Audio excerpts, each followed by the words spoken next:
Guys, we live, guys. We live, we live, guys. Live. So, boys. Hey, Abdullahi. Yep. Oh no. I do. We live, Oh, guys. I oh, wasn't. wait, I did not plan this. what's in the happen now with your I with your did not club, plan man? this, guys. So it's gonna be What's like it? what my guy said. Lukaku complicated shoe. Lukaku versus What's Thomas. it? They happen to your club, man? Seriously. So, bro, I I don't mean, even know.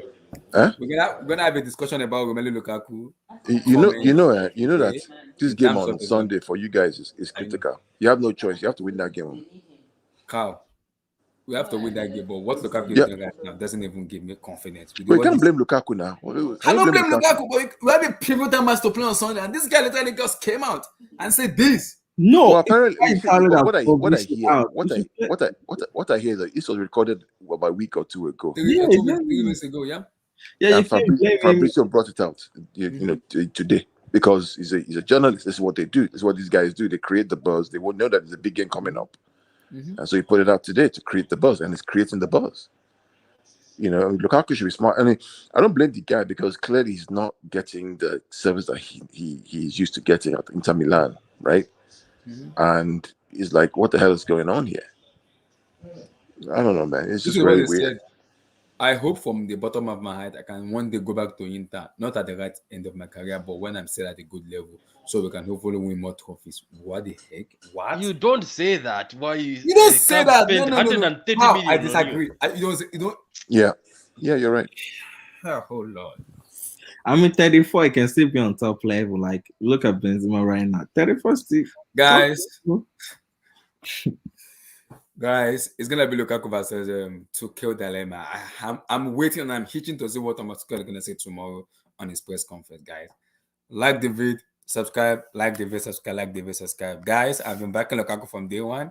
I don't know what if I should back him right now or I should just stay back because right now I don't even have confidence. I don't know because it's gonna put us a lot of fans now.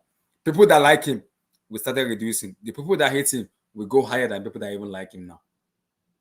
So I don't know. It's been put up for 3 weeks ago now.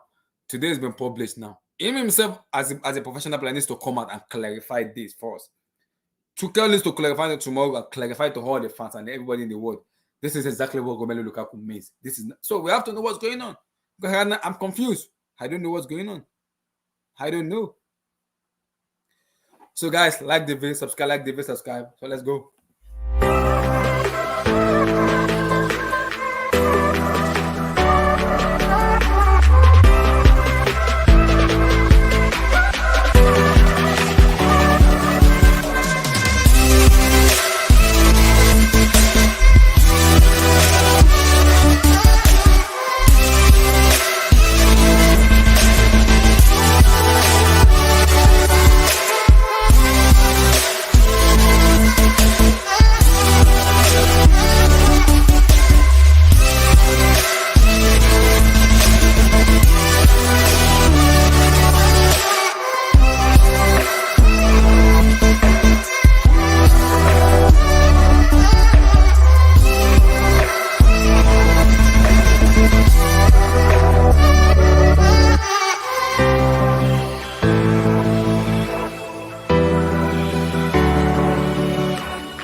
So, my people, how are they now? I hope you guys are doing fine. Like the video, subscribe, like the video, subscribe, like the video, subscribe.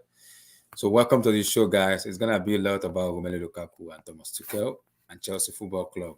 Like right now, I'm a confused guy right now. I don't know who to support, who to back because I've been backing Romelu Lukaku from day one, and right now seeing this right now doesn't even bode well for me right now as a fans watching and even listening to what's going on.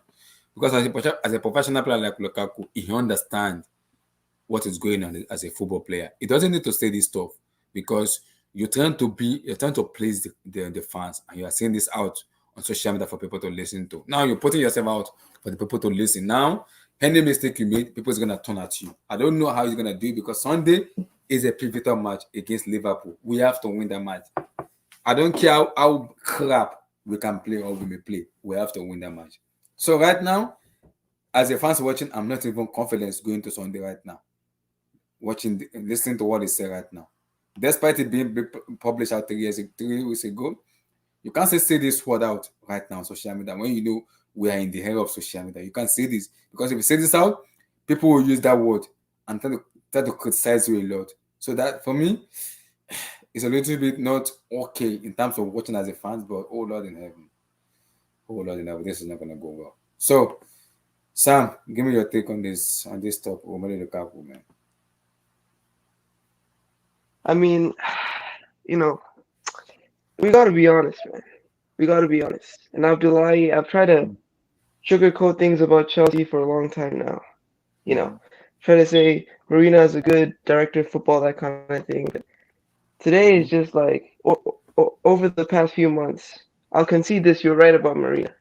This club, the core, there's an issue, and Tuchel has been, you know, what we perceive to be a good addition to the team.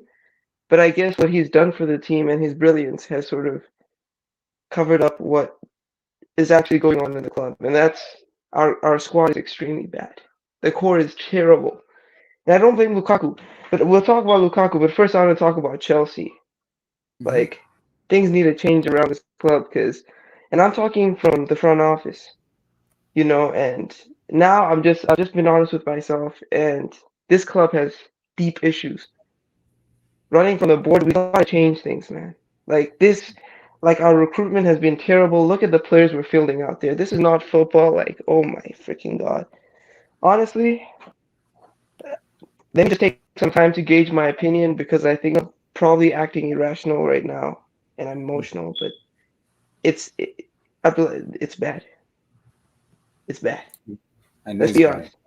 You know, I know it's bad. And the problem is bigger than Lukaku. It's bigger than Tuchel. It's bigger than you know any players that the fans want to point their fingers at. It's a big problem, and it's a culture that we're fostering at Chelsea. It's not going to work. It's going to work for the odd CL every now and then, but long term, this is not. There has to be something that changes.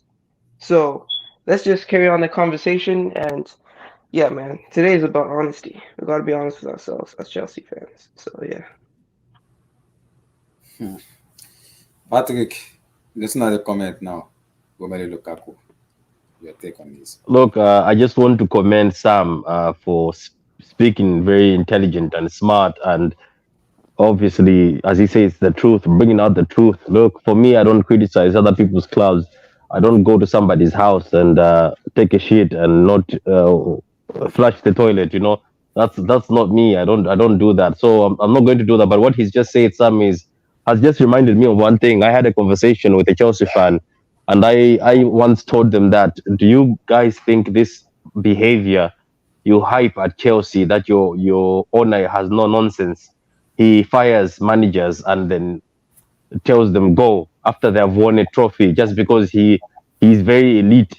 Are you going to maintain this forever? Basically, I was even given an example of Watford. Watford tried to do a Chelsea, and it hasn't been working. It works a bit, but how long are they going to sustain? They have no identity. Watford have no identity. Managers don't want to go there. Right now at Chelsea, you guys have hired and fired how many people? I think you guys should give Thomas Tuchel an opportunity. I think you should. I think we shouldn't hear Ibrahimovic, or I don't know if I'm saying his name right, coming in and firing Tuchel already, saying he wants I somebody don't else. think I that's think, what will happen. They will give it because the player we have right now, they're not able to tell players. yeah, but what's the assurance? Because let's not forget, your man won you a CL and the FA Cup. What happened to him? Do you remember him? I know, but I think this Tuchel signing. See, for me, after Klopp and Pep Guardiola, for me, Tuchel is the best in the world in terms of manager. For me, you can never. Are you guys okay? Let me ask you something, Abdullah. Do you, when you say that after, because some Chelsea fans were saying Tuchel is the best right now. They were saying it at the beginning when he was number one I after he was won the number UCL. No, I'm not talking about you. I'm just saying other Chelsea fans were saying that. But you guys, have you sat down and looked at Tuchel properly? Have you sat down and scanned his CV to compare him to other guys who are out here? Like, I mean, like even Klopp. Let me be honest with you. Even Klopp, even Tuchel, even Klopp is not better than Tuchel. Like Klopp is somebody who people are hyping so much. But have we sat down sometimes and looked at Klopp's CV and look at Mourinho's CV? Mourinho might be finished, but have you looked at Klopp's CV and Mourinho's CV? Klopp's CV in England, right? He's won one Premier League in 5 years. No, he's been here more than 5 years. One Premier League. He purposely bottled the FA Cup and the Carabao Cup, put kids so that he can survive in the Premier League to win.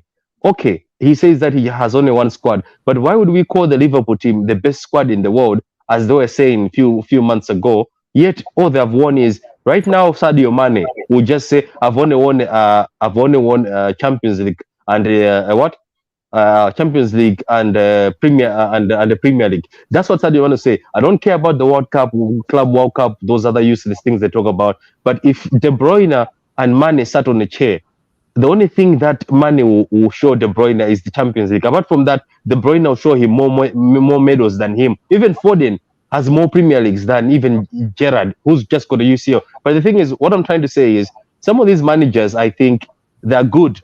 Like Tuchel, I want him to prove himself. I like him. You can tell there's a tactician in there. There's a guy who's trying to build. But the question is, do you think your club is going to sit down and give him time? Are they going to give him time, wait for him to do something, and then he can win? But the thing is, today, let's bring it back. I like the way Sam said we have to look at our club, that it's very rotten from the core. Because if Ibrahimovic keeps on coming in, or Abramovich keeps on coming in, sacking these managers and not giving them an opportunity, how long do you think you guys will sustain this? Like, who's next? Let's say, for instance, he comes in and fires Tuchel. Who is he taking? Is he going to get the Ajax manager? How long is he going to give the Ajax manager? Like, you guys need somebody. So you look, Abdullah, I get what you mean. I think it's time to give Tuchel opportunity, but also you're buying at your club. I think you can laugh at City, but your buying has just been exposed. That yes, City buy too much. Sometimes we miss like people like Mendy and a few other people like Mangala. But at least when we buy, we've got backup. We know that if Gundogan is injured, Bernardo Silva is going to come in. If Bernardo Silva is injured, De Bruyne is going to come in. Why at Chelsea? Lampard is the cause of also some of this, because some of the buying he did was useless. Yeah. Why did he buy Kai Havertz? Did he have a system? Why did he buy Ziyech? Did he have a system? Why did Pulisic come in? What system was he looking for? What system was he looking at? Why is Pulisic, Kai Havertz, Ziyech, and Werner? What are all those guys there for? Like, you could have bought midfielders, like proper CMs, proper box to box. You could have bought DMs. You know, like that was the other space. But he just went for attackers for no reason. Was he trying to play a 4-2-4? Where he's got four attackers and then he's got Kante and Jorginho down the middle and then defenders. Is that what he was looking for? I don't get it. So for me, look, you guys have to just calm down. I think Tuchel is good enough to fix this, but I think he needs a window. Let's not forget, this is still not his team. Yeah, I said Thinking about it. Is this Tuchel's team? Be honest, is this Tuchel's team? No, it's not his team. It is not. No. It is not. So, Patrick, not his team because let me just quickly interject. Mm-hmm. My thing is, Patrick made a good point, right? It's easy to blame Lampard, but it wasn't really Lampard's fault. Were those really Lampard signings? That's my thing. I feel like. Do you think it was your management? Your management? It was, it was the front office, because that's the thing. We're not making signings that are consistent with a vision, right? City, when they sign players, they're signing a particular type of player, technical, that kind of thing. There's a vision, right? Liverpool, when they're signing a player, they're not just signing the player just because of hype and just because they're trying to, no. They're signing a player because they have a vision and they have a place for that player in the squad, right? Long term. But Chelsea, you see this with Mourinho, Conte, Lampard, and Tuchel.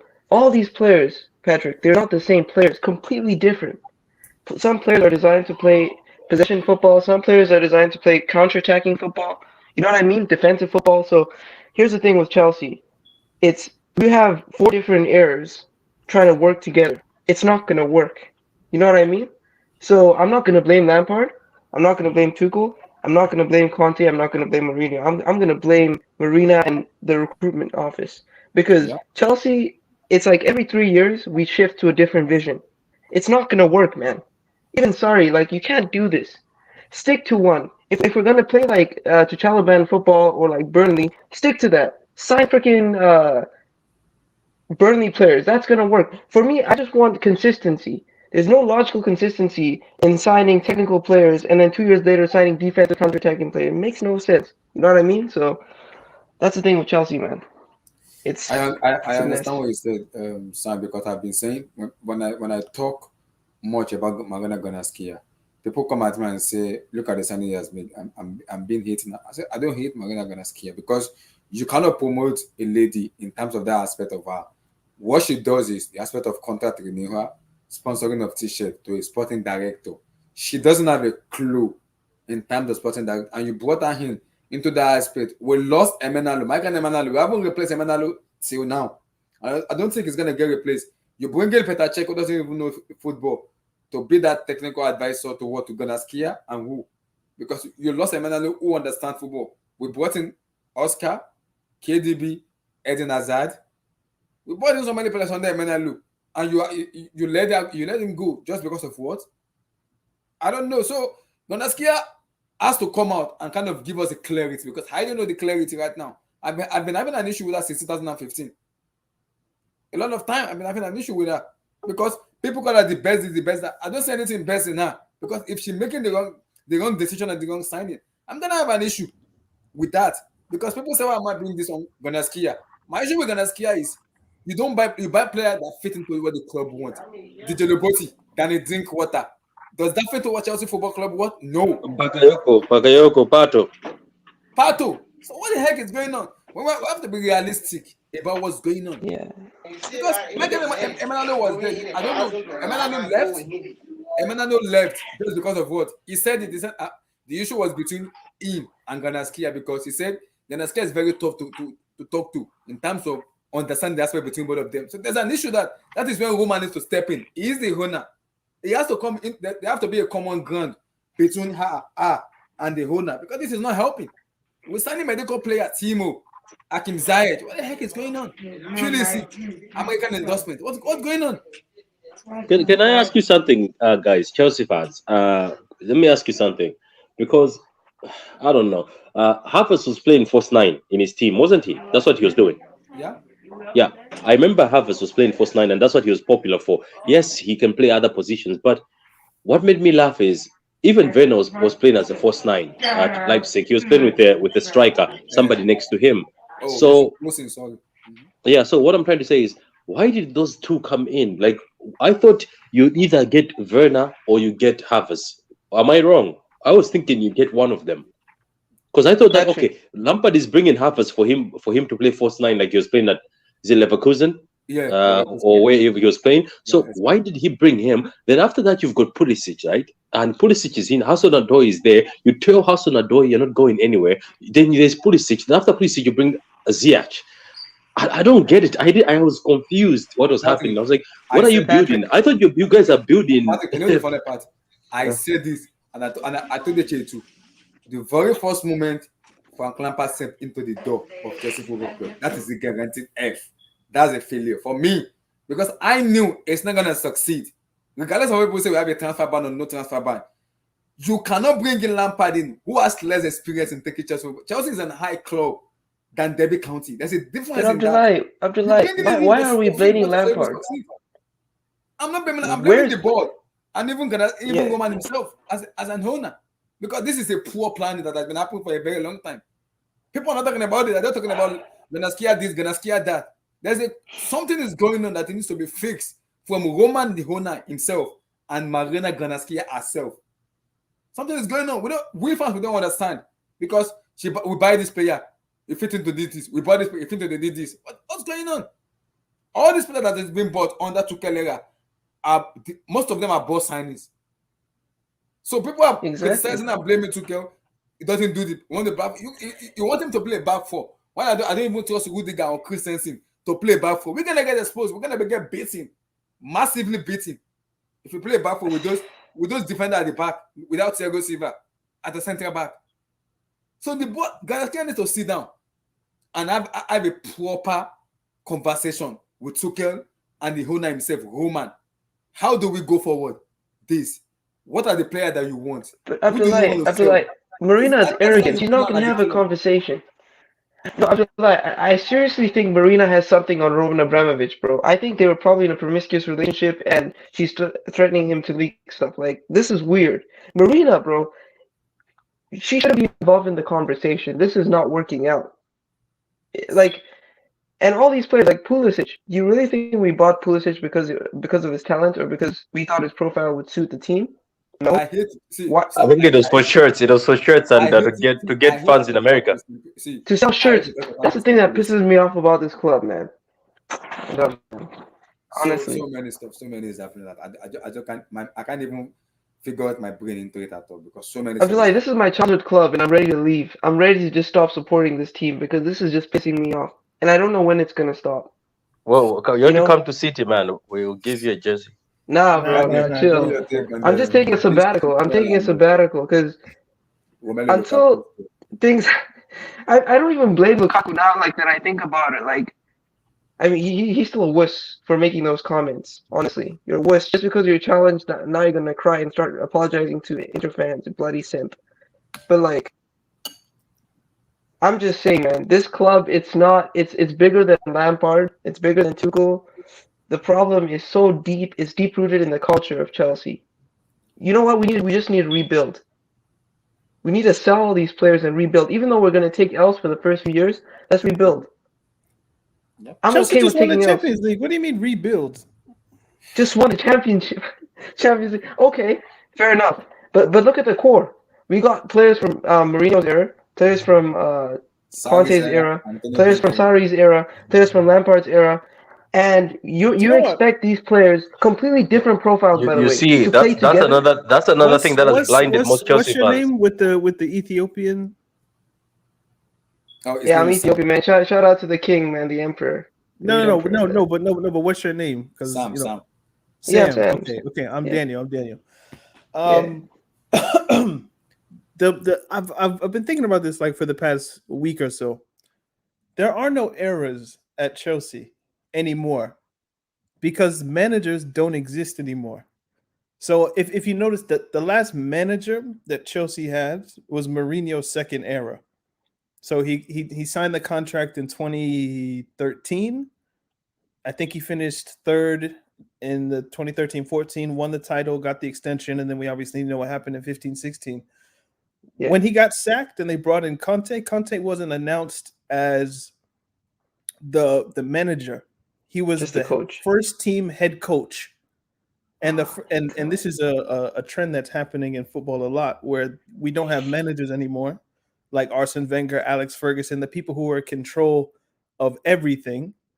We have people who are like, your job is just to coach the team. You have a little bit of input on who comes in, but you can give us your 1, 2, 3, 4. But you're not the guy who's going out and making the deals and getting things done in the same way that managers were in the past. So when we talk about, we have players from Sarri era, Lampard era, Tuchel era. It's not that anymore. Which is my point is it's going to Abdullahi's thing, where the problem isn't the manager necessarily. It's the club, yes. structure. It's the club. Because you have somebody who's running a football organization that's not a football person. I totally agree. Beyond Roman Abramovich's troubles, he can't get into the country as easily, all these types of things. So you have Marina Granovskia, who is ostensibly running Chelsea Football Club. They brought in Czech to be like a more football person. So I guess that's one plus. But and with that you get players like Mendy, etc. But yeah, there are no eras in a sense. It's just how well run is your football club from top to bottom, which is why City are where they are. It's why Liverpool, to an extent, are where they are, and it's why Chelsea, as Sam was saying, are running into problems. Well, because Liverpool doing what they're doing on a budget. So, I mean, I don't know what it is about Chelsea Football Club and ruining strikers. It's now a meme now where like strikers basically come to basically die at Chelsea Football Club. So, and now what I will say about this Lukaku situation is that it's weird because like when he was at United, he never said any of this like directly.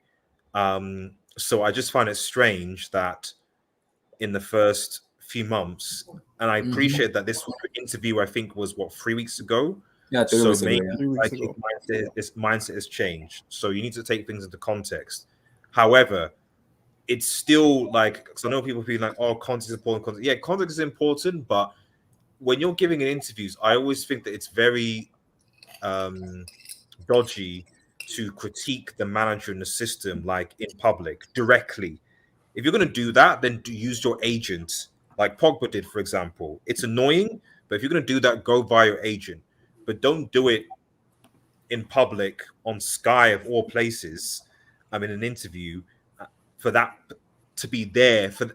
Even if the context is out, like it's still ammunition that is going to be used by the media. It's going to create dressing room unrest and all the rest of it. And I don't know. I just personally, for me, I thought it was disrespectful.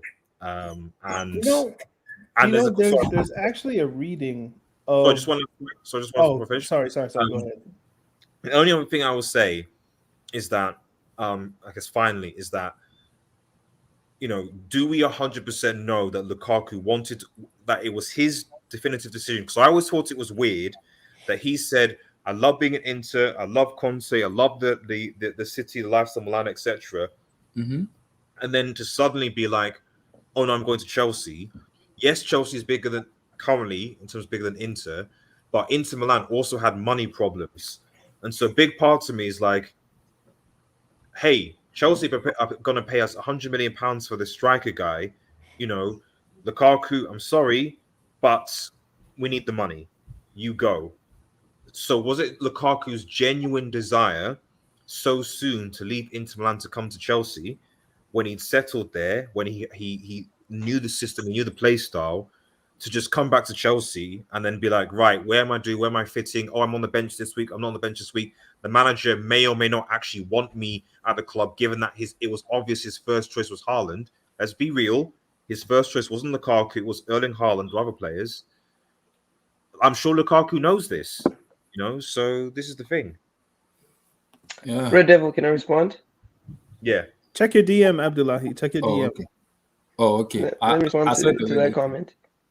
Oh, So Lord. I understand what you're saying, right? Because Oh, obviously that time Inter Milan had financial issues and that kind of thing. But I'm bringing it out now. Oh, Lord. no, I don't think it was a mistake. Because I think what I'm seeing from Lukaku, the trends I'm noticing is as soon as the going gets tough, Lukaku will speak out and he'll try to jump ship. So at that time, Inter Milan were selling all the best players. Obviously, they were going through a heavy rebuild. Their management, there was issues with the way they handled their finances. So at that time, I think for Lukaku, jumping ship was a logical decision. Although he made those comments, if the right bid came in, Lukaku would have left because Chelsea was on top of the world, right? And Inter Milan was in a situation where he just won Serie A and you're selling all your best talent. So for Lukaku, Milan are in a pretty good position. They've been a better position than they were last season under Conte. No, 100%. But then Conte left. Yeah, but that doesn't necessarily mean that the current manager would have said, right, Lukaku is you're irrelevant now. Like I highly doubt that it, like, what's his name? I think it's Inzaghi that's there. Mm-hmm. Was like, yes, I really want to sell our most potent striker. I want you to sell him and to leave. The manager definitely wouldn't have wanted and would have definitely used him in that capacity. So my argument is that like, I don't think that irrespective of where Conte was there or not, that Lukaku's position in the team or game time in the team or role in the team would have changed. But going to Chelsea, like maybe he expected that he was going to have a similar situation at Inter Milan. But I'm sure he would have been aware of the fact that he wasn't Chelsea's first choice. You guys made it clear that he wasn't his first choice. And then now to come to a Chelsea team that are like now kind of he's on the bench, he's not here, he's injured, whatever.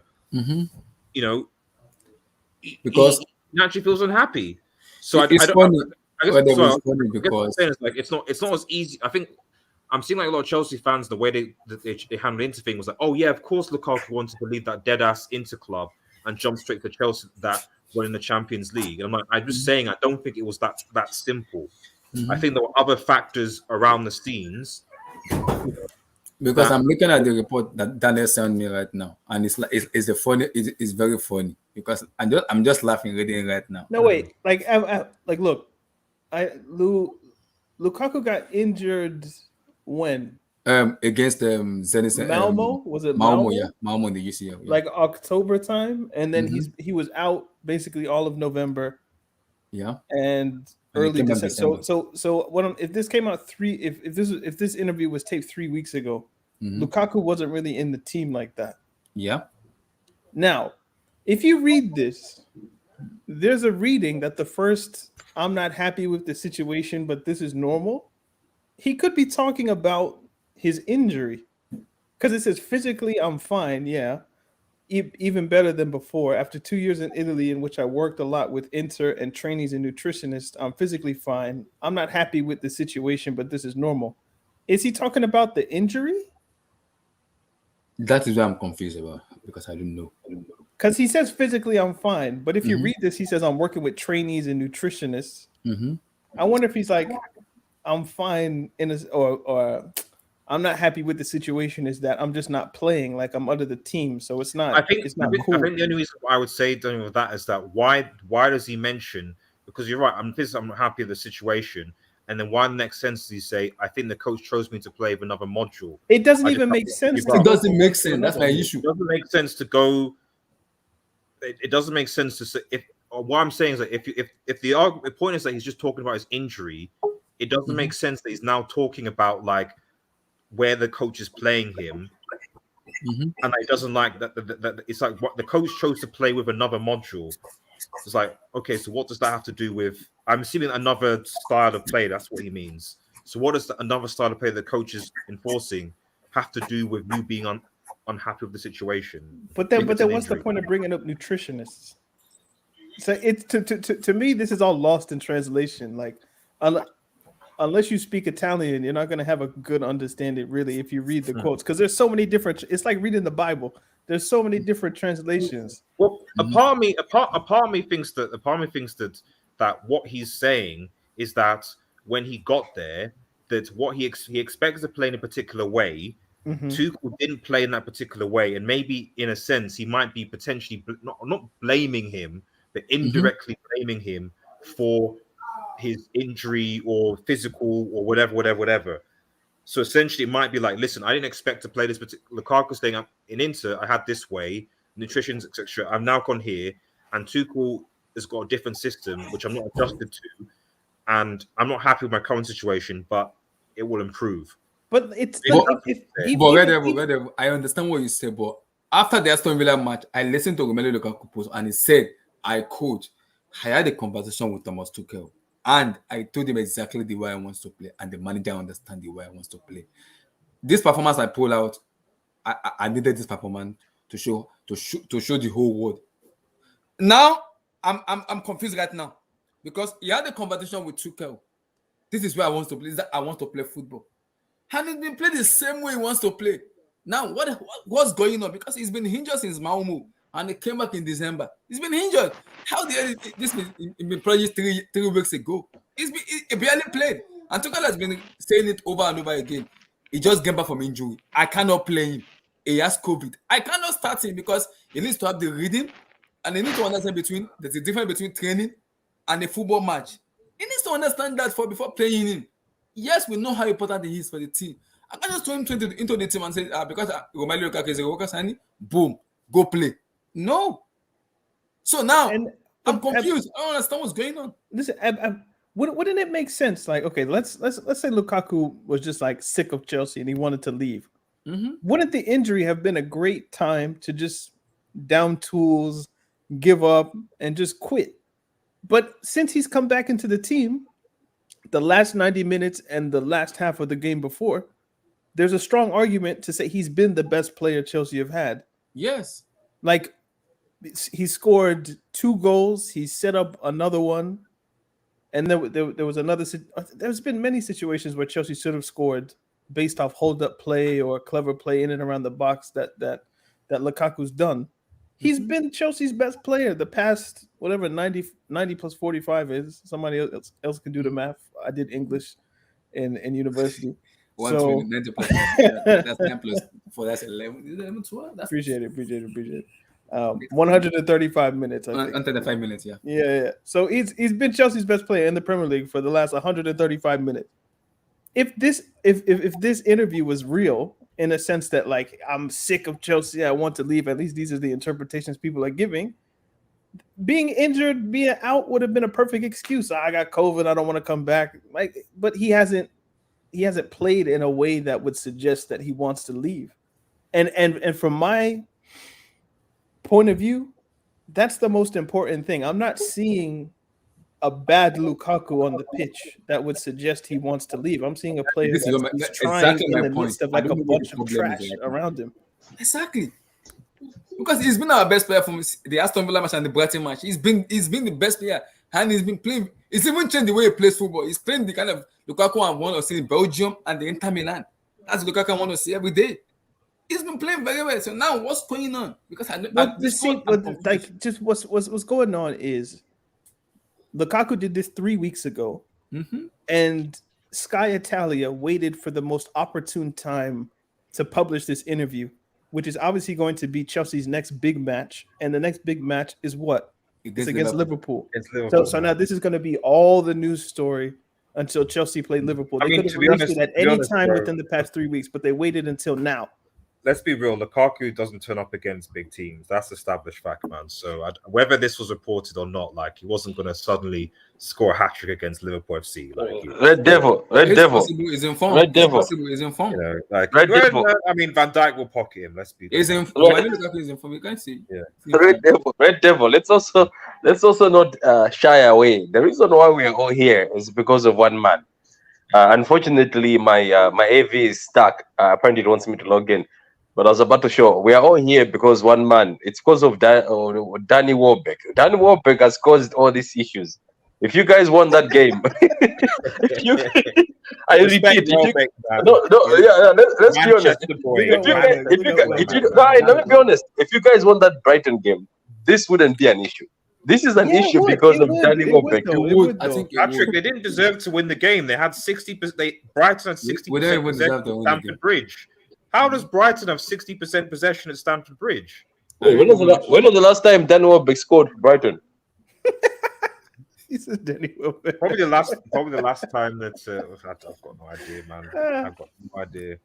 Shout out Danny Welbeck, man. I like Danny Welbeck. This is tough. He's better than Timo Werner, man. Danny Welbeck. Everything has passed, and I think everything happened. Everything that happened doesn't have to happen like this. As I left Inter, as I communicated with the fans, the board, this bothers me because it is not the right time now. But even when I left, it wasn't the right time now.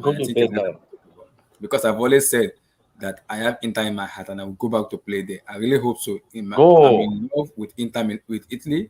This is rather the time to talk about and let people know what exactly happened without talking badly about people, because I'm not like that. Do you want to send a message to the Italian fans who have seen you until June and now follow you on Sky in the Premier League? First of all, I want to say a big excuse to Inter fans, because I think the way I left, I should have been different.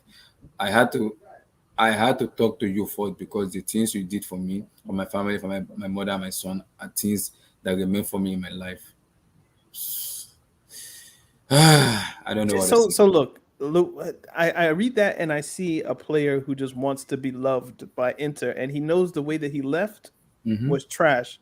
But where's the part that he says that? Because one of the quotes that I remember, which it wasn't even this. It was maybe later. The one where he said that he wanted to go back and win something with them. With them, yeah. Something about later, but in my prime. Like where was that? Because that's. Do you have it with you? Maybe you should send it. I think it was. What isn't it? Isn't it in that one? No, it's not there. Because that's the part for me that was like, okay, yeah, he says those things. Players say that. When you're like, wait, I want to move, and I want to move when I'm like in my prime. It's like, what are you saying? Because Lukaku's what? He's 28. It will be 29. It will be, so that must mean at least in the next 2 to 3 years, because he's in his prime now.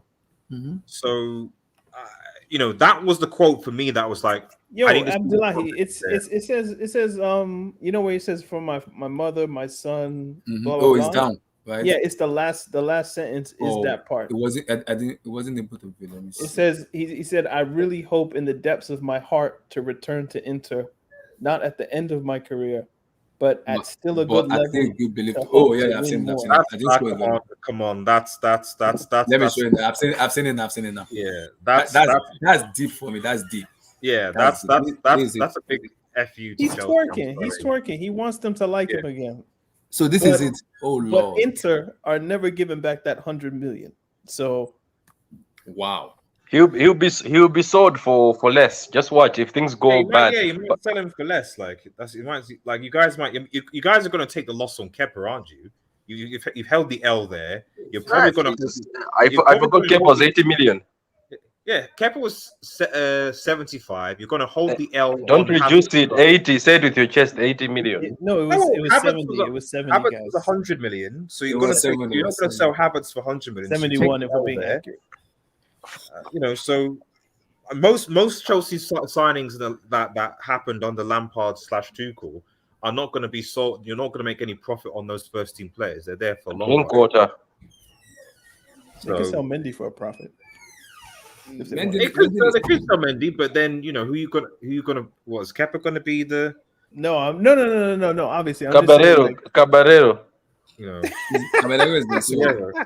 But guys, Daniel, because it makes me angry right now. Why it makes me angry is because take I'm a look- breath, Abdullahi. Don't get too angry, bro. No ranting. because no ranting. this Lukaku came out today. Now Christensen, Rudiger, Aspi wants to go.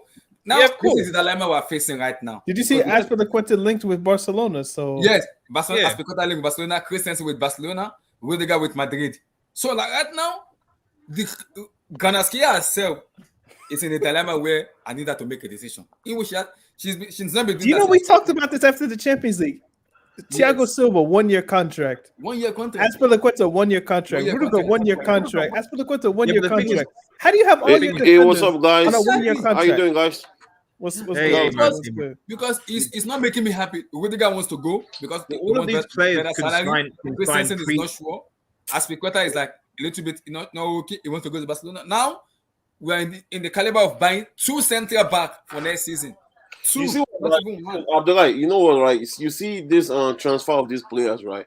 When Marina made all those signings, right? I give her props to say, oh yeah, man, great job, well done, right? But you see this Rudiger issue, Christensen and Aspi, everything is on her. It's on her. Everything is on her. Everything is on her. Like, she really messed up on that part because there's no way your first team players should 3 of them at the same time should have 1 year and you guys can't negotiate like maybe 2 years ago. In the Now same they're position as well. They're all center Yeah, backs. It's like crazy. seriously, see, bro, that's Four people center don't backs understand. on 1 year People don't deal. That's understand. crazy. People don't understand how bad it's gonna be for Chelsea because if we end up getting 2 center back, we have to wait for them to adjust to the EPL first, and that's not something you would want. That's not something. Except if someone like end up being very very good signing for us, and they just gel up straight. But if you there's no way. Like I just don't get it. Like Christensen, I don't even care if that guy leaves. Fuck that guy. I don't care because it seems that guy doesn't want to stay at Chelsea. Easy.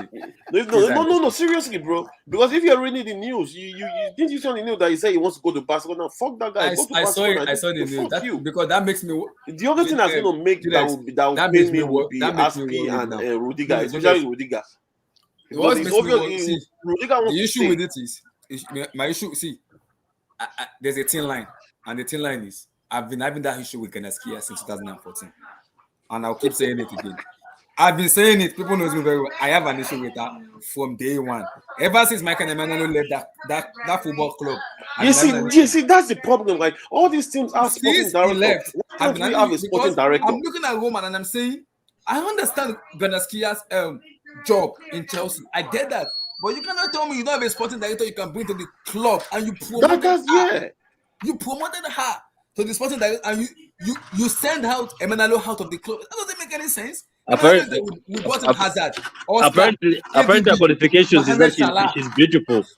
Did you hear that? Some Chelsea fans say that her qualification is because she's beautiful. Oh Good to look at. that woman, she really messed up. I mean, she knows how to make money for clubs and stuff, right? I give her that one, right? But as far as like As far as like players' contract, this one she really messed up big time. What's She her messed up big qualification? time. What's her qualification for that position? I mean, our qualification is that they said she has been working for Roma. Like, it's just some bullshit, man. Just She's some been bullshit. working She graduated. for Well, no. everybody, I mean, yeah. okay, guys. Like she graduated like from the economic school in Moscow or someplace. Oh, Like, bro. But that's not football. Bro. That's not football. Bro, That's not not football. football, man. It's obvious that she knows how her to job fight. is to be money. Like that's her job. Her job is No. like, It's not only about money. You also have to do football. It's not really about football when you can get. It's all about Russian connections. So get your Russian connections to make you like draws in the Champions You League. see, that's rest on. of it, You see, know, this so thing, everything's on that because Do you there ain't no see why way they- they should be. she- Oh, there's no way wait a minute. Red Devil. But who did that draw again twice? Wasn't it Arshavin? And Arshavin is Russian, and I know him and Big Abramovich kind of have a thing together. So I can't believe you guys drew the same team twice. then in the Twice. in the first round, there were ex-Chelsea players that were doing it. So clearly Abramovich knows what he's doing and wants the best for Chelsea in that aspect. So, you know, what could you say? I don't know what to say to that. Really. Because my issue with that is I mean, laugh. you're When our people guy was Nigerian, is the point. because I'm when trying to people make. when people talk about gonna scare this guy, it makes me laugh, and I keep telling people Because she's we can't beautiful. succeed. We can't succeed when she's a sporting director because I remember those before Emmanuel was there. How many players? Let's talk about this era. We had Mikel, Michael Essien, we had Deco, we have Balak. We have so many players. Lampard is there, John Terry, Carvalho, Ashley Cole, Branislav Ivanovic. So there were so many players that those are teams that win trophies. But right now you're buying Dijon Boti, Baba Rahman, Danny Drinkwater. What the heck is going on? What's wrong? I don't understand. I do not understand that. You see, I stopped taking all those people serious when we signed that Djibouti guy, and Mourinho came and Mourinho came to the presser, and Mourinho said, well, Mourinho was like, I mean, he didn't say it, he didn't say it really right, but Mourinho was like, he doesn't know who the fuck that guy is. Mourinho was even telling us that he had to read about that guy. Guys. Okay, Djibouti was signed by Emmanuel. Yeah, Menalo. But this is why he was on he had 6 months left on his deal with Nantes, so they signed him for 4 or 6 million, and then they extended his contract, and he went to Sunderland. So Chelsea made $6, $7, $8 million profit in 6 months because they signed a player on a free or just about. Because he had no, we didn't sign that guy on the free. So really, we paid for that guy. Making money. We paid for that guy. We didn't sign that guy on the free. Money. We paid for that guy. We didn't sign him on the free. No. I mean, like if he had some time left on his contract, or I think he had 1 year. There's like a little thing in the background. I don't know who has people in the background. Somebody's family, but it is what it is. So like he had 1 year left on his contract. They signed him for I think it was 6, and he went to Sunderland for 10. Mm-hmm. So like Chelsea made money off that. That was the whole point. No, see, that's it. That's where Marina comes in, right? That's where. But what I'm saying is that you see Chelsea right now, we are really suffering from the fact that we don't have a sporting director. It is like really starting to affect us, and people are not saying it. People are just saying the business part of it, right? But people are not saying the sporting part of it. Because you see, like, here's how you know Chelsea is really suffering from that what's it called? From not having a sporting director. Is when we signed Kepa.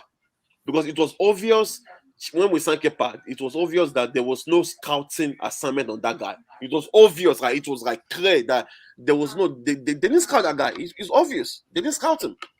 See, do you want to compare the Kepa signing to the Mendy signing? You can see Mendy. They had a scouting report on Mendy. But Kepa, and take handpicked him, isn't it? Take handpicked him. You know what's crazy? You want to know what's crazy, right? Before when we signed Kepa, one of my friends was telling me that the guy wasn't all that, but the guy is a Madrid fan. I thought it was 18. The guy said, "You're gonna see it. The guy's not really all that," and it was obvious. So right from the first game against Arsenal. When the first goal because the OB you couldn't stop that one, but the Mkhitaryan goal, his flaws was visible, like it was right there, and he's still there till today. He's still there till today. It's just frustrating. Madrid will want to buy him for like yeah, 40 million euros or something that guy like was that. telling me that the fact that Madrid, like Chelsea, paid 70 million on that guy is just stupid. It's just Yeah, plain it's ridiculous. stupidity. Can I ask you guys why did you sell Courtois very cheap? No, because he wanted wouldn't to sign. He he wouldn't sign the won't sign a new extension. deal, and we couldn't afford to lose it for free, so we had to let him go. Yeah, 25. And okay, another thing is that you see that Courtois deal too. It was on Marina because they said Courtois has already made known that I'm leaving in the summer. But she was trying to persuade him to stay. Why would you, if someone has made up his mind? Why are you wasting your time? Also, they could have signed. Now Courtois they could informed have the Kepa signed signing as Alisson well. Becker. They could have signed Alisson Becker, right? You know, Chelsea was supposed to sign. One was supposed to sign Alisson before Becker. Liverpool. They told us. Roma told us 65M. She was trying to negotiate, right? Then we said, okay, you know what? Okay, we'll come out. So she now went back to try and negotiate with Courtois to stay.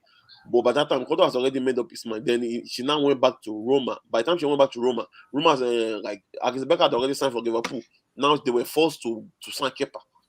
And you know what's even pissing me off is that you could have even like added more money to that 70 million and just sign me Oblak. I'll be fine. Now, when Kepa came, oh my God, everybody was acting like they know him. One was even posting on Twitter talking about, man, his name is Kepa. You can tell he's born to make it. I said, oh my God, oh. Jesus. She would have just signed Nick Pope. She would have just signed Nick Pope. I swear to God, she would have just signed. Just take that 25M, sign Nick Pope. We'll be fine. Do you know what the worst part is? Because she was scared, or maybe not. I don't want to put it all on her, but because the club was worried that a Courtois situation would happen again with the goalkeeper, they didn't just sign him to a 5-year contract. It was 7 years. 7 years. 7-year contract. You know that guy's making 150 per week, right? That guy is making 150 per week, bro, and I just don't get it. 7-year contract because she was worried, like we are not going to have another Courtois situation where we have a young talented goalkeeper who runs their contract down. She has made some smart deals, right? With like selling like Morata, selling Costa. She made Chelsea money, selling us that. She made money, right? But I think that's just her fault.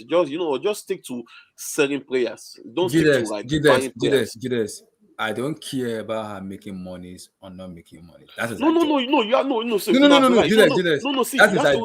look at wait. You have to look at the business part of it, of course, because when she came in, right, Chelsea, we used to lose a lot, like in terms of making money. Chelsea, we used to like losses every freaking year, bro. But when she came in, she has been able to like stabilize it, and 5 million for Moses. She got 5 million for Moses at his big age. No, that's what I'm saying. Like, she knows how to make money for the club. That's what I'm saying. No, that's what I'm saying. She knows how to make money for the club. That's the thing. But anything else, aside as buying players and stuff, man, no, she needs to stop buying. No, she just needs to stop. Because you see, my issue with that is people say she makes money with that. I agree with that. But this is one that I'm gonna disagree with. You cannot do with a proper sporting director. When Mourinho left, you brought in Antonio Conte. You know the player Conte wants. You didn't give him the player he wanted. Yeah. Conte left. Yeah, Conte you brought in Mauricio Sarri. You know the kind of system this guy wants to play. He had a specific player. He had the style of play. Conte wanted, we know the style of play. When Conte was in the player you want, you were doing picky. You went to buy him. You brought in. Which was good. Don't get me wrong. This is what my issue with it. With even the Roman has a blame in this. My issue with it is you brought in Lampard, who is the less experienced. You took over the job. You brought in Lampard to take over the job.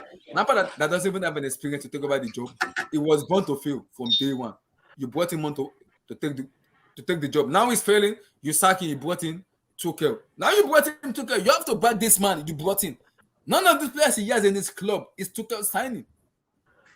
Now we're having an issue of Christensen. Silva is Tuchel signing. Silva was already here before Tuchel came in. No, Silva was here before Tuchel. No, was he? He was here. Yeah. It was Lampard. Was Lampard. So this is my issue with Ganaskia. Yo, bro, hold on. I'm sorry. Can I just say something, right? Can I say something real quick, right? You see, also Chelsea fans. I'm no offense, right? This might piss off some Chelsea fans, but some Chelsea fans too are very, very stupid, bro. No offense to anyone, right? But some Chelsea fans are extremely stupid. You know when we were going, when they said we wanted to sign this guy, Hakimi, some people were saying, "Oh, we don't need him. Oh, this, oh, that." See, man saying, "Oh, he's gonna stop with James. Oh, he's gonna stop with Ramento." See, you can't stop having a quality in your squad. That is what is making Man City head and shoulders ahead of every freaking team in that country. You know what this now they're saying, oh, Chiwa is out. Let us go for Digne or this guy, that AC Milan guy, Tio Hernandez. So you see some people are already saying, oh, that's gonna stop Chiwa when he comes back. Can you please just shut the fuck up? Like, it is getting so annoying. Language, bro. Kids are watching the stream, Yeah, bro. I'm Kids sorry, are I'm watching sorry, the bro. stream. I'm sorry. Kids are. I'm used to this shit. Maria is watching this, man. Maria is watching. Don't break Yo, Maria's what's heart. up? What's up? I'm What's sorry, up? guys. What's I'm up? so sorry. What's up, guys? Bluetooth is very quiet. Bluetooth is very quiet. I'm just Yeah, waiting on I'm you sorry. guys, just bro. I'm enjoying. just He's waiting, just bro. enjoying. I'm just Yeah, enjoying I'm this, so bro. like, but it's just annoying. Like some Chelsea fans are so like they're so absent-minded. They're so blind to see stuff. You can't stop having a quality. You see, Jesus, I was in your shoe because I was the advocate of Lampard 2 years after the I guess so many. Oh Lord, You don't Lampard wanted I will rice, never right? forget that year. You know Lampard 2 years wanted after rice. the I guess Lampard so wanted many rice. Lampard wanted rice, but some person want to say, "Oh no, we have Jorginho." Oh no, I'll say, "Oh my God, Jesus Why are you Christ!" You so don't get me wrong. obsessed? I like Jorginho is the Jorginho, third right? best player in the world, bro. Like, Oh please. Let's go by ability to ability. Are you telling me that Jorginho the only reason Jorginho was just top 3 was because he won the Euros? Please, just stop.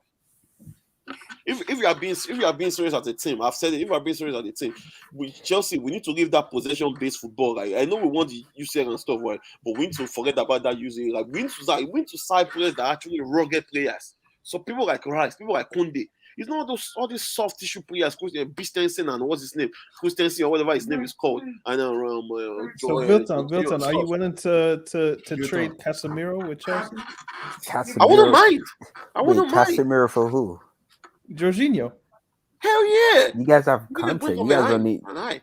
But to be fair, I think Conte is better in a double pivot. I don't think Conte as a lone CDM works. That's why I'm willing to give you Jorginho and you give us Casemiro. We don't need a Saturday pass person. Plus, like, we don't need the third best player in the world. That wouldn't be fair for Real Madrid to get the third best. Give me your take on Lukaku. Bro, you want to know the truth, right? Jorginho in like that's why, like, if you see Tuchel has seen these things, and it's so crazy because Lampard never saw it. Tuchel saw these things before he came to Chelsea. Jorginho would never work in a four at the back formation for Chelsea. Go write it down. It's because of Jorginho Chelsea is using that 3-4-3 because he will get exposed. He will get exposed in the four. You guys are sacrificing a whole formation for Jorginho. Seriously. You see, it is obvious. You see now, people are. Who is Jorginho? Who is Jorginho? Please, someone tell me. The leaving literally the lightning of the reason that's why why Italy won the you Euro. see, that's why you see some stupid Chelsea fans. That's why you see some. That's why you see some stupid Chelsea fans. They'll tell you, "Oh yeah, he's the second best person." Jorginho is real, I said, "What?" It's crazy because he finished on the background. Lukaku's comments. Yeah, Abdullah, right? Like, I don't like talking trash about anybody club except for Barcelona, like, club, right? And to an extent to PSG because Tosin been on my nerve lately. So, but Abdullah, right? Your club, right? I would say, like, since Abramovich take over, what, in 2004, 2005-ish, right? 2003, okay.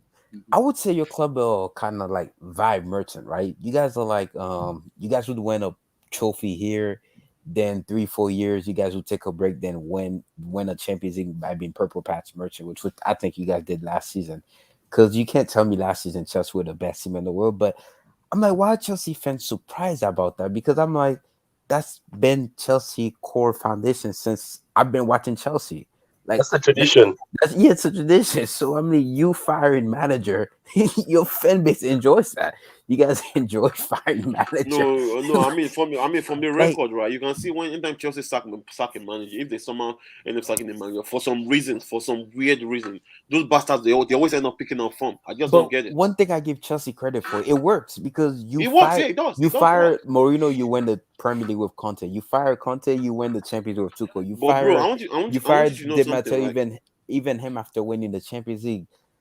And you fire Sorry after winning the Europa League. It's always going to take like one date for it to backfire. It's not Because it's just sustainable, one time. Abdullah. But at the end of the day, like, do you honestly expect Abramovich to change his way? Apparently, he likes firing people. And Marina G, I don't know what's the hair about Marina G. First of all, that MILF, she's she's beautiful. beautiful. She's She's beautiful. beautiful. Yeah. She's a Yeah. beautiful Stop, young stop, woman. She's a stop. beautiful young woman. I don't Yeah. think we should be talking. Bro, Abdullah, did you know she Oh, took the please. job in 2014, right? Since 2014, you No, guys won. yeah. You guys won 2 Premier Leagues, a Europa League, and a Champions League, and an FA Cup.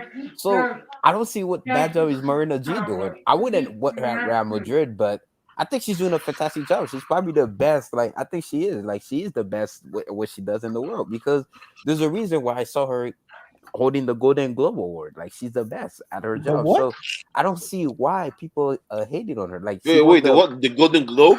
yeah, she What won is some that? type of Golden Globe Award for being the Oh, best, because Golden Globe, that's for the being the movies, best though. sport in the for I being know. the I thought best like the for what? being the best sport. Yeah, that one. She won Oh, yeah, for being this the one, best yeah. sport That's in not the director Golden in the Globe. world. That's like one about what they did in That's the Dubai or Ballon some shit d'Or. like that.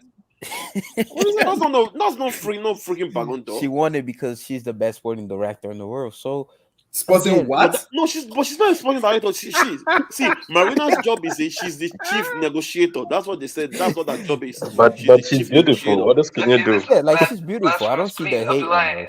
She's beautiful. But Abdullah, So hold on. So if on your the whole so if your Lukaku thing, business is gonna Abdullah, come up, are right? you gonna hire a beautiful lady? Let me hear you. On the whole Lukaku thing, right? I think it's very unprofessional for him to say that. Shout out But Dr. Eva, man. Shout out Dr. but Eva. again, he just letting his feelings out there. So I don't know. Yeah, I've you see always that said this. Lukaku one. You see I that don't know Lukaku why one. Lukaku went to Chelsea, because Yeah, let him finish out. Oh, okay, yeah, sure. before he went to Chelsea, right? Remember the Fabrizio Romano tweet? He said that I'm happy at Inter Milan and I'm not leaving. So that was I was like, for sure, this guy's not leaving and going to Chelsea, and because the season already started essentially, because he came on against Arsenal and scored that the second goal, I believe. I don't remember, but I didn't understand why he left Inter, because he said the chapter that I had at Chelsea wasn't over, because he was trash at Chelsea from like the beginning, right? He wanted to prove a point. Yeah, so he went. Then you guys loaned him to Everton. Then he went to United. Then he went back to Manchester. So I didn't understand why he went back to Chelsea. But for him to come out like that, saying I don't fit in the manager's system, I was very happy at Inter Milan, and I want to go back. But it's the truth. That's what I was gonna say. At least he's a G. Like, I respect Lukaku for that. I make fun of him. I may call him Smoggy Mobile, but at least he's telling the truth. He's telling his feelings. So I see Chelsea fans. I see Chelsea fans saying Werner is better than Lukaku now, apparently, because Lukaku wants out. But my thing is, Abdullah, though, are you surprised, though, the way your club is going? Because it's a tradition, Abdullah. It is. It really is. Vilton, I'm not surprised. This has been a structure for a very long time. Which I wanted it to stop for a very long time, because you cannot be having iron and firing the manager forever. There will be a certain thing where we're gonna deep down and we have to, like. That's why I said Roman needs to look at the picture, the bigger picture now. He is the owner of this club. He needs to look at the picture. Does this iron and firing works? Does it work? Okay. Because I've been saying it. You brought in Tuchel what to win. Abdullah, let me ask you this.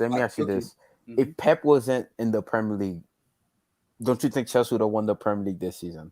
I don't think so. Because the player we have at this moment lack what is called mentality. It happened under Ose, it happened under Conte, it happened under Mauricio Sarri, it happened under Lampard. It's happening again under Thomas Tuchel. I am not surprised, because this same mentality bullshit keep happening every season and every year.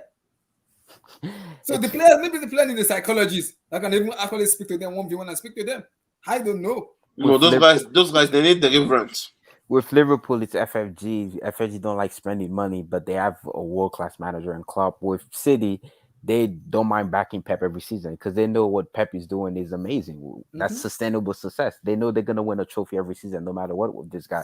But with Chelsea, with Abramovich, if you don't deliver a trophy, you're gone. But like I said, it's a tradition. It's become a tradition at Chelsea Football Club. And you guys don't mind it, because, again, you guys are purple patch merchant. I guarantee you, you guys might do 2, 3, 4 years not winning the UCL. Then all of a sudden, you guys are going to win it again. It's the Prem. I don't think you guys are going to win it yet until Pep leaves, to be honest with you. I think maybe once Pep leaves, the gap's going to be dramatically open, because I don't think Liverpool going to keep going at the pace they're going, because with FFG not willing to spend money. And Abramovich, that's one thing about him. He loves spending money. He doesn't mind. The money isn't an issue. It's just he wants success now, and it's not. The money is not a issue to go, man. I understand that, but he needs to acquire the right people into the sporting. But that's my thing, Abdullah. I think Tuchel's a world class manager. I think if you give him another season and because I don't think those players that he wanted those players. Those were Lampard players like Werner, Kai That's what I'm Havertz, saying. Yeah, Ziyech, like even Lukaku. I don't even think he wanted Lukaku. I think He wanted Haaland. Yeah, Haaland. So if you don't fire, there's no need to fire Tuchel. I see I that don't people see should say Tuchel you is not should going fire anywhere. Tuchel. Why would you fire him? Who are you gonna get? Like Tuchel the is heck? going nowhere. I don't know. If I you don't fire know why Tuchel, Chelsea fans are being this reactionary. He's going if you nowhere. fire Tuchel, I bet you he goes to Manchester United and wins the Premier League with them in the next 2-3 years or so. So don't fire Tuchel. Like he's a good manager.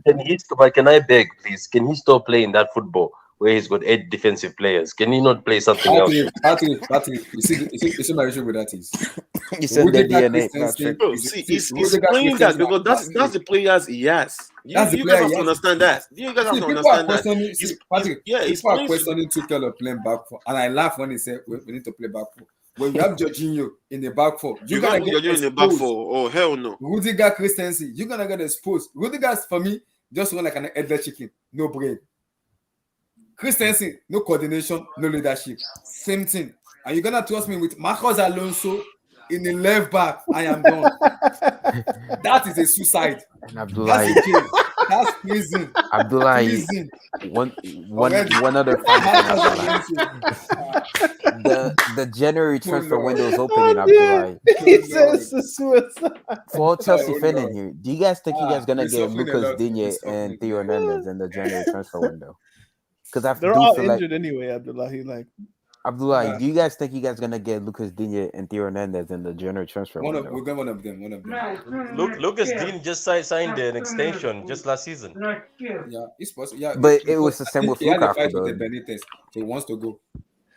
But you guys gonna overpay for him though because you guys need a left back Everton and you wants guys need a right want back. to play like loan with option to buy. Okay. That drop in 70. If they drop that amount for Chua, they're gonna drop 70 on him. I don't think they're going to. Everton said they want 25, but just are not paying 25. Just want a loan. Do you know Chelsea won't pay 25 for that guy. who would suit your midfield? Besuma from Brighton. Bro, that is exactly who I freaking want. That's who I really like. Oh, You see, now I that's a see baller. Liverpool Now that's a Jorginho baller. yesterday. Or this Monaco guy, Chouameni. I think I like him too. I don't want Chouameni, What about Zakaria? Apparently his contract is done. Nah, Next man, no. I don't. I no more German frost, please. No more German people. Nah, we're good. But Abdullah, we're welcome to give you Hazard in January though. You're welcome. I wouldn't taking him mind. I back. wouldn't mind. You're welcome. 50 million. Give us at least 50 million for him. Hazard needs to come back home so we can stop using all these mediocre wingers. Come on. Do you really want Hazard? Yes, Have you yes, seen Patrick. Hazard? Yes, Patrick is a good player. He's a phenomenal Shut class up. talent. Hilton just wants to get Bilton's trying to get rid. We know Hazard Chelsea, is still a bro. good But player. we need Let's be real. also needs a player for the future, man. Man, No, the but Prem has Hazard is changed. the The Prem future, has bro. changed. The Prem has changed. There's people these days. And And you want honestly, I Hazard. feel like a good young player to look at would be Adeyemi from RB Leipzig. Isn't Hazard like 31 years old? Do you think he's gonna Bro, come here and start pressing? see, I want to say something. I think Chelsea should stay away from young players for now. At least for now, please. We need to stay all those Adeyemi people. Please stay away from them now. Because after signing that Avert, now we need to stay with all those Do you want guys. to sign We need to stay away from Fernandinho? them. You want to sign Fernandinho? Hell no. Why should we go for him? I don't know. If I was a Chelsea fan, I wouldn't welcome Hazard, regardless whatever it is. Nah, not this time. Nah, Not at this. why not? I think he's still a phenomenal player. I just think that. Okay, why don't you keep him then? Why don't you keep him? No, Patrick, right? Hazard at the moment, right? Let's be real, right? He's possibly at the worst club he could be right now, right? Because of the pressure of what the shirt and the thing is, right? No, let's be real, Patrick. He could be overweight, like do pom, like do whatever he wants at Chelsea. They're not gonna do anything because he's a legend at the club. The fans love him. The fans want him back. So basically, it would be a good move for Hazard, not Chelsea. No, it'd be a good move for Hazard. No, I'm like. Yeah, thank you. Thank you. That's what I said. No. You're right. I guarantee you, he would get back into fitness. He would start like taking care of more of his body because he loved Chelsea.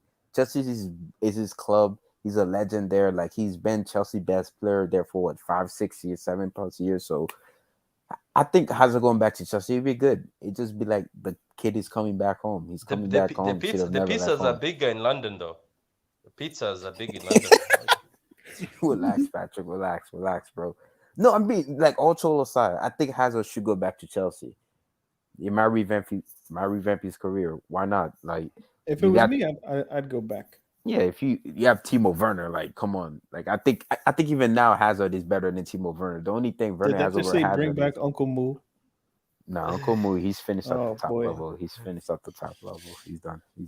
Okay, guys. Okay, all I've been. This is just to the Chelsea fans. Who is Uncle Mo? Who is Uncle Mo? Mourinho. Oh no. That's Man City are on pace to finish with 95 points, bro. What do you mean they're not playing well by their standards, bro? I don't know. Some people are moving mad. I want to ask a question to the Chelsea fans. You guys are just okay. You obviously the Lukaku thing, which I still think is disrespect, regardless of that full statement that came out. Even if it was 3 weeks ago, I just feel like don't say those things when you are a 100 million player. Like even Grealish, have you seen he's just done that nightclub thing? It was pasted everywhere. That's what's going to be happening with these 100 million players. You have to be careful. But what I want to ask you guys, what do you want to do moving forward? Like what needs fixing? Who needs to be sold? And what is Saul doing at your club? Oh man, that's a big question. No, but it's simple. I think it's Chelsea need, like Daniel, you were saying it before. I was listening before. It's the structure. That's where it starts. Nothing is gonna, like, you can't build if you keep changing managers, players, but you're not changing the top. What's the point? It's just gonna be a continuous cycle of nonsense. That's what we're going through right now. And I feel like Chelsea fans, we've been so blind because obviously we see Man United and they're bored. You see Arsenal when they're bored. You see Liverpool when they're bored. And we think our board has been perfect for the past few years, and we've just been ignoring it, and we've been acting as if they have been doing the job right. These men have been getting away with murder since Milano left, innit? When did he leave? Milano. 2017. 2017. It's not a coincidence. 2016 maybe. Since then, wasn't that transfer window where we got Bakayoko, Barkley, Drinkwater, and etc. etc. That might have been his last window. That was his last window, and then since then and onwards, tell me a good window that we've had. Last summer transfer. Lampard's window was pretty good. Yeah, man, that window you guys had. Werner, Josh, bro. Has Lukaku ever scored in a CL semi or CL final?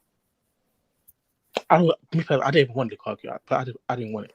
But like that transfer window, I think was phenomenal. You have the German Zidane that Abdullahi calls him scored in the final. No, but it's true. It's true. Then you have Werner. Then you have Werner, and you're coming and taking the mick out of each other. Come on, man. Let's be honest. No, it's true though. It's true. Be respectful, man. Don't come here and take the piss. Okay. Let me ask you this, right? You guys bought Hazard. Hazard is arguably one of the top 3 Chelsea legend player ever, right? No, but go ahead. He's not top 3. He's not. No, he's not top 3 at the club ever. Yeah. No. Nah, don't Hazard. Top 10. He's top 10. But go ahead. There's Drogba. There's Drogba. There's Barak. Well, there's a lot of players in Chelsea that have played that you can put them. This isn't Man City, bro. This isn't Man City. There's legends. Wait a minute. Wait. Why are you guys saying it's top 3? Why are you guys saying it's top 3? Wait. Okay, let me ask you. Exactly. That's what I said, and somebody just said it's not Man City. I just gave you the best players there who I am. But yeah, Josh, based on you took the bait, Patrick. You took the bait. Yeah. I'm sorry. Based on the players you got last season, though, I think it was a good transfer. You guys won the Champions League with those players, so amazingly convincing. But by the way, they won the Champions League convincingly. No, we deserve to win the Champions League convincingly. We did well. Champions League convincingly, correction. Yeah, we did well, but that was purely down to Tuchel. Because I don't believe any other manager apart from Klopp and Pep, we're not winning that Champions League if it's not for Tuchel. We don't know that though. Come on, man. Come on. Because that's all hypothetical. We saying Pep is a butler in the Champions League, so and you paid Pep Guardiola. We know that you paid him. No. Pep played himself, man. Pep was like, Personal problem. That's a Pep was personal like, I problem. started a DM in 59 of my other games. So you know what? Let me throw him off the game. Let me just not do that this time. Okay, yeah, but the point is here, we are not going to get better than Tuchel in the world. Chelsea, fam, we're so privileged and so spoiled. If we think getting rid of Tuchel, or if there's any speculation or getting rid of Tuchel, it's even going around. My head is blowing. I can't believe people have been speaking like that. No, I definitely agree with that. That's ridiculous. Who are we going to get that's better than Tuchel? Pep Guardiola even said it. I think he said it in 2015. He'll never come to Chelsea because of the structure. Yeah, honestly, the point I was making on Abdullah's stream, the point I was trying to make on Abdullah's stream like last week, right, is that if you look at this squad of players, like since Chelsea have last won the league, the average like amount of points that they've gotten in the last like 4 years is like 69, right? And then so you're looking at the teams you're trying to compete with the league for, Man City and Liverpool, teams that regularly get 90 100 points, 100 points, at the very, very least upper 80 points. So you're looking at a points total of at least like 20 at the minimum, right? That's like 7 games, right? So I like Tuchel right now is on pace to finish with like above 80. So that's still like a 12-point improvement on like what this squad has consistently done on average for the last 4 years. So you can't say, oh, like he hasn't made the most out of this team, because the fact of the matter is this team, comparatively speaking, ain't that good. But SK, shouldn't you just wait till Pep leave? Because Pep leaves in 2 more years, then you guys are gonna start winning Premier Leagues. Honestly, bro, it might have to get to that point, Wilson. But guys, you know what? That's another thing. Somebody just admitted in another chat. He says, "Oh, this is Pep Guardiola. He's made the league. He could win it with less points, but now he's come in and he's put a standard where you have to not even lose one game. Like, do you remember back in the days we used to not care? You could lose 4. You could sleep at night. You'd be like, I'm still in the title race. Like but this time you don't even have to win. The league with like, I don't even know how they won the league, bro. Like everyone just fumbled the bag and they just got it and they won the league. Guys, bro. Okay, let me hear from Marvelous. He's been silent for a very long time. Okay, Marvelous, now speak. Probably talking to Lukaku. Okay, Marvelous, unmute yourself and speak. Because I know you don't want Romelu Lukaku, so it's your time to speak. You know, I love every single day being a Chelsea fan, but the days that I love the most are the days that I've proven right. And today I feel like I was proven right to some degree. From the very first day of the season, I said, even prior to the season starting, I said, Romelu Lukaku doesn't appear to be a Tuchel signing. He appears to be a signing that was, made by the board, superseding Tuchel. And I remember the first thing someone said to me, it's actually ironic because the critiques, they actually started out objective, then they became emotional. The first thing someone said to me was, well, why is he saying positive things about Lukaku? And my answer was, well, he just, redefined and renegotiated his contract post winning the Champions League. So he has no reason to come and then throw said board, the Chelsea board, under the bus by verbally saying, oh, that's not a player that I wanted, right? Then the person said, well, 100 million is a lot of money for Tuchel not to sign off on. And I was like, well, if you're familiar with how the Chelsea board moves, that's not too far-fetched. In the last 10 years, they've been notorious for, if a manager says, I want Class A, let me use the Mourinho analogy. A manager says, I want this Class A egg. The Chelsea board might try, jump up and down, do some jumping jacks, try to get Class A eggs. Then at some point, they're like, fuck it. We still need eggs. Eggs are eggs. And they go and get Class B and Class C eggs. I think Tuchel wanted Haaland. That's my opinion, right? And I said it back then. I've said it every single week. Yeah, that's true, Daniel. And I think when Tuchel realized, okay, Chelsea wouldn't get Haaland, this is my opinion. I think Chelsea would have been happy to continue with no striker. with no top tier striker. Because if you paid attention to his press conference, which was what I always reference, he would often say, "We have a fantastic squad that just won the Champions League. And if we do not make any signings, I am happy to continue to build upon and improve this team." We got Tuchel. We got Lukaku, sorry. Then I was like, it doesn't really look like Tuchel is catering to him. Like, people were like, he needs to find a way to get Lukaku more involved. And I would often come on here and say, why will a manager cater to a player that he does not want as his primary option? Why would he shift his system to fit a player that he never really wanted in the first place? And I remember people said, "Oh, I'm a conspiracy theorist," which I laughed about. Someone else called me Mr. Underground, said that my opinions were like niche Chelsea opinions, very unique. Please mention this individual, please. No. I like the person, so I took it in stride. They were like, I had like X-Files. They said I gave X-Files football critique. I said, no problem. How convenient that the player in question comes out and says this, whether it's today or whether it's 2 weeks ago. In my humble opinion, if he said it 2 weeks ago, before his, 3 weeks ago, before his recent improvement in form, that's even a lot worse. That's even a lot worse to me. I'd rather he says it now when his form seems to be on the upside than him saying it when his form was on the downside, when Tuchel wasn't even playing him, because that shows you that the mentality that he has when his back is against the wall, he can't be counted upon. I say all that to say, and Lord, let me get this part off my chest. I remember someone said, how long will Lukaku last at Chelsea? And people were saying 4 years, 5 years. Go back and watch the tapes. People were like, he's the same age as Harry Kane. He's in his prime. He just balled out at Inter. Trucking 38-year-old Bonucci and 38-year-old Chiellini that are made out of sticks and bones. And I remember verbatim, I said this, and I quote. Whoa. Respect your winners. They pocketed him against Belgium. That's true. That's true, Vilton. Don't derail my point. Maybe you're a saboteur. Hold on.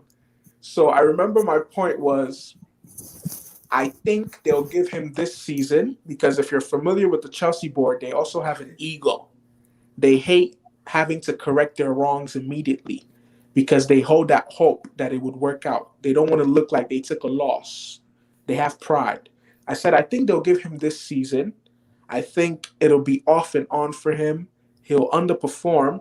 And I think at the end of next season, if we see a replica of this season, they'll ship him out come summer. That doesn't look too far-fetched now, does it? It doesn't look too far-fetched now. If anything, if Thomas Tuchel is takes this the wrong way, if the board takes this the wrong way, he might not last 2 years. He might stay a year and a half. He might stay a year and a half. 50 million to Inter, 50 million. So I think if it becomes a toxic situation, they'll be willing to sell him for less than they bought him for. Yeah. So in conclusion, Chelsea fans, I would implore us, and I'm sure Daniel will agree with this. A lot of times when complicated. A lot of times when we critique and when we analyze our club, let's take our emotion, put it on the shelf, right? Let's put it on the shelf. We're still Chelsea fans. We still love the club. Let's take our attachments and our loyalty to a player. Let's put it on the shelf and let's critique objectively, right?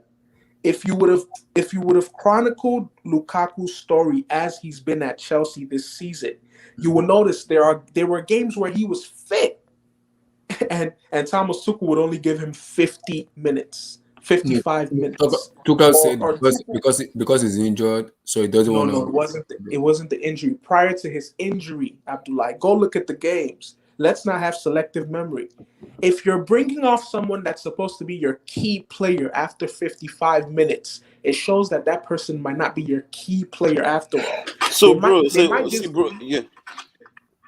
They might just be a player that you think brings something different, right? So you're like, let me see if I can use them to like change the game. You know, Lukaku is in a physical build. He can maybe help us in this way. But as for him being the final part of the jigsaw, that's the quote people are using to, you know, kind of take away from my point. They're saying, oh, but Tuchel said he's the final part of the jigsaw. After you win the Champions League, when morale is at an all-time high, you just renegotiated the terms of your managerial contract, and the board go above your head to get someone. Any manager in his right mind that's trying to control the situation will say, especially because when we look at it, right, coming off the season Lukaku had, it kind of made sense for Tuchel to say that. But that isn't indicative that Tuchel is that Lukaku is the player that he wanted. But I'll say this. Marvelous. Thomas, go ahead. Thomas Tuchel did not want Romelu Lukaku. Full stop. See, hold on. See what you said, right? I totally agree with you, especially that the fact that you said that it was giving him minutes. That you see, like, let's be honest. Let's try to open our eyes, right? That game against Aston Villa says it all. Because if you're saying, oh yeah, Lukaku he's just coming back from COVID, okay, fine, I understand that. But how come him and this guy just came back from COVID together? Austin Odoi and Austin Odoi started that similar game, but you refused to start Lukaku in that game, right? And because we were down and you saw how bad Pulisic was in that first night against Villa, right? So you had to bring him in. And you know, I tweak the formation and everything, right? So it's quite obvious that guy was never signing, but he just didn't have a choice because we couldn't sign around, right? And there was, to be honest, there was no other striker out there. So that there was Harry Kane. There was Harry Kane, but that bro, let's be honest. There was no way Daniel Levy would never sell Harry Kane to us, bro. That bald-headed, strong native doctor named Daniel Levy would never have let Harry Kane go to Chelsea. They would never sell that. But you just made an excellent point, and this is another point that I think I said a few times, and someone called me a conspiracy theorist. I firmly believe there are multiple games where Lukaku has scored this season, both in the Champions League and in the Premier League, and Tuchel has still been dissatisfied with the way he played. I don't know if you guys get where I'm coming from. So, you see how a lot of goals that Lukaku scores are typically, if you look this season, based on his physicality. They're not really because he does anything that's like footballing or system based. He just uses his physicality, bulldozes people. Think about the Arsenal goal.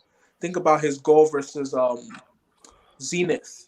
Think about even the headers that he scores. So it's possible that he was scoring in these games, and Tuchel was like, okay, you're scoring, but you're not really playing like my striker. And another point I made was we already have a striker at the club who's a bad footballer as far as technical ability. Why would Tuchel go sign a bigger, bulkier version that is a good striker, but a bad footballer? So now he has two bad footballers. Relax. No, that's the truth. See, the thing about me as a Chelsea fan is, if you put on a Chelsea shirt, I want you to succeed. But I will also say things as it is. Marvelous. A lot of Chelsea fans, the reason why they have this strong attachment to Lukaku is he had been at the club before. He was at the club as a youngster. So they felt like we sold him, and then he went to West Brom and Everton and he performed.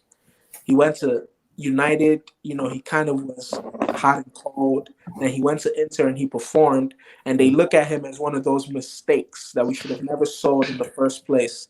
So they're like holding out hope that this is going to be his redemption story. But I'm sorry. Lukaku's footballing ability has declined. His goal-scoring instinct and his striking, him being able to put the ball in the back of the net, that has improved and even stayed the same. But everything else is a footballer. If you look at Lukaku as a footballer all around at Everton and West Brom, and you compare him to this guy, it makes sense why people call him Tim's.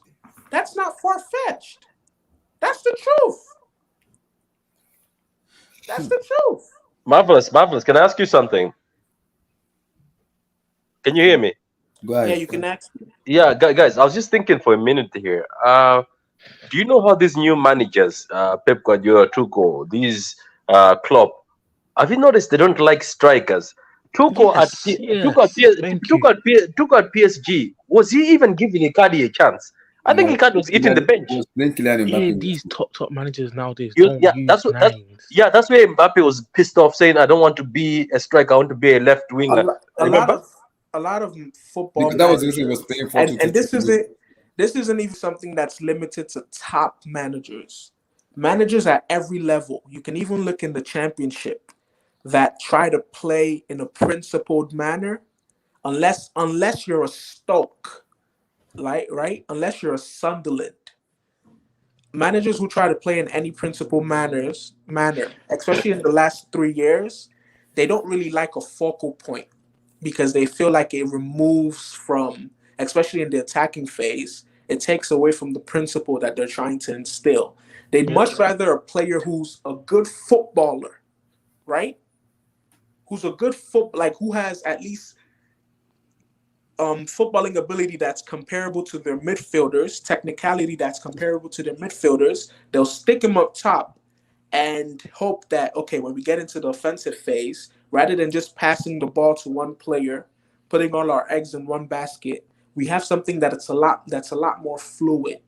Yeah, how can you be yeah. fluid in attack when you have a man where when you pass the ball to him, it bounces off of him like a trampoline? There's no way. Wow. Wow. But it's true though. Like the top No, managers that's the nowadays truth. don't use it. Yeah, like, you see City use Grealish up front, Foden, De Bruyne, like they switch Liverpool, Firmino, Jota.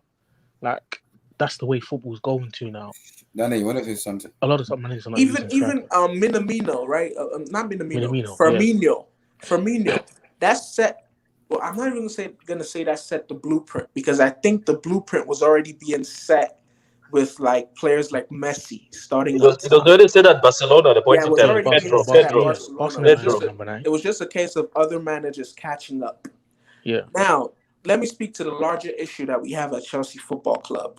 And Wilton made a comment of under Roman, we win one trophy, then 3-4 years we win another one. It's actually the opposite. I think in the last decade we won a trophy for every year. We have like 16 trophies in 16 years. And that's what has kept on feeding this behavior by the board.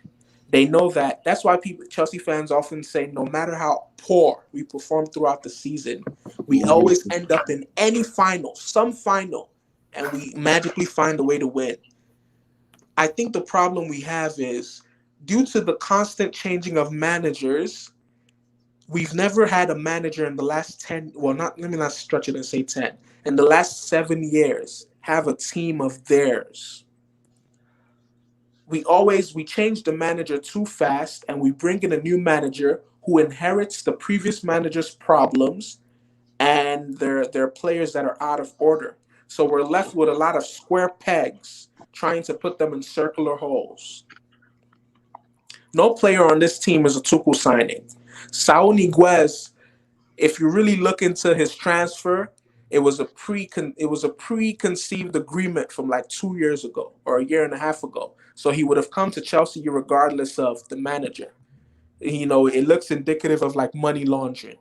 I say that as a joke, by the way, but something seems fishy with the Saul Niguez transfer, right? Maybe Atletico were desperate to get him off their books, and Chelsea are friends or cordial with Saul Niguez's agent, and they did him a favor, hoping that in the future, when Saul Niguez's agent is representing a top talent, he'll give Chelsea preferential treatment. That's neither here nor there.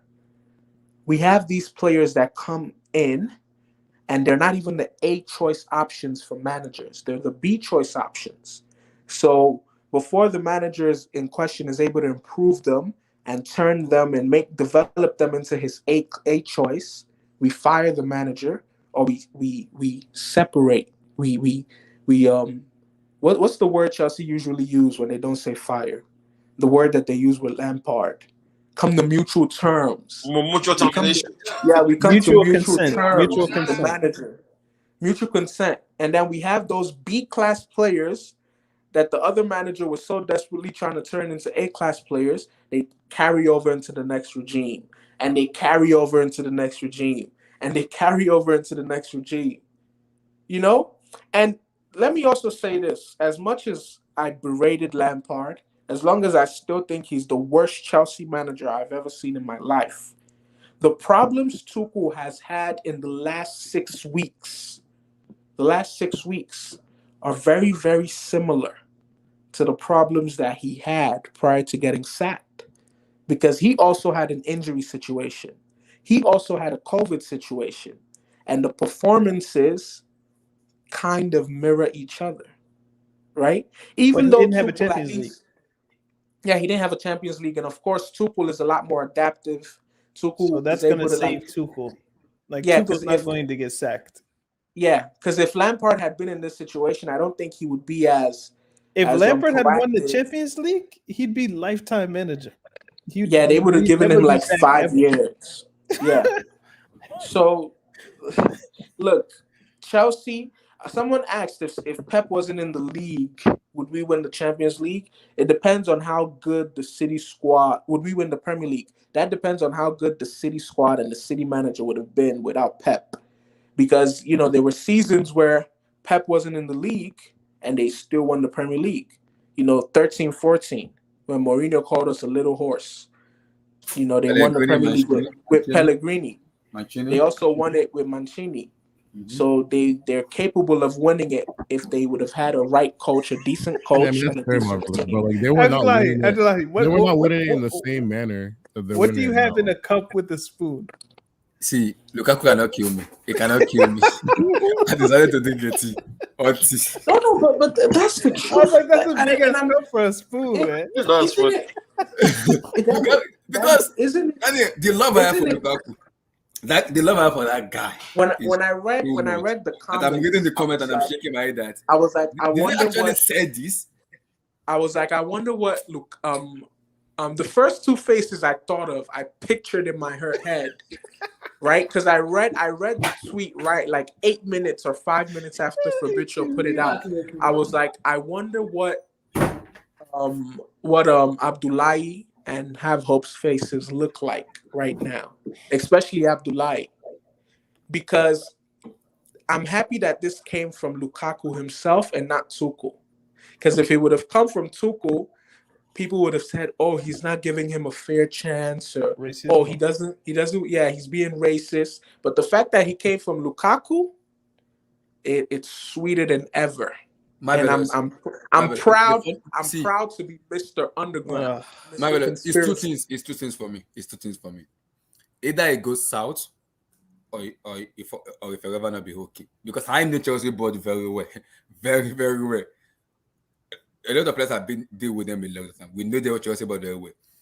Anything about if people, especially manager, if they talk bad about them, they will get in trouble. Now Lukaku has come out to say this stuff. Now he has to face it himself as a player. Yes, sir. What up? What up? Hey, are you doing this? This is cool now. Get him out of here. Now he has to face. Oh God, Luka join. He said it because yo, man, the kind of love I have for Lukaku, I've been backing this guy from day one. You missed Marvel. Why y'all mad? Why you mad? Why y'all mad? I cannot back him. Look, get out of here. Tosin. I am so happy that I was proven right, because you were one of the people that castigated me and threw stones at me and tried to like beat over my head with a mortar and pistol when I said Lukaku was Tosin the one that said that you had X-Files opinions? No. That's okay. That's YSK. I actually like him. What Tosin said was Tosin came to mind immediately when you said Tosin that. was like 100 million. Tosin agreed with me, but he latched onto the point of 100 million though, 100 million though. That means you guys don't know the Chelsea board. The Chelsea board will sign 150 million. Bro, they signed Kepa for 70 million, bro. You guys are prudent, man. Hold on. They would sign $150 million Euro pounds player. And I feel like maybe they feel like, okay, if it doesn't work, we'll just write it off as a It was 97 million. You guys are rounding up, man. Come on. 97. No, We'll we speak in euros. We speak in euros. We speak in euros. You're in America. We speak in euros. If bro. anything, speak in dollars. Nah, we gotta speak in euros when we talking about the European football landscape. Tosin and Abdullahi, right? As the because the other people that are in here were not there then. I think you guys, especially starting with Abdullahi, you owe me an honest, heartfelt apology. Go ahead, Abdullahi. Wait, an apology for what though? An apology for what?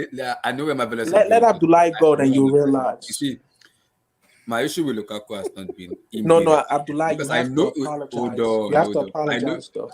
Hold on, I know Lukaku is a prolific goal scorer. I know, but him coming out and saying this comment now as a fan, I am worried for his entire career already. It can either go bad or go worse for Romelu Lukaku, and I don't want that for him right now because you are dealing with a monster in Chelsea board, e.g. Granaskia. That's what you are dealing with. Before you sign, you have to deal with someone called Demon, and she's a demon. So you come out and say this comment now. I'm serious. You are dealing with a demon.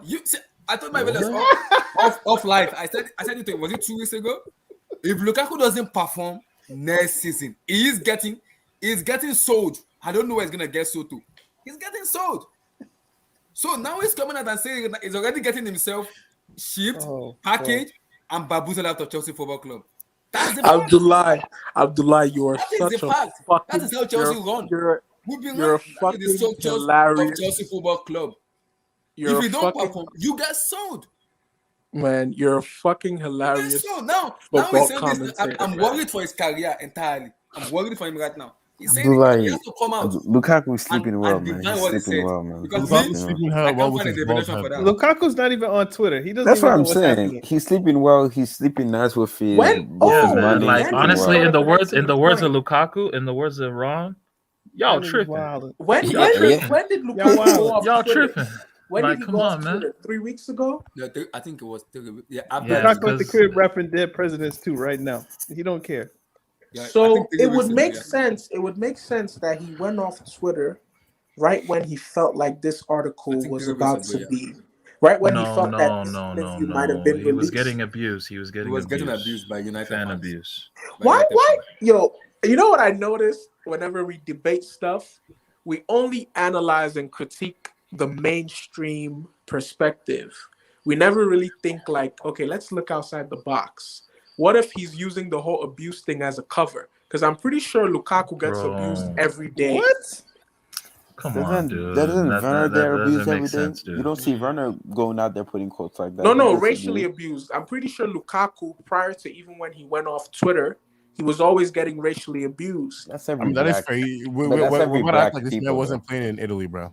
Yeah, that's every year. He was exactly. But except in Italy, he was worshipping. Nah, but it's worse. It's worse. It's low key. It's low key worse when he's because Italian fans on social media are not as bad as English fans. Chelsea's a very Premier racist League club. fans. Very racist. Very racist. I mean, a black PSG fan that pushed him off the train. Or what if we marry the two ideas? And what if because he left Inter and the way he left Inter, you know how they spray painted the stadium and they took out like the murals that they had around Milan and stuff.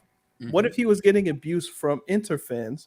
So one of the reasons that he did that interview in the first place was to get them back on his side. What did he say in this interview? What did he say? What did he say in this interview? He basically said in the interview that he was frustrated with the way that he left Inter, that what's happening at Chelsea he's not happy with. He said, and this is what that this is what when he Lukaku comes said. back into like, you can read it now. Physically, I'm fine, even better than before. After 2 years in Italy, in which I work a lot in Inter with the trainers and nutritionists, I'm physically fine. I'm not happy with the situation, but this is normal. I think the coach chose to play with another models. I just have not to give up and continue to work and be professional. I'm not happy with the situation, but I'm a worker, and I don't have to give up. If I close my eyes and Why are think you back, guys arguing? What the hell? What the fuck? Exactly. It's not that big a deal, is it? It's really not. It's really not. You know the most dangerous it's not really word in not. all of this. It's not before- that bad. Tosin, It's Tosin, not ready? that bad. But no. Like if Abdullahi goes to Fabrizio Romano's page Let me and go to you Fabrizio read Romano. those tweets, like that translation is like it makes it seem like it's some bad thing that he meant, you know. The most It's dangerous really all dependent on the translation that you Translation, get. yeah. the most dangerous word in that whole thing It's like that the Lukaku Bible said. The most dangerous word Lukaku used was being professional, because I have a kind a of lot. anytime people say I'm Keep being going down. professional. Keep going down. Like it's a series of tweets, Abdullahi. So Yeah. you're gonna have to go to the bottom. Anytime Which one? people Okay, say let me go down. I'm Is it this one? anytime people No, say keep going. I'm Keep being- going. No. There's like four tweets, maybe. Anytime people say I'm being professional, I always look at it as, so you're not giving Oh 100%. Lord. So I think the first one is, now it is the right time to share my feelings. I have always said that I have Inter in my head. I know I will return to Inter. I really hope so. I'm in love with this league. This is the right moment to talk and let people Now you see, know this is a different translation than the other one. what really happened. Lord in heaven, help me. Hey, Chineke, Lukaku don't kill me. And because Fabrizio's the biggest football journalist. Oh on wait. Twitter. Okay, Sky Sports. So that's Sky Sport Italia. Italia. I think everything happened last summer was not Who was he surprising. talking with? Who was interviewing him? It was the Sky Italian interviewed him 3 weeks ago. 2 weeks ago? 3 weeks ago. Oh, this is dated. So this is dated 3 weeks ago. They waited. They waited until the Liverpool game to release this. Allegedly, because they're dirty. They're scummy. They're scummy. I think everything that happened last summer was not supposed to happen like this. That's part. It's usually this usually happens a lot in football. Marvelous, like where they'll release the interview like 2-3 weeks later, and like they always do that. Like especially with like Mbappe, that's happened with Mbappe interviews. That's the one, I've seen that a Abdullahi. That's lot. the one. Okay. That's the one. Physically, I'm fine, but I'm not happy with the situation at Chelsea. Tuchel has chosen to play. He said the coach. Yeah. Oh Lord, this is bad. Okay. Tuchel has chosen to play with another system. I would give up. I will be professional. I'm not happy with the situation, but I'm professional and I can't give up now. Oh Lord. What the hell is wrong with that? Whatever happened to the good old days? He said he's a professional and he was still snitching and still talking that. That's exactly. Do you see the way that Fabrizio Romano why would he be happy with the situation though? That's the problem. The team stinks. The team stinks. The team stinks. And he's not playing. And he's not playing. Tosin, hold on. The team stinks, and Lukaku is probably the stinkiest. That would be Mason. Let me even address that. That sounds like cap. That's not true. That's not true. Marvelous. That would be Mason Mount or Jorginho, but continue. That's not true though. I don't rate Jorginho. If you ever listen to me speak. Wilton told me Chelsea's the best team in the world. The most dangerous word in this whole thing, like Jide pointed out, is the word professional. Because it means that, okay, I'm being professional. I'm being here because I have to, not because I want to. I'm doing what I can, but not really what I can do. I'm just letting the games go by, right? And then this is the last thing I'm going to say, and I hope people take this with a grain of salt because I just want to use it as the icing on the cake. If I guarantee you, if some shit like this would have come out about a manager like Pep or Sir Alex Ferguson, you'll notice minutes would drastically reduce. And even someone like Sir Alex Ferguson would go as far as sticking Lukaku in the PL2 team, in the Premier League 2 team. That's all I'm going to say. Lukaku, if the team is stinky, you're stinking twice as bad. Lukaku's the best player in the team for the past 2 games. So if Tuchel put him in Premier League qualitatively, Lukaku is Chelsea's best forward, and it's not even close. If Tuchel put Lukaku in the Premier League 2 team, he'd be cutting off his nose to spite his face. He would be sacking himself. if he did something that stupid. Bro, but Tuchel, I just looked at previous Tuchel interviews. He wanted Lukaku. I don't care No, what he Marvelous did not. says. I don't care You what just Marvelous missed. You says. just missed He everything I wanted said. Bring your evidence, That's why you Lukaku. don't Where's have your the evidence? context. Bring your evidence. He wanted Lukaku. Okay, Tosin. This is how I know. If you had a year-long deal and I was your employer, and you win me the Champions League, and we renegotiate the terms of your deal, and then you want a player like Haaland or you want a Harry Kane, and you can't get them, and I supersede you, and I get you Lukaku, are you gonna go into the pressure and throw me under the bus? Under the bus. Vilton, I see what you're saying. Oh, of course not. But he's not. Guys, Vilton said no, but hasn't Tuchel acknowledged himself that he's not using Lukaku to the best of his abilities? That it's his job to make him play better. Isn't that? Didn't Tuchel acknowledge that? So what are you saying, bro? Like, yeah, of course, Tuchel isn't gonna come out and say I do not want this player. No manager is gonna do that in the modern football climate. So, guys, this is what. No, but there would be rumblings though of him not wanting a moved. player. There have been rumblings before of Tuchel not wanting players. I haven't seen any rumblings of Tuchel not wanting Lukaku. I haven't seen that. I've already had contact with new manager Inzaghi. Maybe I shouldn't say that yet, but it was very positive conversation. I feel good at it. That was what he said power before he come to Chelsea. Romelu Lukaku is untouchable for this summer. Absolutely, is a key player for Inter. So this is power to before Inter were not gonna sell, but you guys pulled up with 100. I mean, when you pull up with 100, why would you not sell at that point? Did you guys hear what the guy during that time, right? You guys were the best team in the world. So said about Lukaku. If the best team in the world comes at Inter Milan and give them 100 million, of course they're gonna and they need the money too. Look, the guy at Inter literally said after Lukaku left, there is little difference between Dzeko and Lukaku. That was just retaliation. I don't think that's retaliation. That's just being so. That just being salty. Lukaku lacks footballing ability. He's only a good striker. He can only put the ball in the net. But Toast, I said Toast. He can't do anything else. Marvelous though. To be fair though, he was the top scorer and he was the top assist maker in Serie A last season. Yes, exactly. It was the MVP. So what are you saying? He was both. What are you talking about, Marvelous? Like, did you watch Serie A last season? What are you talking about? He is the top scorer of Belgian national team. Like last season, bro. Last season he had more. Bro, he had more assists than what's the other midfielder? He was the top assist maker and goal scorer in Serie A. I actually enjoyed that. And he was good at the Euros, except for the Italy game. But he was good at the Euros. I'm actually enjoying this because proving goal scorer. I don't know. Did you watch Lukaku against Portugal? He didn't score, but he was pretty good on the ball. I'm actually enjoying this because I think there's a lot more to come from this fiasco, and I'm gonna add this to the list of reasons that you guys used to doubt me. Don't worry, the storm is still coming. I don't hate Lukaku. I just think he's just a tier below the likes of I just think he's a horrible footballer. And I want Chelsea fans to be objective and admit that. No, he used to be. But he improved. You can't tell me Lukaku didn't improve. He has Lukaku does not score a goal. Marvelous.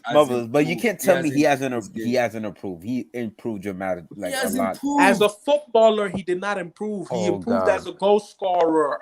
A goal scorer, those were two different things. Bro, did you watch? Did you watch him at the Euros? Guys, right? My own is just our next season, please. Like, I don't. Did you watch him at the Euros, bro? Right? Just bring back Broja for me. I just want to see Broja in the team next season, so we can stop dealing with all this BS.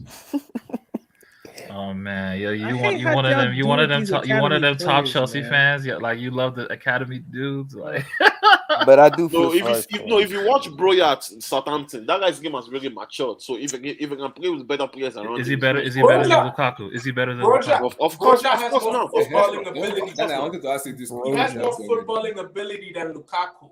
He's just that's a fact. That's a fact. Thank you. To see that guy's game. Oh God! Thank you. You guys are killing me. Why is that such a hard thing for people to rationalize? Nobody knows what Broja is, man. Hold on, because that's a problem, right? That's a problem. Why can't people rationalize the fact? I listen to this. Abdullah, hold on. Why can't people rationalize the fact that you can be a bad footballer and be a good goal scorer?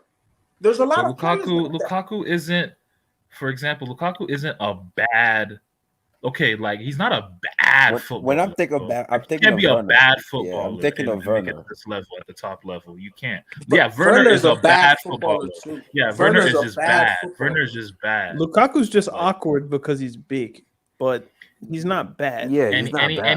has heavy feet. I'll admit that. Like And he has has a bad little stepovers. He wears but- like size 14 or 15. You're not gonna have great control with that Yeah. unless you're like Ibrahimovic. Yeah. You know. Or So Zidane or this, something. this is, I think, Daniel, this is a Belgium reporter, right? Yeah, but he's in London, so he has insight.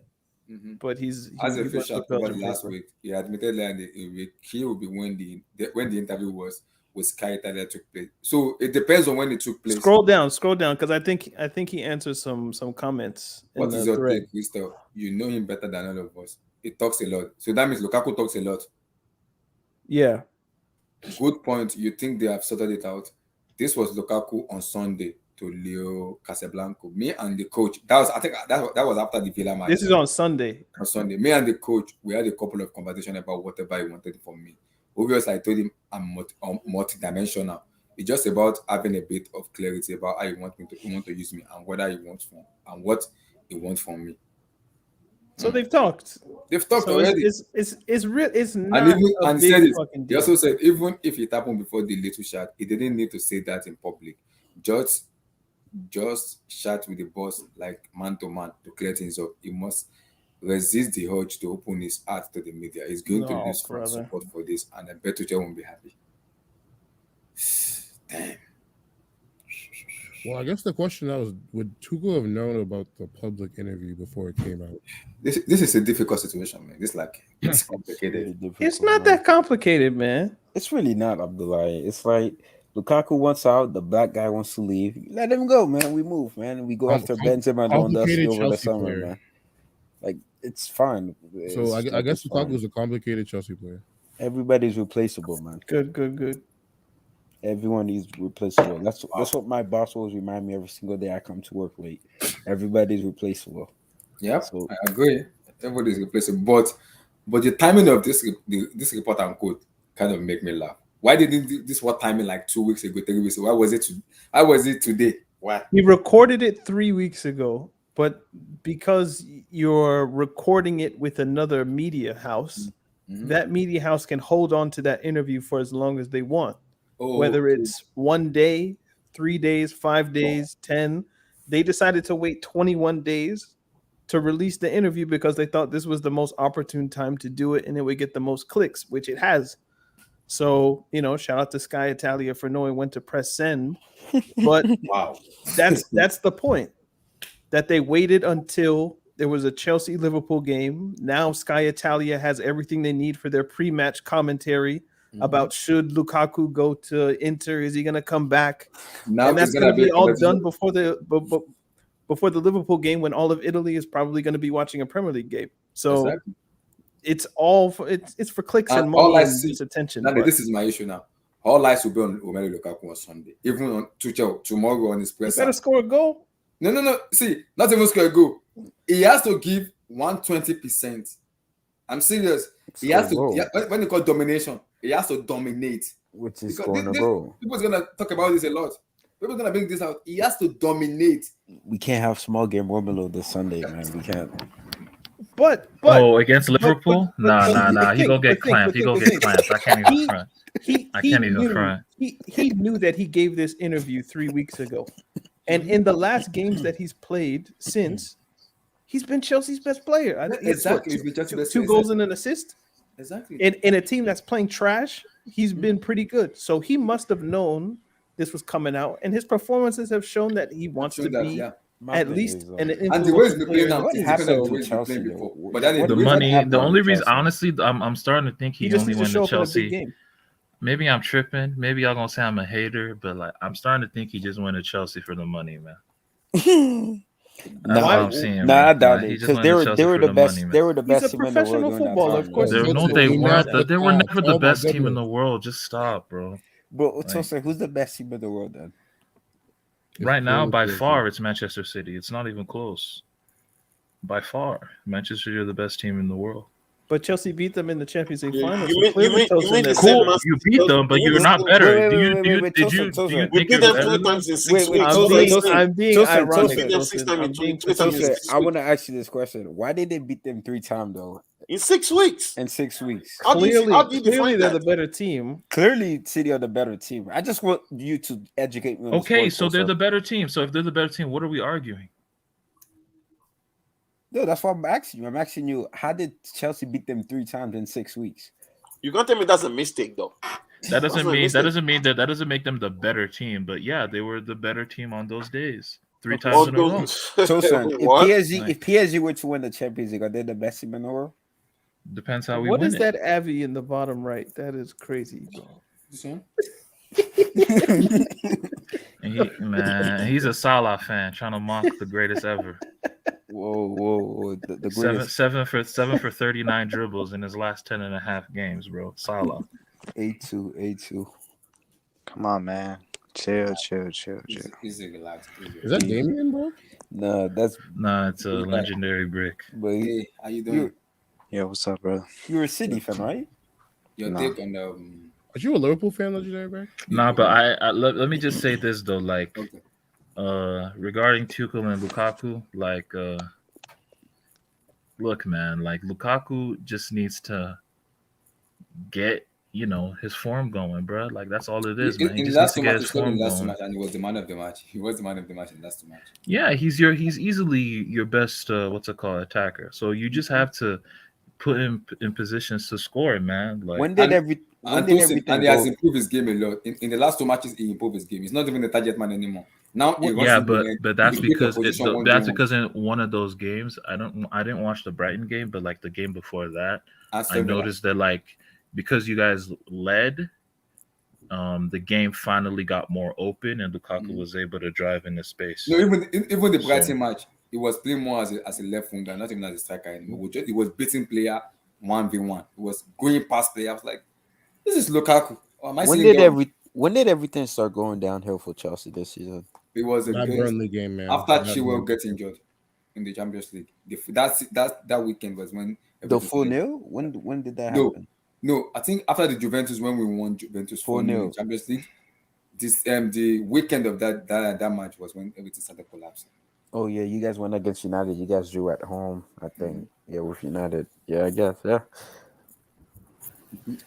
But don't worry, Abdullah. Relax, yeah, please copyright. Who's playing music? Playing music. Marvelous, is that you? Oh, mute everybody. Mute everybody. Is that Sade? Who's Yeah, this one? Sade. Sade? Who is bopping Sade right? Was that Sade? Man, Shout out to Sade, man. Shout out, Lovers Rock, man. Incredible Lukaku has album, put bro. everybody in their feelings, yo. But Abdullah, you can't give up on the season. I still think you guys could do the treble this season. How do you guys know I'm playing Sade? We heard it. Nick, we black. What the fuck kind of questions is that? We know what No, Sade like how sounds how did you guys know? We heard it through your mic. Really? You didn't hear Abdullah. I thought I was muted. Why are you playing music? No, you weren't muted, bro. No, you weren't muted, bro. Abdullah, I'm sorry, my bad. So I want to ask a question now. Let me come to Daniel on this. No, boy. Theo Hernandez or Lukaku? Man, can we talk about like Dembele and all these? He Like, asked me, these are the big Tosin, stories respect right the now. line, bro. Respect the line. Respect your elders. I don't know. Like the more sensible option is probably Luka Dean because you have an option in Chilwell that you would suspect will come right back into the team when he's fit next season. So it was September for me.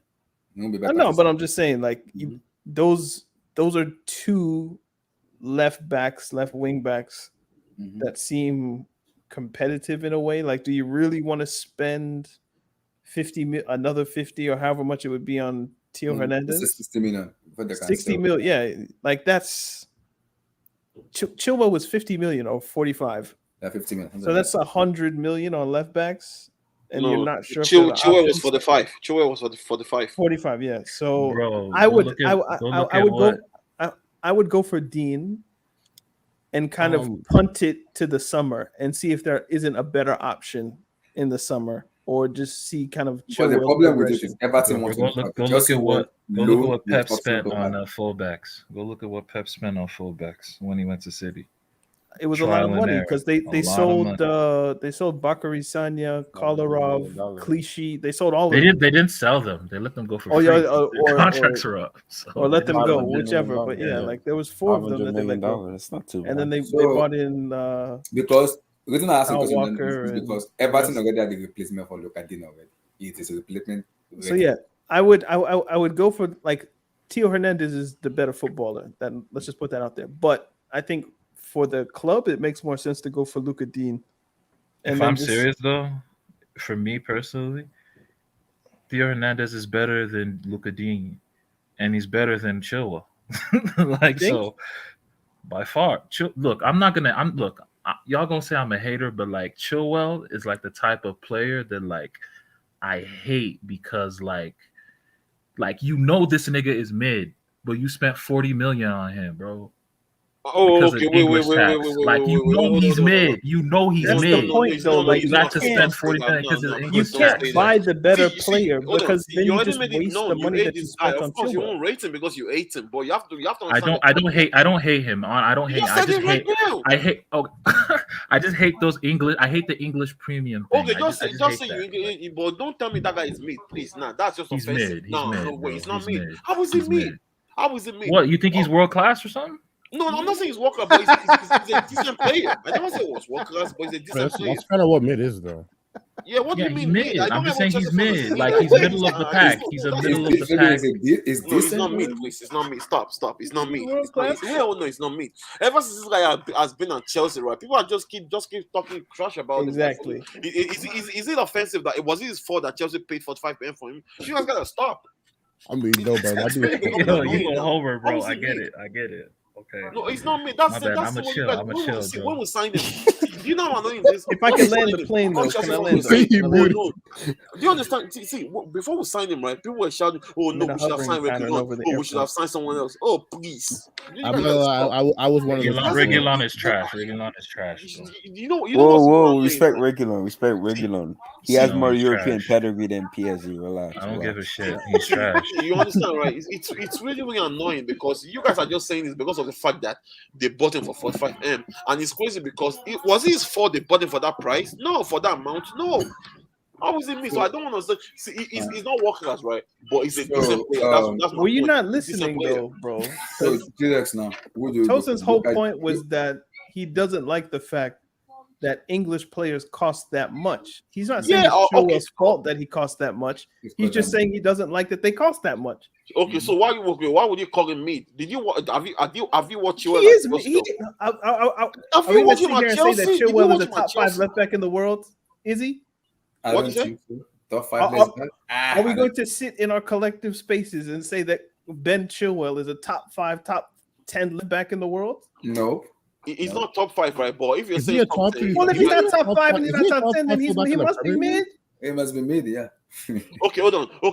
Mention. Bro, I don't feel like that about most of your Chelsea players. I'm gonna just tell you this, John. Like I'm gonna tell you this, bro. Like I fuck with a lot of your players. Reece James is world class. Is borderline world class. Hold on. Okay, mention 10 players that you think are above me, Chilwell, in that left back position or left wing back. Mention them. Wait. No.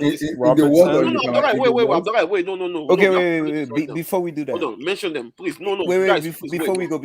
Gide, there isn't 10. Is Luke Shaw better? Is Luke Shaw better than? Let's do it. There isn't 10. I don't think there's 10. There isn't 10, but there's 5. Is Luke Shaw better than? I can agree, but is Luke Shaw better than Ben Chilwell? Is Luke Shaw better than Ben Chilwell? Yes.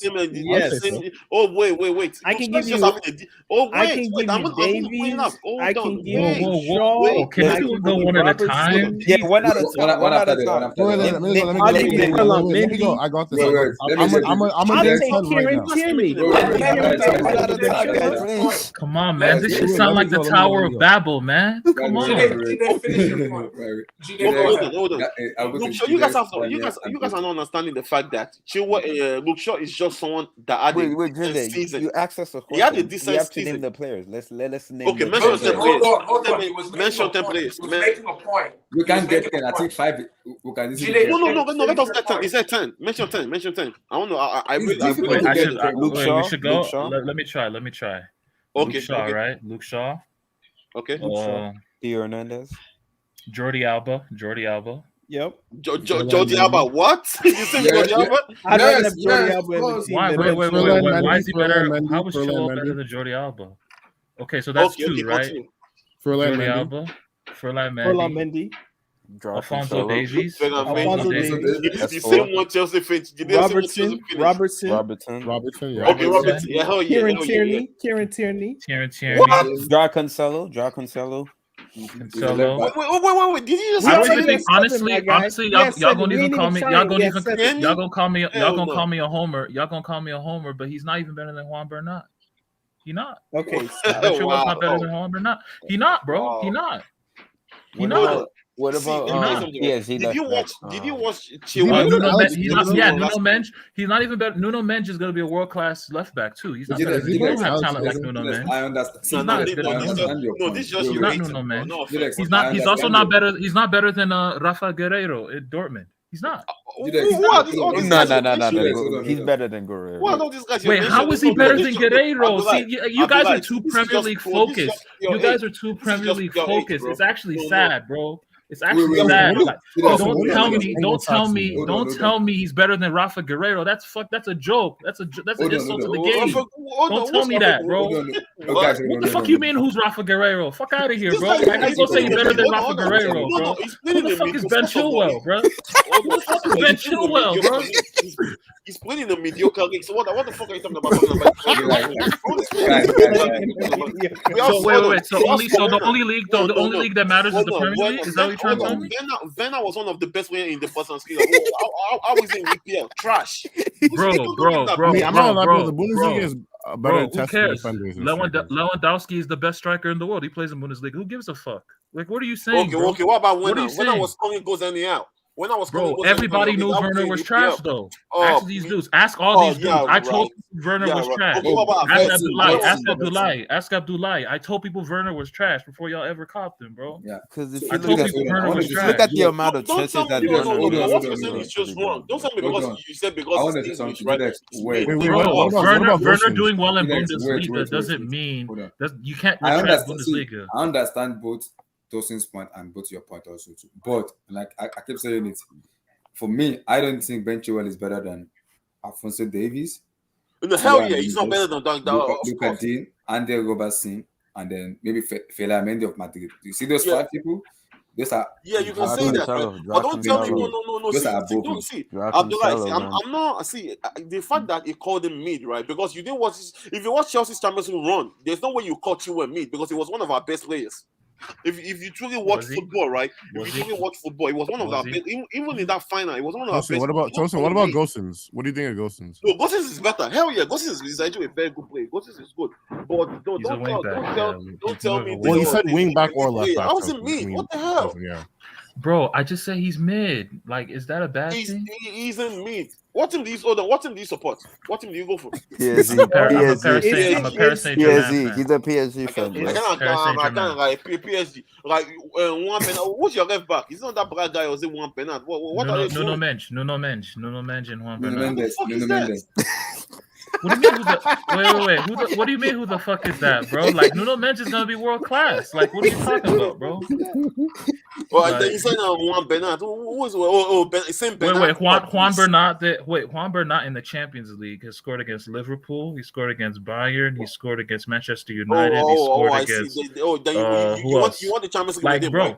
No, you won the Champions League with him, right? It's not about winning the champion. I'm just saying he's performed at a high level for 5 Exactly. million. So- We so- got him so for Chilwell- five. so- We so got hold him for on, 5 million euros. We got him for Chilwell, 5 million. We got him for 40 million less. Wait. You spent 45 million. We got Juan Bernat for 5 million, bro. On the player that's won the Champions League, that showed his class in the Champions League. So why are you hitting on him? What class did he show in the champ? Y'all What need to stop the do you cap, mean? bro. What class did he show? What Y'all the need to hell? stop the cap, man. Nobody knew he was playing. Nobody knew he was playing. No, just say you don't watch Chilwell. That's what. Just say that. No. Judas, I think So what? Like if I watch Judas, Chilwell, like I won't know the game, but if No, I don't watch come here and be don't the come here and be game, I'll saying, see wait, Chilwell. wait, Is that what it is? Judas, that's just offensive as hell, bro. Wait, Hell no, Judas, I'm not gonna I take understand Tosis. Wait, put that quote. Put that quote up. I understand Studio. Put Tosis' that quote up. viewpoint in terms Exactly. of Ben Chilwell. I He's gonna understand be a his viewpoint. superstar. Nuno Mendes is gonna be a I understand superstar. Tosis' viewpoint, but when Tosis said Ben Chilwell is maybe What about Tagliafico? in his own criteria, he has his own player that he knows are far better player than Ben Chilwell. Because the way we all know player tax, they want to buy this player, they're gonna hide the tax. You know, what they're gonna push so many stuff. So and they're gonna be elevating their players into a world class caliber. In which for me, I don't think they're world class. That's why I don't want to have that conversation of English player because it's an headache for me right now to talk about them because they overrate them too much. Too much hype is on them. No, Abdullah, no. So don't get me wrong. The hype is there, right? But it's also the hype that, like, you guys are saying, Luke Shaw, this. Luke Shaw is only having a decent season. How was Luke Shaw this season? How was Luke Shaw performing this season? How was he performing this season? Daniel, want to say, okay, Daniel, go for it. No. I mean, the whole point before I was interrupted by Tosin was we can have the how good is Ben Chilwell argument in a second, but the point was, if you spend 45 million on Ben Chilwell, can you 2 years later chase that money with 60 million more for Theo Hernandez? Because basically what you're doing is putting 45 million on the bench. Now, you can have the argument that with injuries, with COVID, with a bunch of that, maybe it is good to have a 45 million player on the bench if he's willing to accept the role on the bench. But you have to know that if Hernandez comes in the team, that Ben Chilwell is clearly the second best left back at the club now. Yeah. But you didn't pay him. You didn't pay for him to be the second best. You paid for him to be the best. Or the guy. Can I say something right? The only reason Chelsea is going for Theo Hernandez is because of the fact that can talk, cool. I can talk. Hell yeah, I want to defend my player. The only reason you have to understand the fact that to begin with, right? The only reason we are going for Theo Hernandez is because of the fact that Chilwell got injured and he's going to be out for over 7 months. Which is understandable, right? You can't compare see Man City, right? Man City had Kyle Walker, right? You know, Cancelo is not even a left back; he's a right back. Yeah. They paid 15M for Kyle Walker, right? And they still went for Cancelo, right? And before they went for Cancelo, they also went. They had this. What's the name of that Brazilian guy? Benjamin Mendy. What's the name of exactly? They paid 15M. They put 15M. Is he better than Benjamin Mendy? And they still went for Aki and all those. What's the name of that? Zichenko, whatever his name is. Might be the best. Zichenko, yeah, I can understand you. So no offense, but don't get me wrong, right? Don't get me wrong, but don't come here and be saying he's a mid player when you don't really watch this guy. When he came to Chelsea too, there's nothing wrong with being mid. There's a lot of mid players. When he came to Chelsea too, I was kind of like doubting, but you have to watch this guy play for Chelsea Football Club as a whole, especially about Champions League run before you say he's the mid player. And start saying people like Luke Shaw. Luke Shaw had a decent season. That was why he was able to play for England. Since you guys lost Ashley Cole, are you going to tell me Chilwell's feeling like he's the best left back y'all had since Ashley Cole or something? Hell yeah! What the hell? No. That one Luis was better. Alonso is better. Alonso is better. Alonso is not better. Pick Alonso is better. You mean stop? You mean the same Felipe Luis that will go after one season, right? Or he was still the better one just because he didn't play. That's not his fault. That's not his fault. That's not his fault. He came into a side that. Hold on. Are you seriously saying Felipe Luis was like, oh, please stop? No, this is a joke. No, this is a joke. Hell no. Because there's no you've way. already Hold on. disqualified yourself by saying that you don't even watch other leagues. So Philippines for me. I'll just assume that you didn't watch any of Atletico Madrid. No. Of course, I did watch him, but I mean for Chelsea Football Club. No. Don't tell me he has been the He didn't get that much. The reason he left is because he didn't play. But him not playing is not. He didn't play for Chelsea. You can't exactly. He didn't really play like that, so you can't tell me he was the best. But in Atletico for me, he was the best. He's the best left back Chelsea Football Club have signed since Ashley Cole. That was the question. No, he's not, because you can't say You that. you changed the question. Hold on. You changed the question to who's performed the best at Chelsea, but that wasn't the question. No. For Chelsea Football Club, you can't tell me Philippe Coutinho has been the best when he didn't get a chance to play very well. But you switched the question. You can't say That's that. not what you asked. You changed the question, though. Your exact wording was who was the best left back Chelsea have signed since Ashley Cole. That was exactly Okay, you're twisting it. Making argument, Okay, are you saying from Express in his former team? Is that what you're saying? From Express in his former team? Felipe, but he never played, and it's unfortunate. That's my point. That's my point. No, that's a different question, though. Marvelous. Are you in are you inside basement or in the washroom? Oh, are you talking to me? No. I'm just in a very big laundry. Yo, what's the next topic? Let's move on. Dembele. I want to talk. See, relax, build on. I don't see. Maestro, wait, relax. Keep him big. Did you I've like been saying it. wedding? I've been saying it. See, every manager Chelsea Football Club has had, they have not get the superior backing I want them to get. Like Klopp, like Pep Guardiola, who get their backing. If like I'm gonna repeat myself. That's why I'm having an issue with Ganaskia. If Thomas Tuchel come out and said, "Give me Ousmane Dembele," give him Ousmane Dembele. I don't care if it's our feet. Bro, no, bro.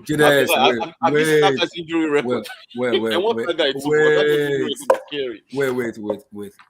Just let me finish. If Tuchel said they want Dembele, give him Ousmane Dembele. People may say he's been injured, but I can guarantee you one thing: a fit Ousmane Dembele for me can win you a football match. That's how good of a player he is. That's right.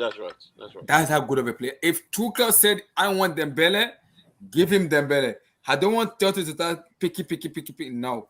If he wants Dembele, he's played with Dembele before in Borussia Dortmund. Give him Ousmane Dembele. It's not that bad. Give him Dembele. Now, if you give him the player you want, let's judge Tuchel. Because right now, people are misjudging him because he hasn't get the player he wanted yet. Give him Ousmane Dembele and the kind of player we want in the team. Now, let's have that conversation and judge him accurately. Because what do you think about the fan base, though? Like the Barca fan base calling him a snake and all. I don't care about Barca fan base. When last time Barcelona been relevant? 2015, MSN era. Do you really want this guy to do right? Je sais plus, je suis gaucher au droitier. Ousmane Dembele, je tire avec mes deux pieds. Ousmane Dembele. Crochet. I've been having an issue with Chelsea ball. I'm some backing their manager. If Tuchel said he wants Dembele, give him Dembele. That is me. That's my own logic. Because Pep was giving his player, Klopp was giving his player. You already have a Dembele-esque player on your team, which is Pulisic. He's injury prone. I don't get Pulisic because I keep saying I'm not. Obviously, Pulisic is not on the level of Dembele. He's not up to Dembele, please. No, obviously. Dembele is a far better player. No, obviously. Bro, no, that's not what I meant. I'm not comparing them. I'm talking about them as being injury prone. Injury players, right? See, I get that. They both injury prone. My problem with Dembele is it's all about mentality. That injury can be worked on with a better manager. Who he has played. Can it really? Because he will be rejuvenated. Here's the thing, right? When this guy was in my Arsenal or Van Persie, that guy was always getting injuries almost every freaking match, right? Then he got to Man U. His first season at Man U was injury free. So then you have to see, like, what kind of training techniques are they using? His last two, he was always injured his entire Arsenal career, right? And then in his last two Arsenal seasons, he found 10, some 11, sort of and 11-12, yeah. Yes, he found some sort of regiment or whatever, some type of, I don't know, right? It looked like it was a bone marrow transfusion because he looked like a totally different being. He stopped being as injury prone, and he was incredible. You can also say that with Honestly, the whole calendar year, right? the calendar year of 2011, that full calendar year of 2011, the Van Persie that season, best striker, top 5 strikers I've ever seen in my life, man. And Oh most unique God. strikers too with his technique. If Lukaku, people that say Lukaku has technique, go watch Robin van Persie. Yo, don't make this a Lukaku. Go watch. Yeah. Go watch. Lukaku. Abdullah, hold on. Bro, Go watch. we Go talking watch about Lukaku. Dembele. You bringing up Go watch. Lukaku, bro. Wait, Vilton. Go watch Van Persie in that year, and you'll see what technique and footballing ability as a striker is. But this is the point I'm trying to make. There's another player similarly, Arjen Robben, right? Injury prone. He got to Bayern. I don't know if they started feeding him steroid gummies, but whatever they did, they fixed him. They sorted him out. My only thing with Ousmane Dembele, because I feel like I can't even make this comment because I used to be able to have this trump card. I used to be able to pull this card out my back pocket and say our medical staff is elite. I can't really say that in light of what's going on this season, right? My issues with Ousmane Dembele aren't even around the injuries. I just think he's a toxic, egocentric player. Look at the amount of money he's demanding from Barcelona. Are you insane, bro? Honestly, I'll say this. Wait. I'll say this though. Wait. In response to that, I'll just say this. Bartomeu said that Dembele is better than Neymar. Laporta said that Dembele is better than Mbappe. So Dembele's agent is gonna ask for Neymar and Mbappe money. Exactly. I mean, what's wrong with that? And Marvelous what's wrong with too. that? Marvelous. My nigga just got married, bro. He just got married, bro. No, you see what? You see the thing, right? Bro, Marvelous. He just got married, though. He just got married. No, here's the to thing, right? money, If you see these footballers, right? If you know yourself, you know for a fact you're always injury prone. Why would you even be asking for stupid money? That's the point. No, but I'll say this. Wait, but let me say this. Wait, but let me say this though. Let me say this though. That 40 million, right? Like that's just a way of him saying, "I'm trying to get the fuck out." Like that's all that is, bro.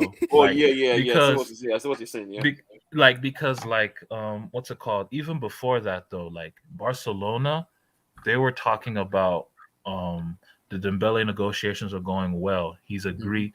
He looks like he will agree to a pay cut, like in half. Why would you half your salary at 24, 25? That doesn't make if Dembele's team signs off on that, they are embarrassing. Moussa Sissoko, the player that played at Liverpool, Juventus, that's his agent. If he signs off on that, he's killed his player, bro. He's killed his client. Like that would be malpractice for him to sign off on that, bro. Like get your money, bro. Get your money. And again, is that like when they signed him too, I don't really think Barcelona joined him because I think Barcelona actually paid over like 120 for that guy, right? From Dortmund. 50. Yeah, it was like it was 105 million at the base. They paid a lot for him. Yeah, and you can't ask Barca fans, Barcelona fans to mention like 40 games this guy played for you guys and you guys enjoyed him because it's mostly I think for me, I also think for me the environment Dembele is playing Barcelona isn't an ideal environment for him though, for me, because if it is a better environment for me, it will stay fit if it's being concentrated, if it's being focused, if it's enjoying his game with a better manager who he knows he can communicate and relate with. Ousmane Dembele will light up of the Dembele we want to see. He's that talented player. I'll say this: when I watched him under Tuchel in the 16-17 season, like that's so funny. That was a fun season for me because like I spent most of the first half of that season watching Dembele, then the second half of that season watching Mbappe and Monaco. And like it's funny though, like because in that 16-17 season, he had like 50 appearances, bro. Like he played a lot of games in that season. On that weekend, he did. And he had 10 goals and 20 assists in all competitions that season. And bro, like Dembele was electric. You've never seen an 18-year-old. I don't think he gets injured. You've never seen a talent like Tuchel would use him so creatively. You've never seen a talent that could play in swingers with his left foot and his right foot. Yeah. Like ridiculous. And then also like you'd also never seen the fact that like man, like Tuchel was playing him in like really obscure like positions. He would play him as like a number 8. he would play him as a number 10. He would play him as a striker. He would play him behind the striker. Like, he would play him in so many different ways because he would just tell Dembele, bro, just have a cup of coffee and play here. You could do anything you want because he was just that good, bro. But then he goes to Barcelona, and I feel like it's the same thing kind of goes with Hazard. Like, sometimes, man, don't really follow your dream, man. like Hazard followed his dream. Dembele followed. Like, it just did. Pogba followed his dream, quote unquote. Like, it just doesn't work, man. It don't work, man. Sometimes it just doesn't work. Sometimes you got to think about your professional career, you know, and what you thought of as a kid. I hope Mbappe is listening to this podcast as well. But like, sometimes you just don't always have to follow, quote unquote, your dream. You know what I mean? Mbappe, don't worry. You know, that's just the overpoint. That's just the point I'm trying to say. We're gonna set you free this summer, Mbappe. Don't worry, bro. My turtle, we're coming for you. Yo, Mbappe, this is what they think of you, bro. They think of you as a Ninja Turtle, bro. Relax. But hold on. The PSG. What's the name of the PSG's fan I was just talking to again? What's his name? Oh, my name Tosin. My name Tosin. Yeah, Tosin. Okay, yeah, I'm GJ, bro. So, do you think you guys are still gonna persuade him to sign a new deal, or you think he's gonna leave? Man, bro, he's gone. The last minute. Never say never. He's gone. What do you mean he's gone? Like, it's so funny. Like, Madrid fans have this arrogance. They don't know who we are, bro. They really don't. No, it's true. It's true. Like, Madrid have pulled up a United. Like, they're not pulling up and getting Mbappe like that. It's not going to be easy. You don't think? And this Champions League, dude, I'm telling you, this Champions League tie is going to change the fabric of all that. Oh God, Tosin, bro.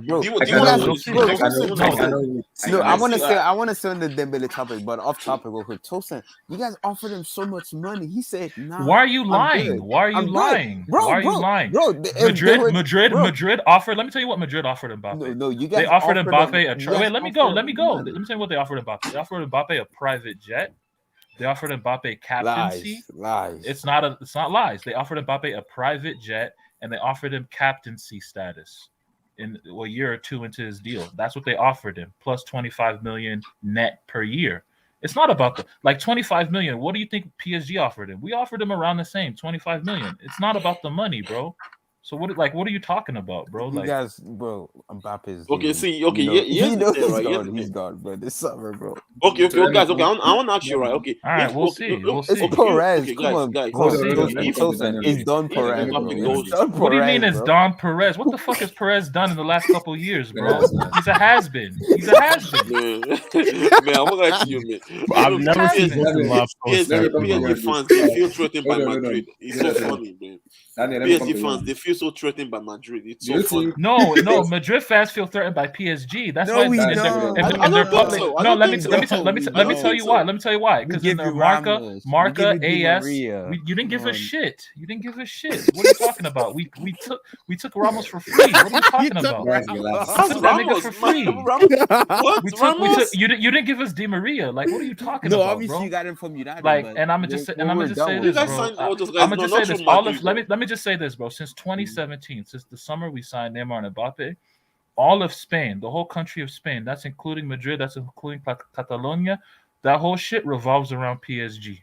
Because all they talk about is PSG. That's all they talk about in that country. Bro, go look at the Marca publications. Go look at the AS, Mundo Deportivo, what's it called? Sport magazine. Go look at all the magazines. All they do is talk about PSG. That's all they do. All y'all do is talk about PSG. Get off our dick. Get off our dick. Like, just dead ass. Let him go for free. Just set him free, man.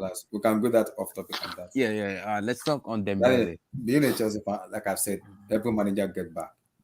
Klopp was back with his player. Pep Guardiola was back with a player, and this is my own rhetoric here. If Tuchel said, if he told the board, most especially Ganaskia, give me Ousmane Dembele. I see no reason why the board doesn't get him Dembele, because that is what he wants. So what if Dembele chooses another thing? I don't think he himself came out and said, I want to play on that Tuchel. He said it. He would love the reunion with Tuchel again. Because he said it himself. Man, I'm just saying, Mundo Deportivo reported that he's talking with PSG. So, I heard. Talking with PSG, talking with Chelsea. He's also talking with Manchester United. Chelsea, United, Newcastle, PSG. Yeah. You mean Dembele? That Yeah, Danny, and Liverpool too. I think. And Liverpool, no. If I this think guy Danny, likes himself, right? I think you know what, right? I think if this guy likes himself, right? It's cool. It's Like cool. this might be somehow, He's right? only 24 too, man. No, left to me, right? I mean, I might be wrong, right? But if this guy's like himself, without those injuries and stuff, I think this guy should stay away from English football, at least for now. For me, I don't think. What? Let me. Should I answer this question? Okay. Wait, Juve trying to sign him too?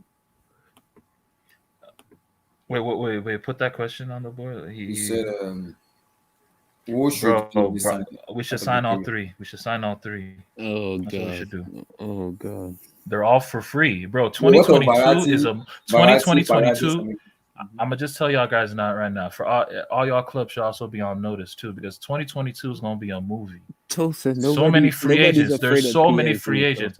I'm not talking about I'm not talking about from the vantage point of I'm just talking about all clubs. Like 2022, all it's the free agents available is crazy. Because Mbappe for free to Madrid. That's crazy. Mbappe not going nowhere, but you know. We'll see. I mean, keep so Danny, your take on the host. Dembele. I mean, look, if Hazard slightly feels like a good idea, then Dembele is a better one.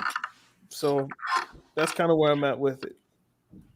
Are you worried about this? Hold on, Dembele and who? Let him finish. I will come to you. No. You can go. Go ahead.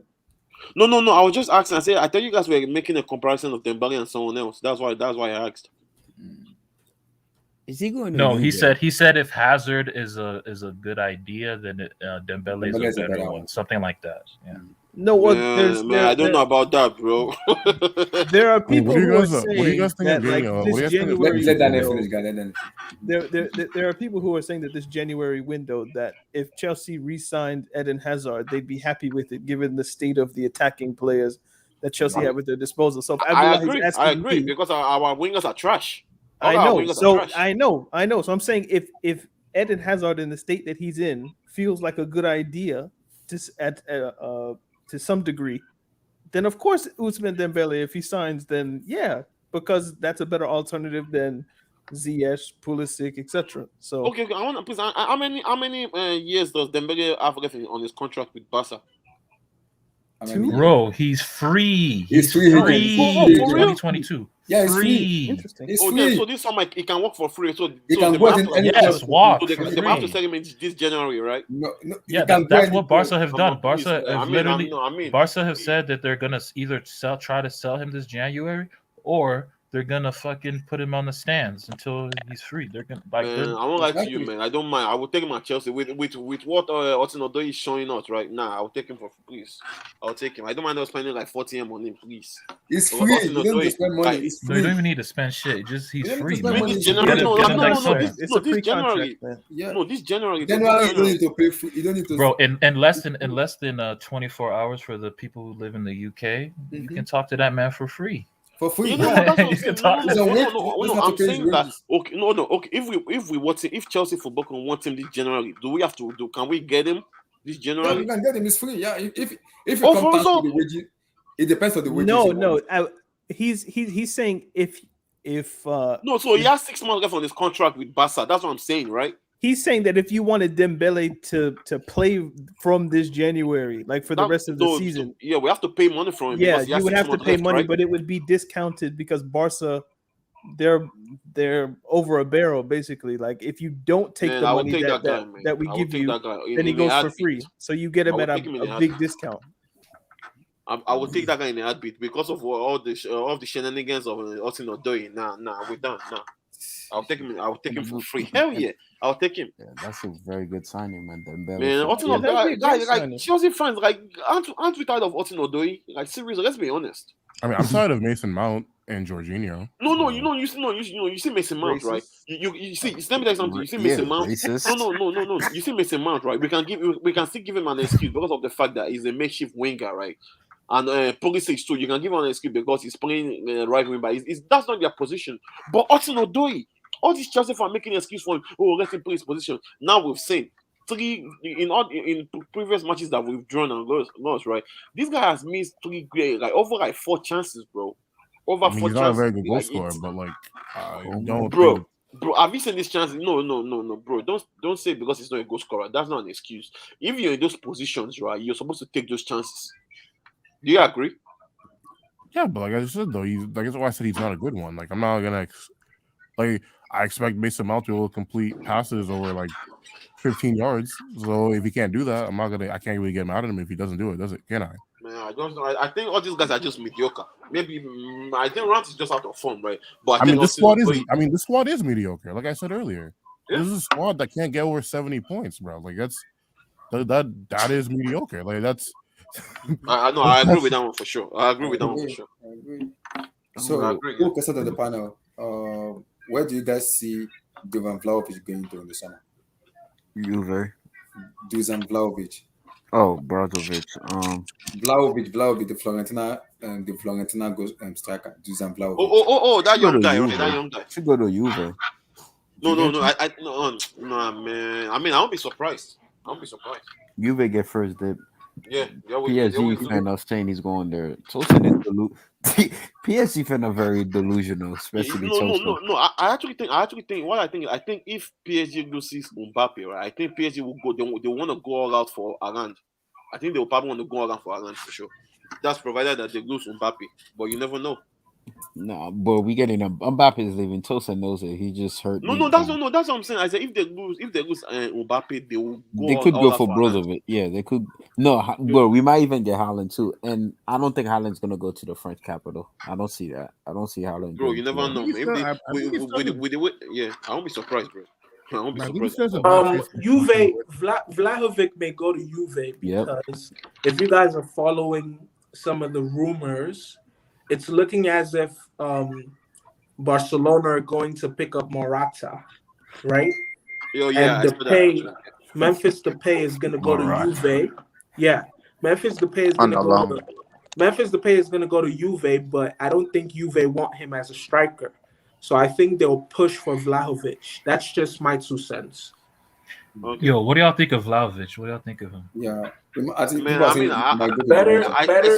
saw clips of the guy. The guy is okay. I'll say this. What I like about him, I know he's about to say better footballer than Lukaku, right? I knew it. I knew it. What I like about Vlahovic though, like no cap, is quick trigger, quick, like a lot of one-touch finishes. But he's really quick finisher, bro. Like quick trigger finisher. I don't know if that'll work in the Prem, y'all league. I don't know if he's built for y'all league, but like if he goes to Juventus or a Barcelona are interested if they don't get Haaland. I think he'll do really well there, bro. I think he'll do really well. What do you guys think of Osimhen? Balling. That's a baller. My brother, my son. That's my brother, man. I relax. No. Let's put the Nigerian bias aside. I'm not taking my Nigerian bias aside. It's my brother. That's it. Awesome, man. Honestly, I'm actually sick. I'm sick right now because like that injury, like he can't get a full season. Like, can Osimhen get a full season so he can score 20 plus league goals?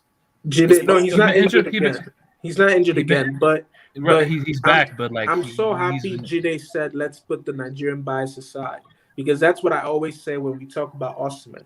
Osimhen is a good player, but he still has a long way to go with his development, and that's the truth.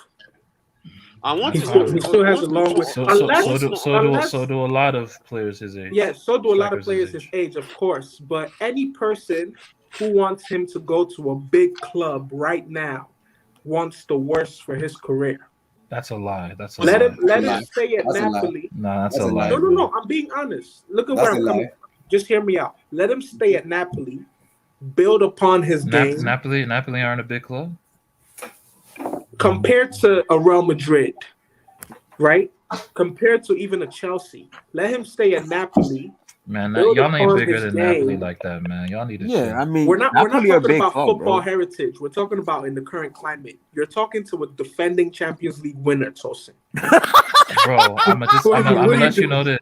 I'm gonna let you know this. Man, Tosin, sorry, bro. Sorry, Tosin, you keep using it from everywhere, bro. No. Like I know that's y'all crutch. The Champions League win. That's y'all crutch every time. But you know. I mean, history gonna look at that Champions League different. That's all No, I'm gonna no, say. but What do you that's a mean? very What? no, you know That's all what's I'm gonna say funny? on that. You know That's all what's I'm gonna say funny, on that. Tosin? You know what's funny? That's Two all I'm gonna things. say on that. That's all No, I'm no, gonna say two on things. that. No, Two no. You things. see, bro. That You know what's Champions League funny, right? You know crutch. what's funny, right? You know what's funny, bro? Because people keep saying when we won the UCL, people keep saying, "Oh yeah, oh Chelsea, they won the Champions League in the pandemic. We are pandemic champions." But how come when PSG got that final, right? Neymar Nobody was said crying. anything. Nobody said anything, Neymar bro. was They crying. had a whole riot in That Paris, no, but burning down cars. but that's You know what I what's said even though. funny, right? Champions League. It At could least, be. hold on, It, bro. See, the funny thing is that we even had fans in the stadium to watch that game. But PSG Bayern, no fans was in the no, stadium. in all honesty though, if And PSG in the don't, PSG season, it was only one-legged if tie. PSG Yeah, would have won one that, leg. to be honest with you, it could be a good thing that they didn't win that Champions League. Because if they would have won it, people would be discrediting it more. But Chelsea, to be honest, let me than the address Chelsea one. Because it's Tosin's one point. leg. There are no Yeah, fans man. in the Small stadium. small setback for a major comeback. Let me address Tosin's point. Please. The whole thing about the Champions League being a crutch for Chelsea fans. I'm happy it's a crutch because it's a heavy ass, big ass, thick ass crutch. But the second point, Look, right? but I'm just saying, like memorable Champions League winners, nobody gonna think about No. Chelsea. But the man. more, I'm just the letting you more, know that. The no, the 2012 more is important memorable. point, Come on, it's Milton, memorable. What are you saying? Milton, What? hold on.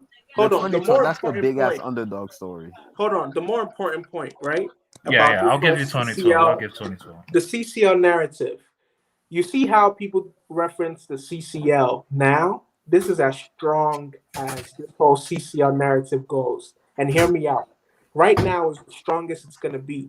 Because 25 years from now, 50 years from now, when people look back, they're just going to see 2021 Champions League winner Chelsea.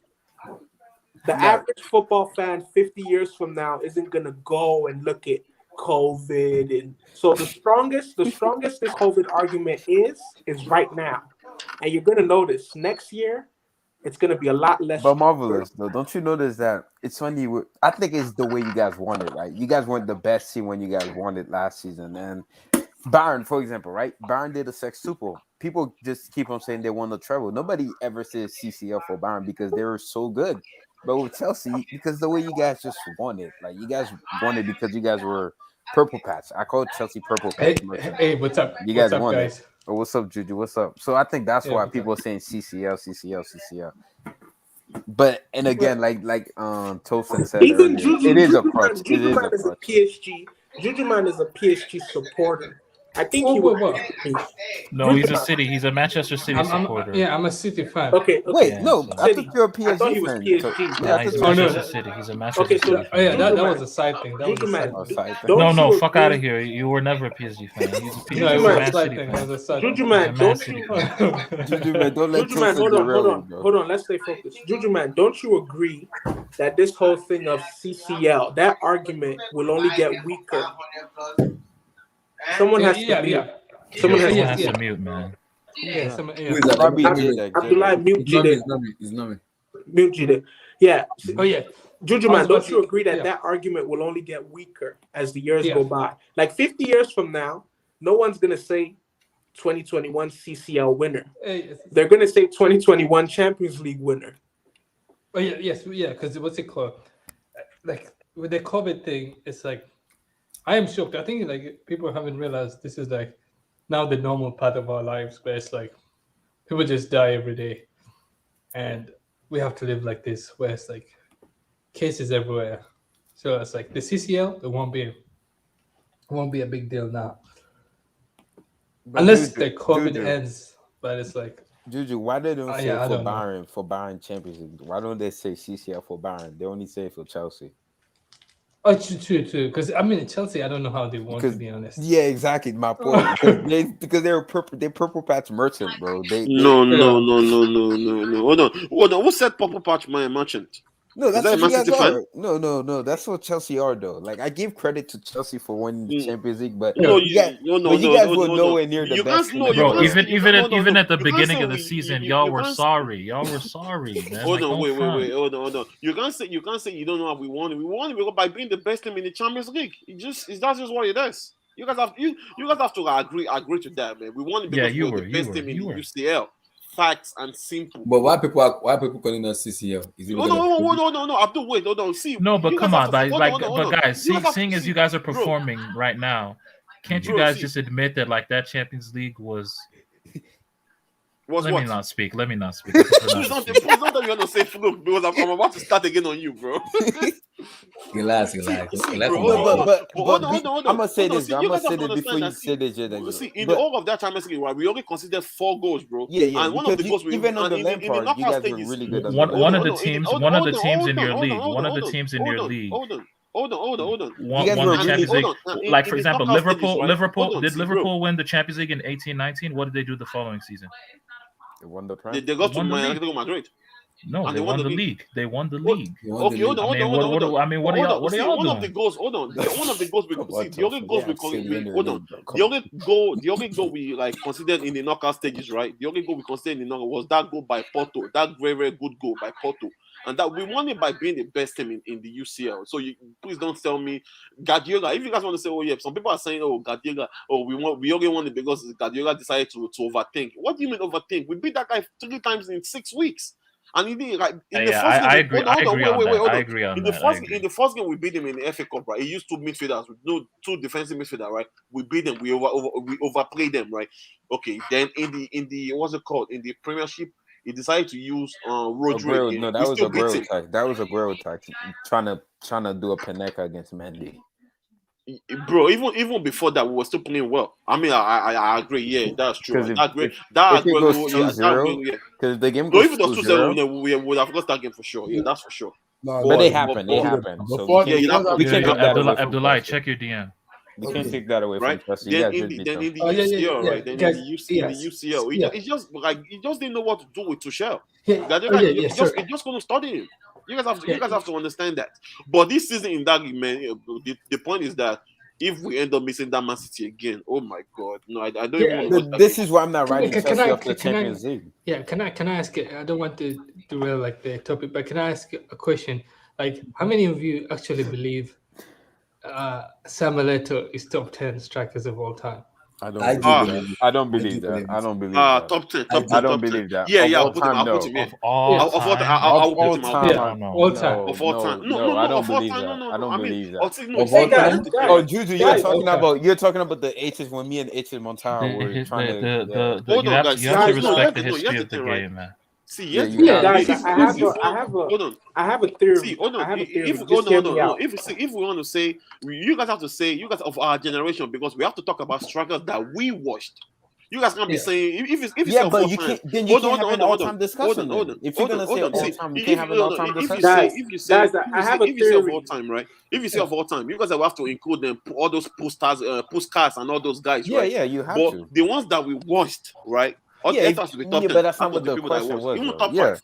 If you're basing on people, top 5. Hold on. Let me. I have a please. I have to say this because it adds context. So I saw a clip maybe 2 or 3 days ago of a goal that Samuel Eto'o scored against Real Madrid. It was a long distance goal. It looked like a chip, but it also looked like a shot, right? Oh, you talking about? It was lucky. It was lucky. The 2000. Oh, that wasn't against Real Madrid. That wasn't against Real Madrid. No, it wasn't. He's probably thinking of the 2009 La Liga run when Barca did the treble. It was against Madrid. I know. I know what I. Hold on, guys. I know. Wait, you're saying it was? Why are you saying it was a chip or a lob? It was a long distance shot. It was a curler. But the way he hit it, it looked like a lob. Was it from the left flank? Was it from the left flank? Yeah, from the left flank. That wasn't Madrid, bro. That was like Panathinaikos or something. Oh, yeah. You're right. Champions League. Panathinaikos. Man, I'm sorry. Why are you doing this, bro? I'm sorry. Hear me out. This guy said Madrid. Yeah, I thought it was, bro. I don't know why I had Madrid. I had Milton. Hold on. I don't know why I had Madrid in my head. But this is the point I'm trying to make. I have a theory because I noticed something about that goalkeeper's starting position. Back then, right, in the early 2000s and in the late 90s, goalkeepers, their starting position was so far from the goal, right? Whenever they would try to keep against long distance shots, I feel like I have a theory that it was easier to score long distance shots back then than it is now. Does anyone disagree with me? But To be honest with you, And it was. I man, also think it was easier to score goals back then than it is now because of how far. Bro. What? I'll tell you this right now. Go look at a lot of I'll goals tell from you back this. then. To say the it's goalies easier, used to be standing on the 6-yard but box. I'll tell you this. In the modern era, there have been more goals scored in the modern era than ever even before then. It's so much easier to score now. Because to score now, the rules of the game, the rules of the game make for high scoring matches. Exactly. Bro, they took the away goals a lot just of the for that goals reason. were because goalies, even if you look at penalties back then, but the goalkeeper would run out. We can't use that as a in regular play. A lot of the goalkeepers, their starting position used to be on their 6-yard line.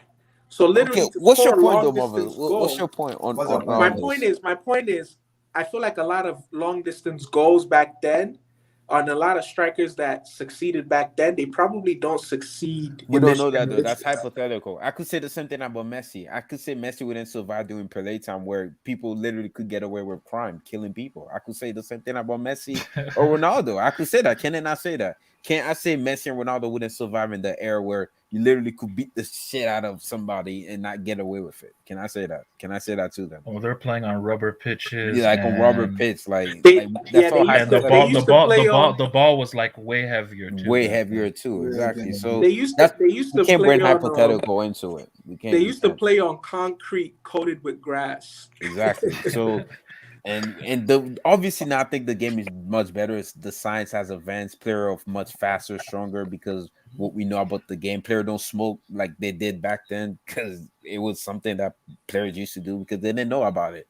The sport is football is always gonna change. In the next 50 years, it might be a whole different sport. We don't know. But my thing is, if we're gonna have an all-time discussion, we have to bring in those Puskas, those Di Stefano, those Perle. We have to because it's all time. Do we have to bring in that guy that Cristiano Ronaldo broke his record? Joseph Beacon. Since you mentioned all time, we're gonna have that discussion on Sunday. Yeah, we have to bring up everybody. But if you're talking about based on what you see, that's a whole different conversation. We'll have that yes, but that's what Juju Man is. Because that's what I'm thinking when you say all time, I'm looking. Eto, he's not top 10 all time. He's all time. He's like top. If we're being honest, he's top 25 all time. If we're being honest, I can think of like 20 strikers that are better than him. But people like HS, all they're gonna bring up is, has Lewandowski ever scored in a Champions League final? Has Lewandowski ever won back-to-back treble? If you're gonna bring achievement into it, that's a different conversation. But him as a number 9, like what a number 9 is supposed to do, like carry the ball and score goals like consistently at the high level, you can't tell me he's a better striker than Lewandowski. Like you just can't. Like Lewandowski, to me, he's the greatest striker in our generation. I know most people have strikers, but I'm talking as a purely number 9. I'm not talking about who's a better footballer. Just a number 9, what a number 9 is supposed to do. I think Benzema's a better footballer than him. But based on what a number 9 is supposed to do, I think was the greatest. Exactly. I agree. I completely agree with that. I agree. So we'll have that discussion of Samuel later because I think people doesn't rate him that highly, but I think he should be rated highly. Very, very well for me. Very, very well. So it was one of the best strikers. Round up on this. Tosin, I'm gonna come on you on this. 2 questions. Have you seen the new Nigerian national team manager? Tosin, unmute yourself. Have you seen the new Nigerian national manager? His name is Ose. Is it Porello or whatever his name is called? Porello. So he was recommended by Jose Mourinho. Your take on him? Person is muted. My bad, is your mic working? Yo, my bad. I was talking to someone. What were you asking? The new Nigerian national manager, Joseph Porello. Give me your take on him. Nigerian manager. What the fuck? We have a new manager? Yeah, that's a new manager. Nigeria is a new manager. We didn't stick with Eguavo. Nigeria to AFCON. Why you gonna do the World Cup qualifier? Nigeria is, I love Nigeria, but we're some of the most funny people in the world. So they put out that whole thing about getting Jose Mourinho only to get Jose Cuervo. Jose Pizarro is his name. No. I know. I said that. I said Jose Cuervo on purpose. They did a whole press run to get Nigerians hype, right? They were feeding Nigerian media with like, we've reached out to Mourinho. Jose Mourinho, only to get us Jose Cuervo. Nigeria is hilarious. I just looked at this man's resume, bro. I prefer not to speak. Look, Chelsea, I prefer not to speak. Chelsea, prefer I'm not to trying speak, so man. hard. I'm trying so hard to not bring up the man's resume too, man. Nigeria is fucking hilarious. Even he's Portuguese. Even with the biggest Portuguese clubs, he didn't even last more than a year on his resume. He didn't even last a year. He didn't even last a year. Braga, Porto, he coached so many teams, but I don't even know. No, but he didn't even coach for a full season with these teams. Abdullah, but that's the thing, though. When people make statements like he coached Porto, you have to look not at even how for a full season. How successful not even for a full season. How long. It shows that he coached Porto for a segment of 2016. Not even the full season. Just a part of we're in trouble. We're in trouble. We're in trouble. Nigeria, if you don't know who to give the job to, give the job to me. Iguavon is Iguavon no better? Is not the better manager? Why are they taking it from Iguavon? What's going on? Didn't they trust Iguavon that man? What's the squad? What's the squad? When is AFCON, by the way? AFCON is January the 11th, and then January the 9th. Yeah, and all the players have started going to the camp, right? Yeah. The European players will move this Sunday. It's next week. It's next week on Sunday. It starts. Yeah, and so wait, on Sunday is Mendy gonna play? Yeah, after the match is moving. Because this call they say like they have until the 3rd of January, and then they can leave. January they move. Oh, okay. So they have start by what's called by Let's January. Go, man. We got Egypt first, man. We gotta slap up Egypt, man. We gotta slap up Egypt. So what's copyright? Don't let YouTube.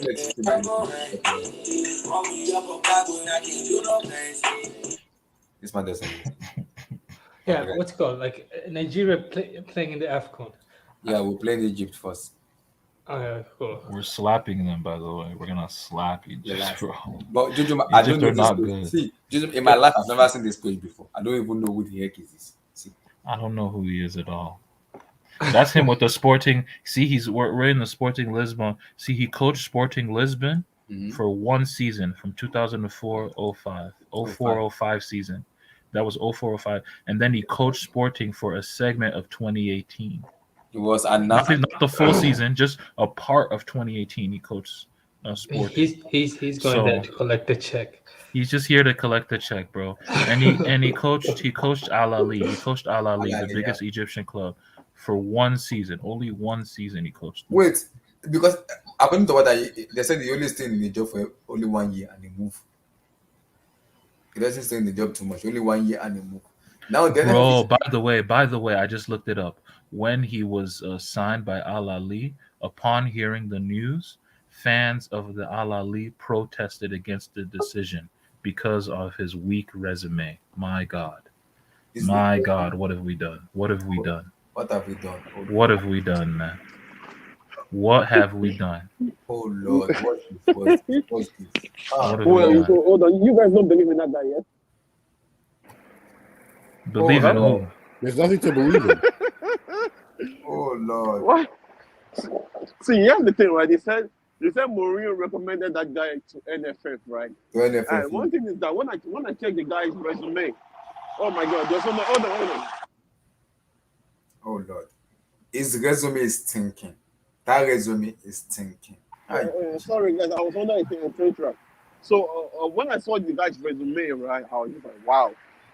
I mean, NFF they've always been known to go for shit coaches, especially like shit foreign coaches. Wait, so I'm not what did Iguavon do that he can't be given the permanent coach? Here's the thing, right? I mean, I think the mistake they're making is that if you guys want to say, if you guys want the foreign coach so freaking bad, at least let the Iguavon. Let's see what the Iguavon is going to do in the Nations Cup. See, here's the thing: if somehow Nigeria end up winning that Nations Cup, now people are going to feel like, you know what, we didn't even need the foreign coach. And we're gonna win it. I promise you, we're gonna win it.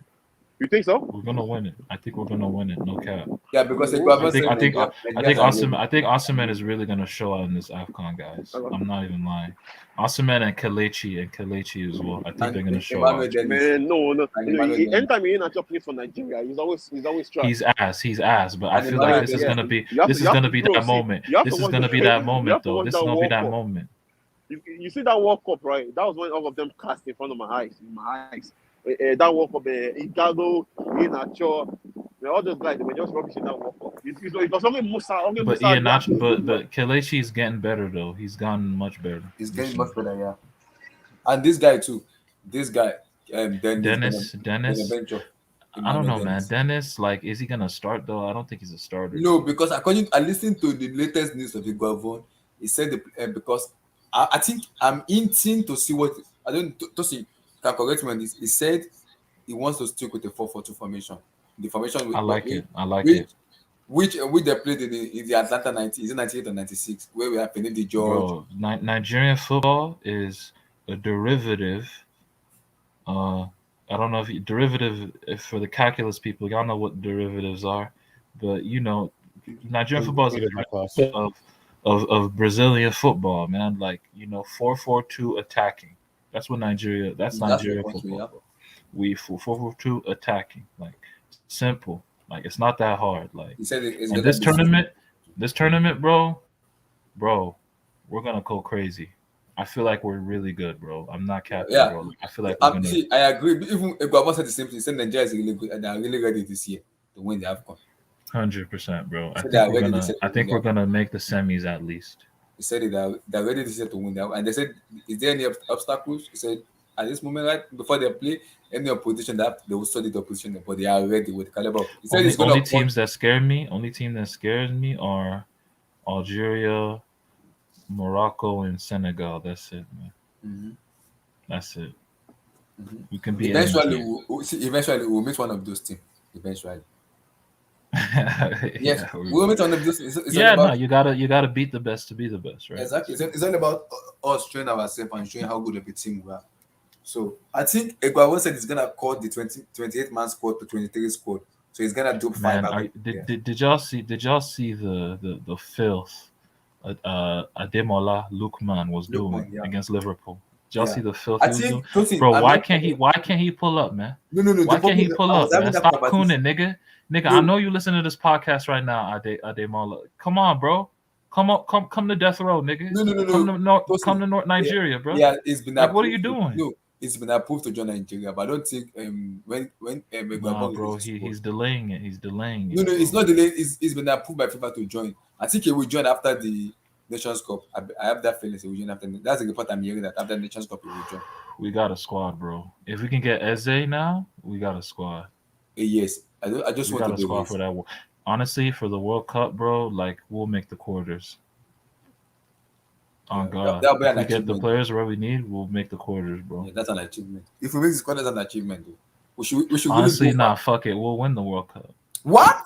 No cap. We'll win the shit, bro. Nigga, we gotta go full way, man. I'm not going no glass half full. Nah, fuck that. We gonna win that shit. Listen. If Nigeria wins the World Cup, you know it's gonna cost the world war. You know that. That's gonna be a riot. You know that. I'm not ready for that riot right now.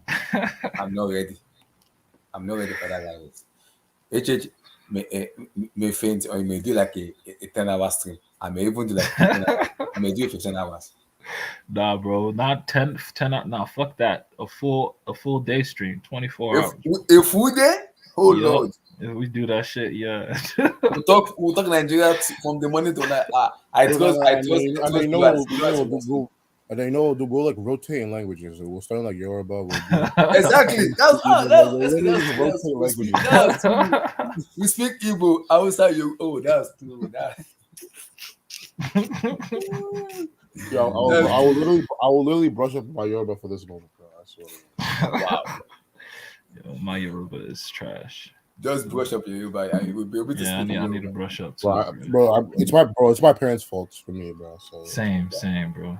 Yeah, I agree, but sometimes you have to just keep learning. Wait. Are you guys gassed for the next World Cup? I am so gassed. 100, bro. We're gonna win it. You guys have no idea. I am so gassed. Like, hopefully, like Corona. But wait, guys. I have this question to ask. By the way, like, so like at the end of this season, right? The 2022-2023 season. It'll be weird. That season is gonna be so weird, bro. Because Yeah. I feel like a lot of motherfuckers, especially at the start of that season, like in August, They won't right? try. The season usually, they will not be trying, bro. Like there's Yeah, a 'cause World it's like- Cup in around the corner, bro. Yeah, Like, bro, especially niggas if is you not get trying to injured. get hurt, bro. Nobody trying Yeah, to get but- hurt before a World Cup, bro. Like, like, I promise you, motherfuckers is not gonna try at the start of next season, bro. I'm gonna say that right now, bro. Yeah, Like, it's gonna be 'Cause too it's like- weird. Yeah, because can you imagine if you get injured in let's say this is your last World Cup and you get injured in Yo, November. yeah, like imagine if Cristiano or Messi, Yeah, like, gets injured, bro. Like, They'll- yeah, dude. they'll- Like, like, them they will niggas is flip. not gonna try, bro. They're Yeah, not bro. gonna try, bro. On God. Yeah, Like, so it's yeah. like you can no miss. Like they will go with an injury. If they get a small injury, I swear they're going with the injury. No one is missing that. Yes, it's gonna be a beautiful World Cup this year. Yeah, I'll be terrified of Neymar because it's like if Neymar gets injured before that World Cup, like Yeah, he will fucking he might commit. He might Yeah, commit, bro. yeah, Like, yeah. it'll be that He must bad. not get injured. Yeah, like another 4 years. Bro, he'll literally just retire at that point, bro. Yeah. I don't think. Yeah, exactly. I don't think he can come up because like that's Nah, just but I think I honestly call me crazy though. Even though people were eating up that interview where people misinterpreted him, I think Neymar will make the 2026, but like not as a starter. Maybe he'll be a starter. But like he'll be like a subdued role, obviously. Like he's not going to make it. Like, this is probably his last World Cup. bro, he'll be 34. That's what Let me Zidane answer that. was. Danny, That's yeah, what but- Messi is. That's what Messi is right now. Danny, I'm Sure, a but believer. What was inside? I'm a believer, so I'm going forward. You never can tell. God could just enjoy win the Nations Cup, boom, and the following year they win the World Cup. You never can tell. I'm Yeah, not sure, saying- sure. Wait. No African team will ever win it. Like, why you say that, bro? Yeah. Like, why you say that, bro? Like, The You know, French when- national when- team is full of Africans. You know, if an African team like reaches, you know, like, an African team did quarters. win the last World Cup. I'm No, gonna say no. that. Yeah, no. But I'm telling you, if an African, like you remember Ghana 2010, like they let everyone down so bad. Like Gian just needed to hit the target, and what's called Yeah, Stephen man, that's Appiah on wanted Gian, to take that's on that Gian. penalty. And Stephen Appiah Yeah. wanted to take that penalty, and I was like, and Gian was insisting, no, he'll take it, and he skied it. I was like, this son of a.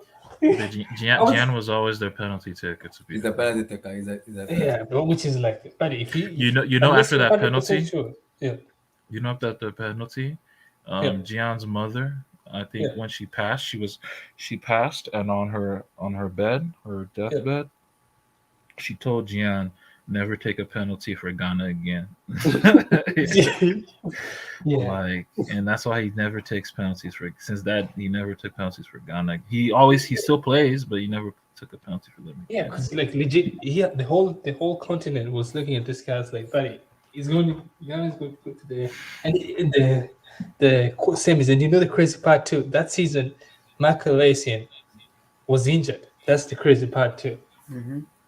Which is like this guy was in his prime, and not in his prime, he was good. Yeah, but Michael he Essien was had the injured. ACL tear. You know what? before, You know what? yeah, the World what, Cup, what, yeah. Tosin, you know what? Yeah. What I'm happy about is I hope and pray they can bring player like Eberezi, Michael Olise to the team, and Ademana Lokman to the team.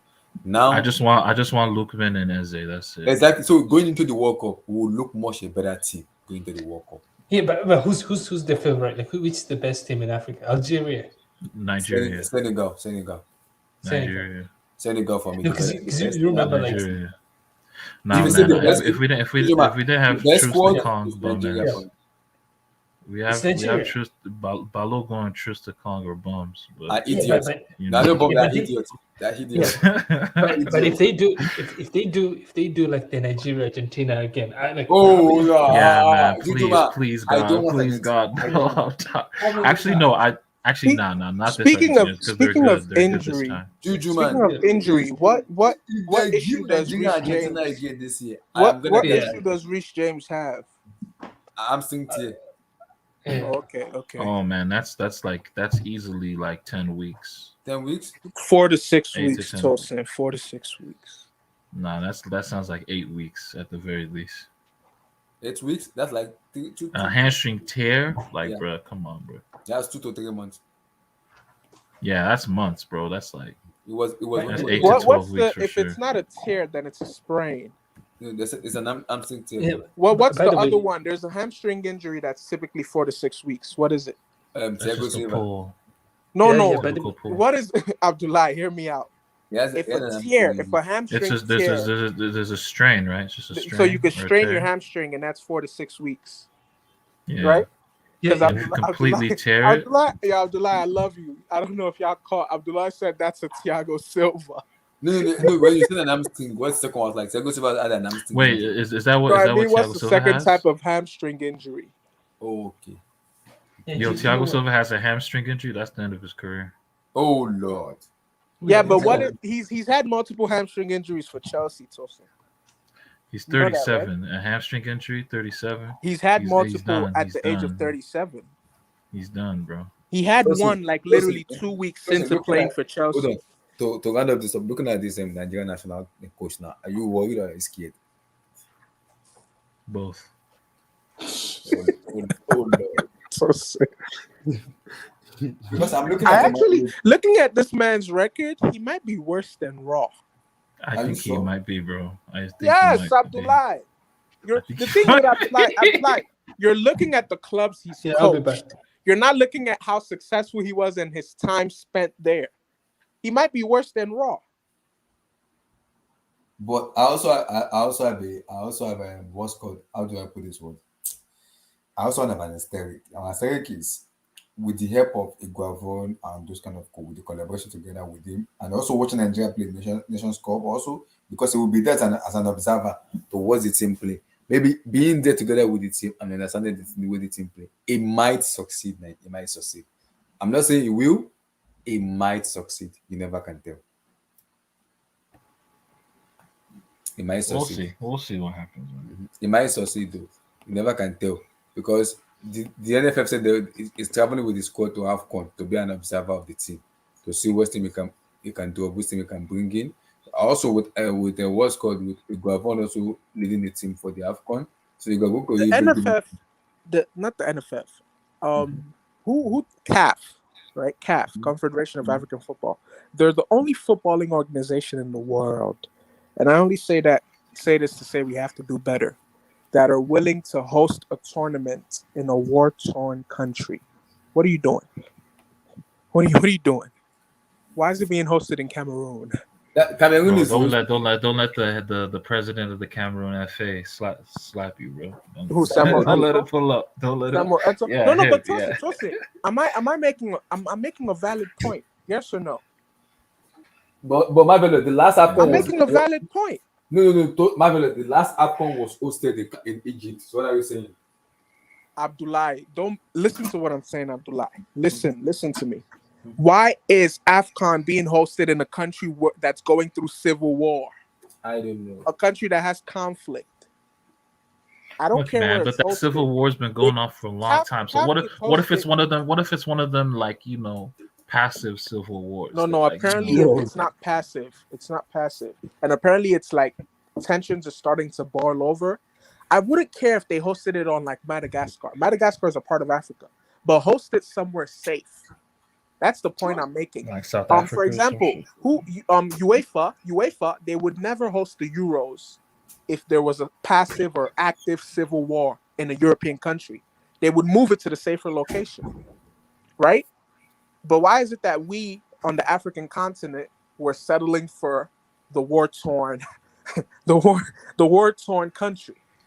Let's just pray the tournament goes smoothly. Let's just pray it goes smoothly, bro. So, guys, to round up, do you guys listen to what Ayan said about the disrespecting AFCON as a whole?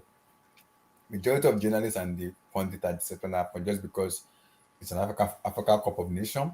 Because there was a comment, I don't know if you guys hear it. They're not. I mean, they're most of them are kind of mad because there was a comment. It's during the season, bro. It's during. So you get it. Like, there was a journalist that asked what's his name, Sebastian Alla, about him going to AFCON or saying Ajax. Was like, and the coach said, actually, a disrespectful question to ask me because I want to play for my country. Of course, I'm going to AFCON. Why are you gonna ask me to stay in higher than going to AFCON? That it's like the reporter said. Allah was mad and angry with the reporter that why are they not asking him a dumb question about him staying? Yes, he said he wanted to represent his country. Why are they asking that dumb question? Why are they asking him that? It's like he said it's like racism to him. Whoa. He said if it is Euro or what's called or Nations League, are they gonna ask him the same question? But the thing is, those Why is it are in Africa? the summer. They're in the summer. That's why. Like if AFCON was like hosted in the North like in 2019, no one complained about AFCON because it was during the summer, right? Yeah. But you know, now that you have to put it in sub-Saharan Africa, and as my guy Emmy so succinctly put it, talking about the climate there and why it has to be during January and stuff.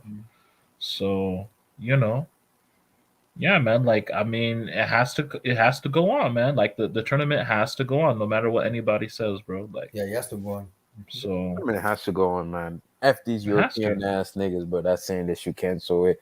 I don't care about Liverpool and City and But Chelsea. Why are the reporter? Wait, Vilton, why are the pundit and the reporter? Yeah, I feel like this AFCON will be super popular too. Like, I feel a lot of people will watch hold it. up. What are you saying, Abdullahi? Okay, because Ian Wright was angry because a reporter in Ajax asked Sebastian Ali, like, why would you should sit down with Ajax rather than going to AFCON? And I reply, Sebastian Ali said that's a dumb question to ask me. He said because I want to represent my country. Why would you tell me to sit down in Ajax rather than playing? Like I don't get these European dudes, bro. He also said it's like being a racist. Can you tell an European players to stay for international, not to go for you can, bro. But you can, bro. It's the same way how they say, they pretty much they just want the Euro to be the only major tournament, just like how they say the Copa America is a small tournament. Bro, look at the way they talk about leagues that are outside the top five. Bro. Yeah. They use all those countries' farmers leagues, don't they? So, Well, even teams in the top 5 leagues, like if you don't play in the Premier League, you're automatically not a top player. Like, bro, I'm gonna just say this though. Like my it's boy Abdul, biased. It's biased. My boy Abdul on Twitter was talking about it too. But like, bro, if Holland does not go to if Holland goes to Real Madrid or Barca, and Mbappe and Holland, who are being pegged as the next Cristiano, Messi, like, you know, that dichotomy, like they're trying to build something around that, the media. If both of those players don't go to the Premier League, we got to have a discussion, man. We got to have a discussion. Like, what is the pool of the Premier League? Like, the Ballon d'Or winners, the elite players, the elite players, they don't go to the Premier League except Cristiano. That's it. Like, let's keep it real, man. Let's keep it 100, bro. Like, we need to talk about that, bro. If Holland doesn't go to the Prem. If Holland does not go to the Prem, we got to talk about that, bro. Like, you could say the top 10 greatest players to ever play the game never touched the Premier League. Never, not even, except for Ronaldo, you could say, only Ronaldo. But yeah, it's just like back to Abdullahi's question. Yeah, it's just European people being biased, like Klopp being biased because it's going to affect them.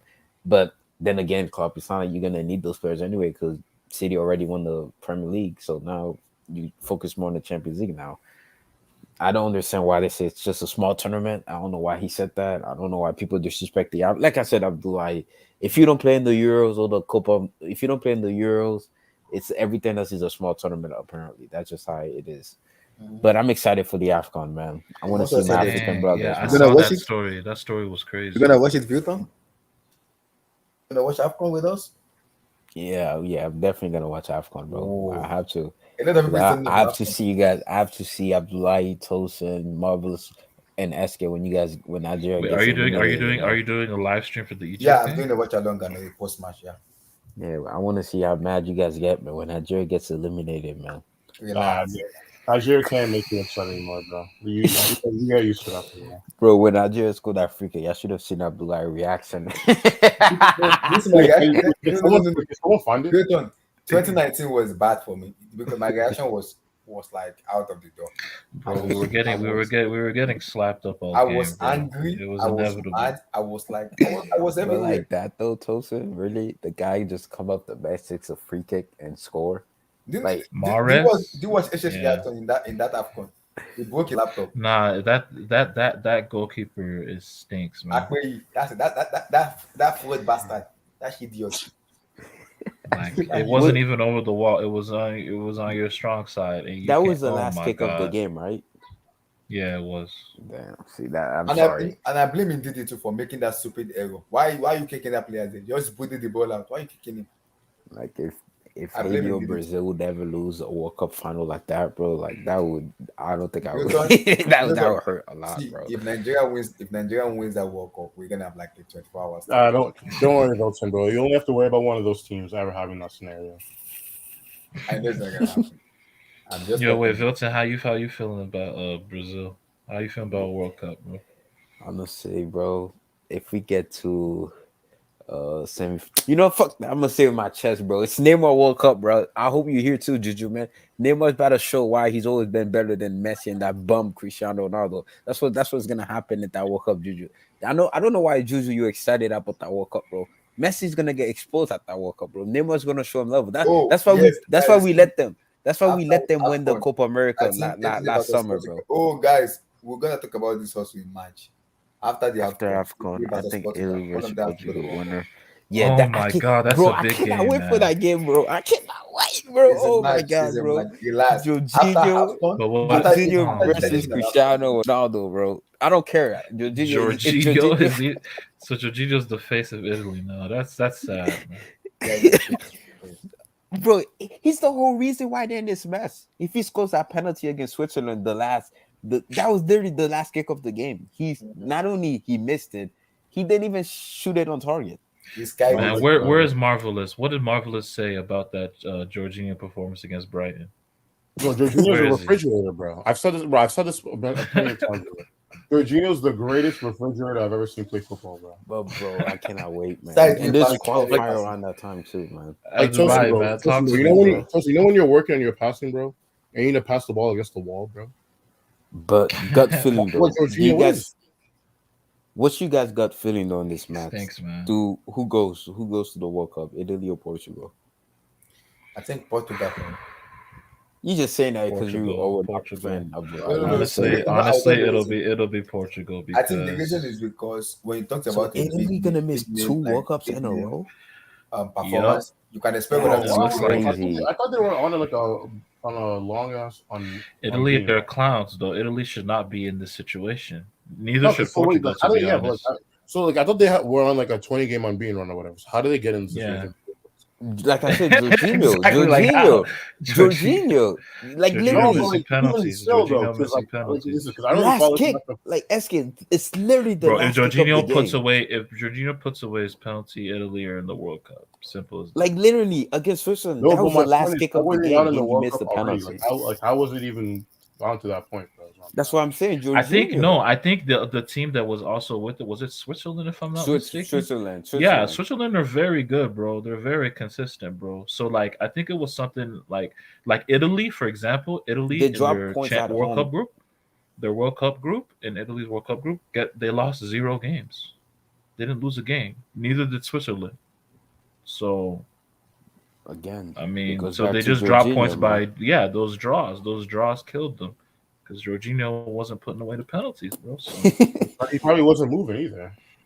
Like literally, when I saw that penalty, I was like, okay, Italy better win this game because that was the last kick of the game. Then when he skied that penalty, bro, I'm sorry, bro. I don't think there's a more annoying sight in football than Jorginho getting like a brace off of penalties. It's the most. Yo, I'm sorry, bro. Did someone got a hat trick off penalties, bro? Yeah, of course. Like damn. So another person said, Italy. I like the AFCON. I watch it, but the stigma it comes from the timing of the tournament, right in the middle of the season, and it's very 2 years. But to be honest, I think it's a quality. Yeah, it is a quality. For me, it's better than Copa America. It is. Like there's Copa America, there's Euros, there's CONCACAF is very good too. I know Mexico been dominating. CONCACAF is ass, bro. Don't do that. Nah. It was pretty good this year. Don't lie. It was pretty entertaining. You can't tell me it was this is gonna be an iconic moment for world football if this happen. I love it, SSB. I love that comment, bro. If this happens, oh Lord. Because Abdullah, bro, Italy, can't have that much big of history. I just don't know who was gonna score for Italy.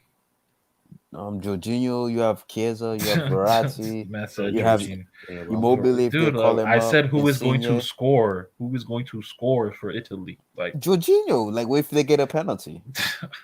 Don't you trust him? Because the thing about it, right? Because it's one leg, right? It's one leg game. If it goes to a penalty shootout, I think Italy wins it just because of Donnarumma. No, okay. Oh yeah, that's true. To be fair, Donnarumma, and then they got Rui Patricio. Yeah, I don't know, dude. Like Portugal kind of shaky, bro. And like the fact that like they have like, I don't know, man. Man. We'll see what happens. That's a huge game, man. I actually can't wait for that game. You know, it's funny though. We're talking about Italy versus Portugal. What if Italy or Portugal don't make it out into the final? Into the final, yeah. I think Portugal are more likely because I think Portugal will have Turkey. The tough. Oh, Portugal played Turkey, bro. That's not a given, bro. That ain't no given, bro. Like, I'm gonna just say that right now, dude. That's not a given. Portugal beating Turkey is not even a given, bro. Like. Italy played like an easy ass team. Italy got like North Macedonia. Exactly. Like Portugal got Turkey, bro. Like they got to see Çalhanoğlu, who's in crazy form. Come on, man. And Burak Yilmaz and shit. Might do that old man. He got that old man game. Like, bruh, I don't know, dude. Like Turkey is not an easy game, bro. Where's that game? Is that at home or away? Portugal's home. Portugal's home. Okay. So it'll be okay. If they make the final too, they're gonna be home. They're gonna host Italy in the final if they make the final. But Italy love playing away though. We saw it at the Euros. We saw it in 2006 against Germany. They love that away feeling. They love being the underdogs. Yeah, they do. But in Italy versus Portugal, who would be the underdog? Oh God. It has to be Portugal because Portugal Italy won the Euros, right? Yeah, exactly. So yeah, it would have to be Portugal by default. But Portugal, Italy as the away team as the favorites. Yeah, that's so funny. Yeah, right. Like, oh man, that's gonna be that's gonna be crazy, bro. Yeah, bro. I know Ronaldo, Messi fans gonna have a field day if Ronaldo. What do you guys think of? What do you guys think of Cristiano this season? Before today, Cristiano Ronaldo has 3 non-penalty goals in 13 games in his last 13 games. He stinks, man. He stinks as a footballer, man. He stinks, man. He stinks. I've said this. If he's not scoring, he's pretty much a passenger in the entire in the game. He doesn't really. He's 37. He's playing at one of the top 5 league in the world, I'm guessing. So they expect them to. You think he's going to Barca next or something? Because Ronaldo's not giving up, guys. I'm telling you right now, bro. That man gonna keep going. Honestly, he's just gonna keep going, bro. But the thing about Ronaldo is that I could honestly, call me crazy. I could see Milan signing him next season if he leaves United. Cristiano. AC Milan. You can't go to AC Milan. AC Milan not that. They'll just bin Ibra and he'll replace Ibra. He'll just replace Ibra. Like if you're Ronaldo, I would retire after the 2026 World Cup. Bro, Ronaldo's 2026 World Cup. Whoa. Oh, beautiful stuff. Yo, I swear to God though, Ronaldo's crazy enough to say, yo, like I will play that World Cup.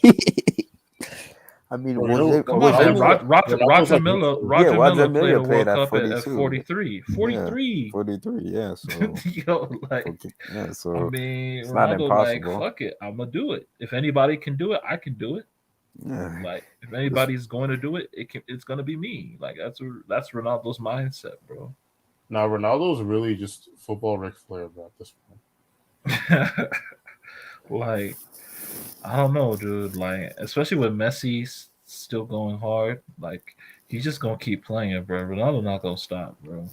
Bro, inferiority complex is a bitch, bro. But if he wins the World Cup somehow he gets there, I think he retires after that. Oh yeah, no, yeah. I think he would. I think he would retire on a high. But the thing is, like, Man, as a player, like I mean, Michael Jordan had that too. Like where like, that fire is still there, bro. Like you just want to keep playing. Like it's like a gladiator, right? Like he would prefer like his last ever minute in a game to be with his legs broken, like like as a fucking goddamn warrior, bro. Like you know. Like in general, I think it's always better to end stuff when it's good. Don't end it when everything is going bad. That's what Ferguson did with United. Pretty much left bro, let's when keep they it. won Yeah, the that's Prem. classic. Let's keep it a stack, bro. Fergie was still in me at United, bro. They was Hmm? still You they think still they still weren't winning the league again, bro. You think so? they would have? They would. You wait. So you think if Fergie was in what's it called with United for the last 9 years, he would not have a league title. He would go winless in 9 years You with a know what? league I'll title. give him 2014, but after 2014, he's not winning a league title again. Yes. Damn. He's not, bro. He knew that too, bro. He's not stupid, bro. He knew, bro, because Yeah, he left in a good. Is Pep Guardiola the greatest manager in Premier League history? Nah, yes, because I won't 13 say leagues. yet because 13 13 leagues, like that's just especially insane. 13 leagues is nuts, but I saw a stat today that no manager has won in the Premier League 10 games in a row. But Pep Guardiola has come in and done that 4 times. But two repeats, like, two three-peats though. One of them was he's coming and done like that's Okay, kind of but to be nuts. fair, Man. too, right? Fergie did two Fergie three-peats, was right? Fergie Two was three-peats. Fergie was a couple goals and one game away from winning the league 7 times in a row, bro. So you have to give him his respect. Too. Yeah, Two that's true. three-peats, That is man. true. Two three-peats. 2012 or like that. literally, if it wasn't for 2012 and like that Chelsea season, bro, he like not even 2012. He would have won a 7. Yeah, he would have won a 7 in a row. Freaking row. Yeah. Bro. Nah, yeah, you can't take that away from him. That's true, bro. But the thing is, like, the standard these days is so high, bro. It's like that's what it reminds me of like that's why I'm saying that he's not winning another league title for 2014, bro. Like he's not. I don't know, but he would have to just level up. He would have bro, to get there's nothing better to level- assistants Bro, and here's all the thing that. though. Like the Blazers tax, bro. He's not. There's nothing he can do, bro. Like it's over. Like it would be over. Mourinho would win his one league title. But the Glazers been at the club since 2005. Yeah, they've been from 2003, and they've been spending, bro. Like I don't see how that's a hindrance. No, but here's the I thing. don't see how though, they're right? a hindrance. But here's the thing. Though. Here's my thing though. Right? Is you have to look at the fact that I'll be very honest. They were kind of getting away with. It was more so like what's the name of these people? Chelsea and Man City and Liverpool, like not actually being serious as opposed to like when you like pretty much when you look at like the clubs in the early part of this decade, you compare them to like post 2015, bro. Like it's night and day, bro. Like outside, like literally outside of Chelsea, like Man City, Liverpool would like their like latter half decade counterpart would freaking wash the early decade counterpart, if you ask me, bro. So and then you have the advent of Tottenham, bro, and then you have I just don't see Fergie being able to do it like long term like that, bro. Bro, but he was there for 26 years, bro. Like he's the definition of long term, bro. Like I don't know. I know, bro. but Like I think he honestly, I think he would have adapted, bro. I think he would have adapted, bro. I just think he would have adapted. I don't know how and when. Like he would have just adapted, bro. But what would he do though? Because bro, even if you look at the like, bro, who is he gonna sign? Bro, somebody's there to be signed, bro. Yeah, Like, man. who? Like, because that Man United team was aging out of. Bro, Fergie's formula for winning the league was just to have 3-4 capable strikers. Okay, and then because let's keep it a stack, right? Like Rooney post 2012 was like finished, right? And he wanted to let him go. Okay, so he wanted to let Rooney go since 2011 or something. Like after about the second half of 2013, Van Persie was done. Bro, but he would have just gotten another striker, bro. Like he signed guys like Luis Saha, Chicharito. Bro, he just finds strikers. That's Fergie's thing. He just finds strikers, bro. Like he finds strikers, bro. Like that's just his thing, bro.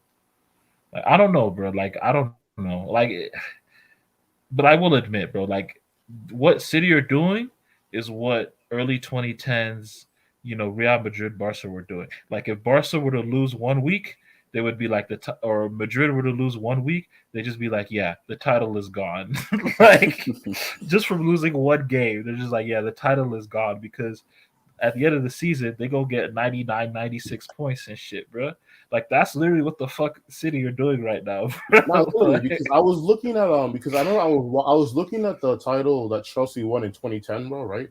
And I was like, damn, like they tripped at so many hurdles. How the hell did they stumble their way to this championship? Well, if you look at like but that's the thing. But that's just how football was back then. Like I know that's what I'm saying. I'm saying like, bro, like so like what you're asking this 70 like this upper 70s age band to do is to literally deal with having to get like 11 more points than what he normally gets, bro. Like, I just have that be like the standard, bro. Because don't forget, even before City, it'll be hard. It'll be hard, but he can adapt. Like for example, Fergie did struggle for like 2004, and when Mourinho pulled up to England, Fergie did struggle for a bit. Oh no, and that's but then fair, he found his footing. But guess what? The right time he finds his footing, bro, right? Though it's gonna go from needing like 89, 91, 93 points to 97 points because now now the Centurions are here and now Liverpool's here and Van Dijk and stuff, bro. So like bro, like but the thing is, by the way, what do y'all think Liverpool? I don't know. Like Liverpool, I'm seeing a lot of like, even though they're way more successful than them, like for example, like Tottenham. Like how like Tottenham were good, but they never really like changed their team. Like Liverpool are still the same team they were from 2018. Oh yeah, except Thiago, except for like Thiago and Jota. That's it. Like here's the thing you have to keep in mind, Tosin, bro. Like these are the same owners that were there when these dudes were finishing 10th and like 8th, bro. Like the owners didn't change, bro. The only thing that changed was Klopp himself, bro. So at the end of the day, bro, like this is why I'm a Chelsea fan. As a Chelsea fan, bro, I'm looking forward to when Klopp leaves and Pep leaves because when those two jack off, bro, it's finished, bro. No one's gonna touch it until 2024. Though. All due respect to Klopp, I nobody's scared of Klopp like that. But Pep is just a goddamn machine at the shit because he has like Klopp before Liverpool, he wasn't getting 99, 98. He wasn't even doing that at Borussia Dortmund. Like Pep has been getting 98, 99 points since he came up the womb. like since with Barca from the early 2010s. That early 2010s La Liga when you had to win damn near every game. And like Madrid would have like 96 points and be like second, bro. Like, I trust me, I understand exactly what you mean. Like it was different. Like and Pep, I just feel like Pep in terms of like league campaigns, bro. It's just, bro, like he just mastered the art, bro. Like I don't know what it is, bro. Like it's too drugs. easy for him. It's called drugs. It's called drugs. Yeah, man. No worries.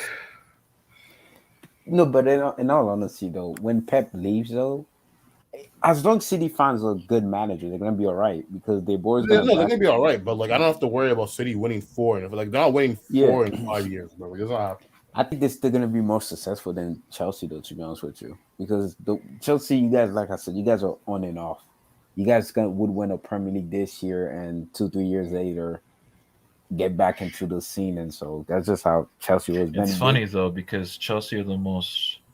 Maybe I'm tripping saying this. Maybe I could be wrong, but y'all can correct me. But aren't Chelsea like the winningest English club in the 21st century? I mean, they are, but like, here's the thing, though, like, but it's so funny though, like, but you don't really feel that, right? It, you don't feel it, right? You know, that's because Chelsea win a lot of trophies, like. Maybe it's the manager sacking too. It's sacking the manager. It's that too, and it's the fact that Chelsea won a lot of cup competitions, or City, like, which is why I hold winning a league title in higher regard than most of the people in this chat, bro. Because people will be like, "Oh, like you didn't win the Champions League, so whatever you did just doesn't matter." I guess. So it's like, bro, I'm like, bro, like, do you understand how like hard winning a league title is, bro? Like, it is, man.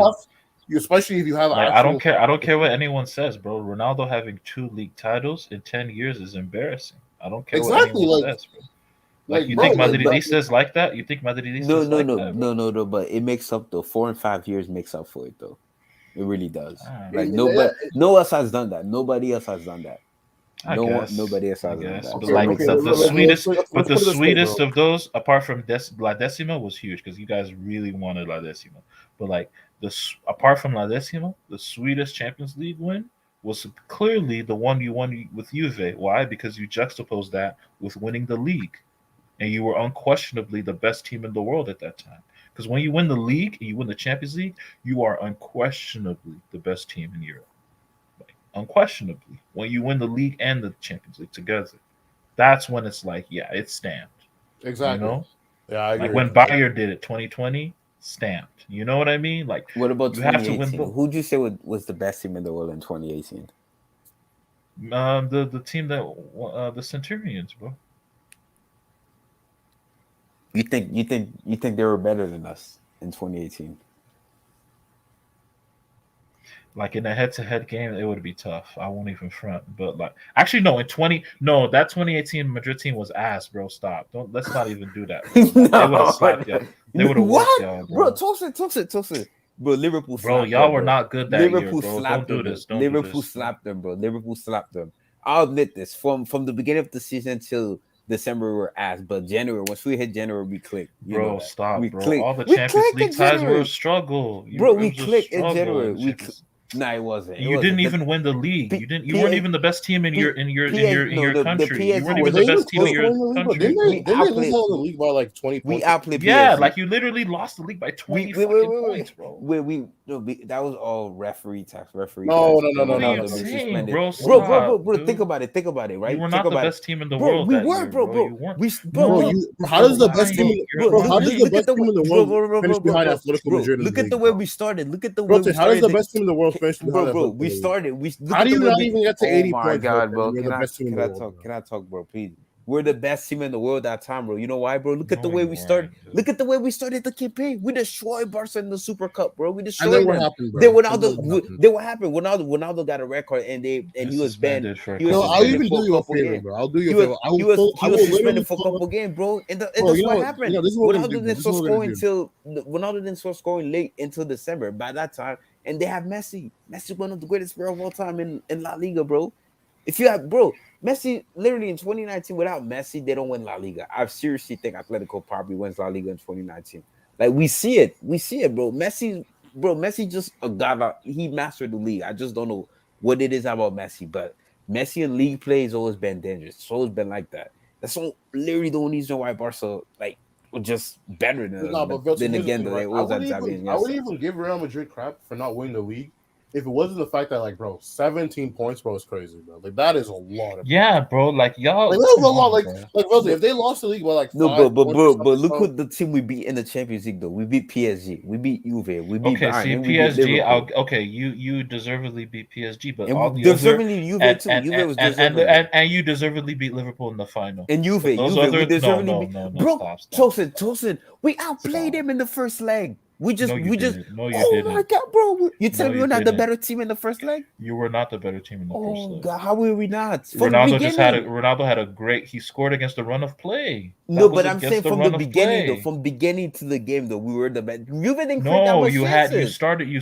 You scored inside like the first 2 minutes. The first 15 minutes. And then after that, it was all Juve, bro. Ronaldo scores against the run of play. Juve you need to stop the cap. They didn't have that much chances. We watched the games, bro. If you want to say the second leg, fine. But the second leg, both legs. No, they were not. Juve were better than you both legs. I'm not even capping. That's why Ronaldo even went to them the following season. Like, this team has what it takes. That's why, bro. I don't think they were not better than us. If you said the second leg, okay, they were, bro. The second leg, okay, but they were not better than us in the first leg. They were not. I'm sorry, they were not. He destroyed them. Oh God. In 2018, I'll give you that. Bayern did outplay us in both legs. I'll give you that. Bayern had so many chances to beat us, but they didn't take their chances. We did. Marcelo was phenomenal in that first. Literally scored off of arguably Marcelo best. All your goals in that Bayern tie. Bro, you guys allowed, we're strictly speaking of 2018. All the goals in the Bayern tie were individual errors. Some of the ugliest goals I've ever seen. But can you admit this? That was arguably Marcelo's best performance ever under Madrid shirt. That's arguably. Marcelo's 2018 Champions League run is all time, bro. I don't even cap, bro. Like Marcelo, he was phenomenal. The goal against Bayern, the way he played against Juve, the PSG goal, like bro, that was a swan song. That was the last time Marcelo was elite. Bayern did not get robbed. Y'all remember that?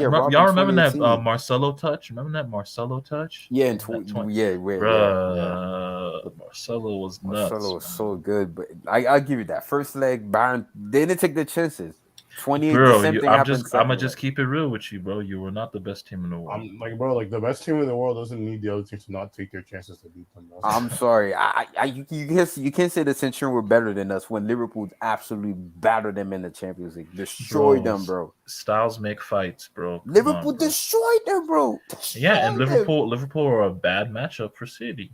But that's not If you're the best team in the world, though, Madrid have to be able to beat matchup. Madrid are not a bad matchup for that City. But my thing though, Tosin, if you're the best team in the world, right, you have to be able to like grind at least beat any team. I'm not saying to blue everybody out. That's impossible. You're human beings at the end of the day. But you still have to have the quality enough to get you over the run. But what's not talked about in that second leg was City were close to making a comeback in that. They were. So like they did show some fight. So. But we saw it in the league too. Remember when Liverpool up 3-0 against them, and they almost made a comeback. I think they lost 4-3 that game. Yeah, and they beat them like 5-1 earlier in that season, didn't they? Something like that. Think, so 4-0, like, come on, 4-0. 4-0. Yeah. So. Come on, bro. Like City were good, but arguably they were. Honestly, I don't. To be honest with you, I don't feel comfortable saying they were the best team in the world. I don't feel comfortable saying it too. I know they got 100 like points. I don't know. 2018 was a weird year. It was a weird year, but I just don't. I can't say Madrid was the best team, bro. I just can't, bro. They were the team that won the Champions League. I'll say that. Oh God. Wait, SK, for you, who was the best team in the world then in 2018? Honestly, we gotta have a team. You can't tell me we had an entire calendar year not having a good team in 2018. I mean, to be honest, bro, like it probably was City, bro. Oh God. Because especially we're talking about the calendar year of 2018, bro. Like it's kind of weird because we're talking the calendar year, right? Like are you talking the calendar year or the season? City kind of struggled in the start. Did they win the FA Cup season? They did win the FA Cup that year, 2018. No, I'm pretty sure they won the Carabao Cup that year, though. So they only won the Carabao Cup in the Prem. And Chelsea won it, or United won the FA Cup? Arsenal won the FA Cup. Of course. Arsenal won it. Oh, man, they love that shit. They love that shit. and they beat freaking Chelsea. And I was kind of annoyed because as a Chelsea fan, I need Chelsea to overtake Arsenal in total trophies. Man, they beat y'all? Damn, they always beat y'all, low key. They always beat y'all, honestly. In Conte's second season in FA Cup, they always beat. Let's get the background. But peace, everybody. Peace, everyone. Can you yeah, 2018.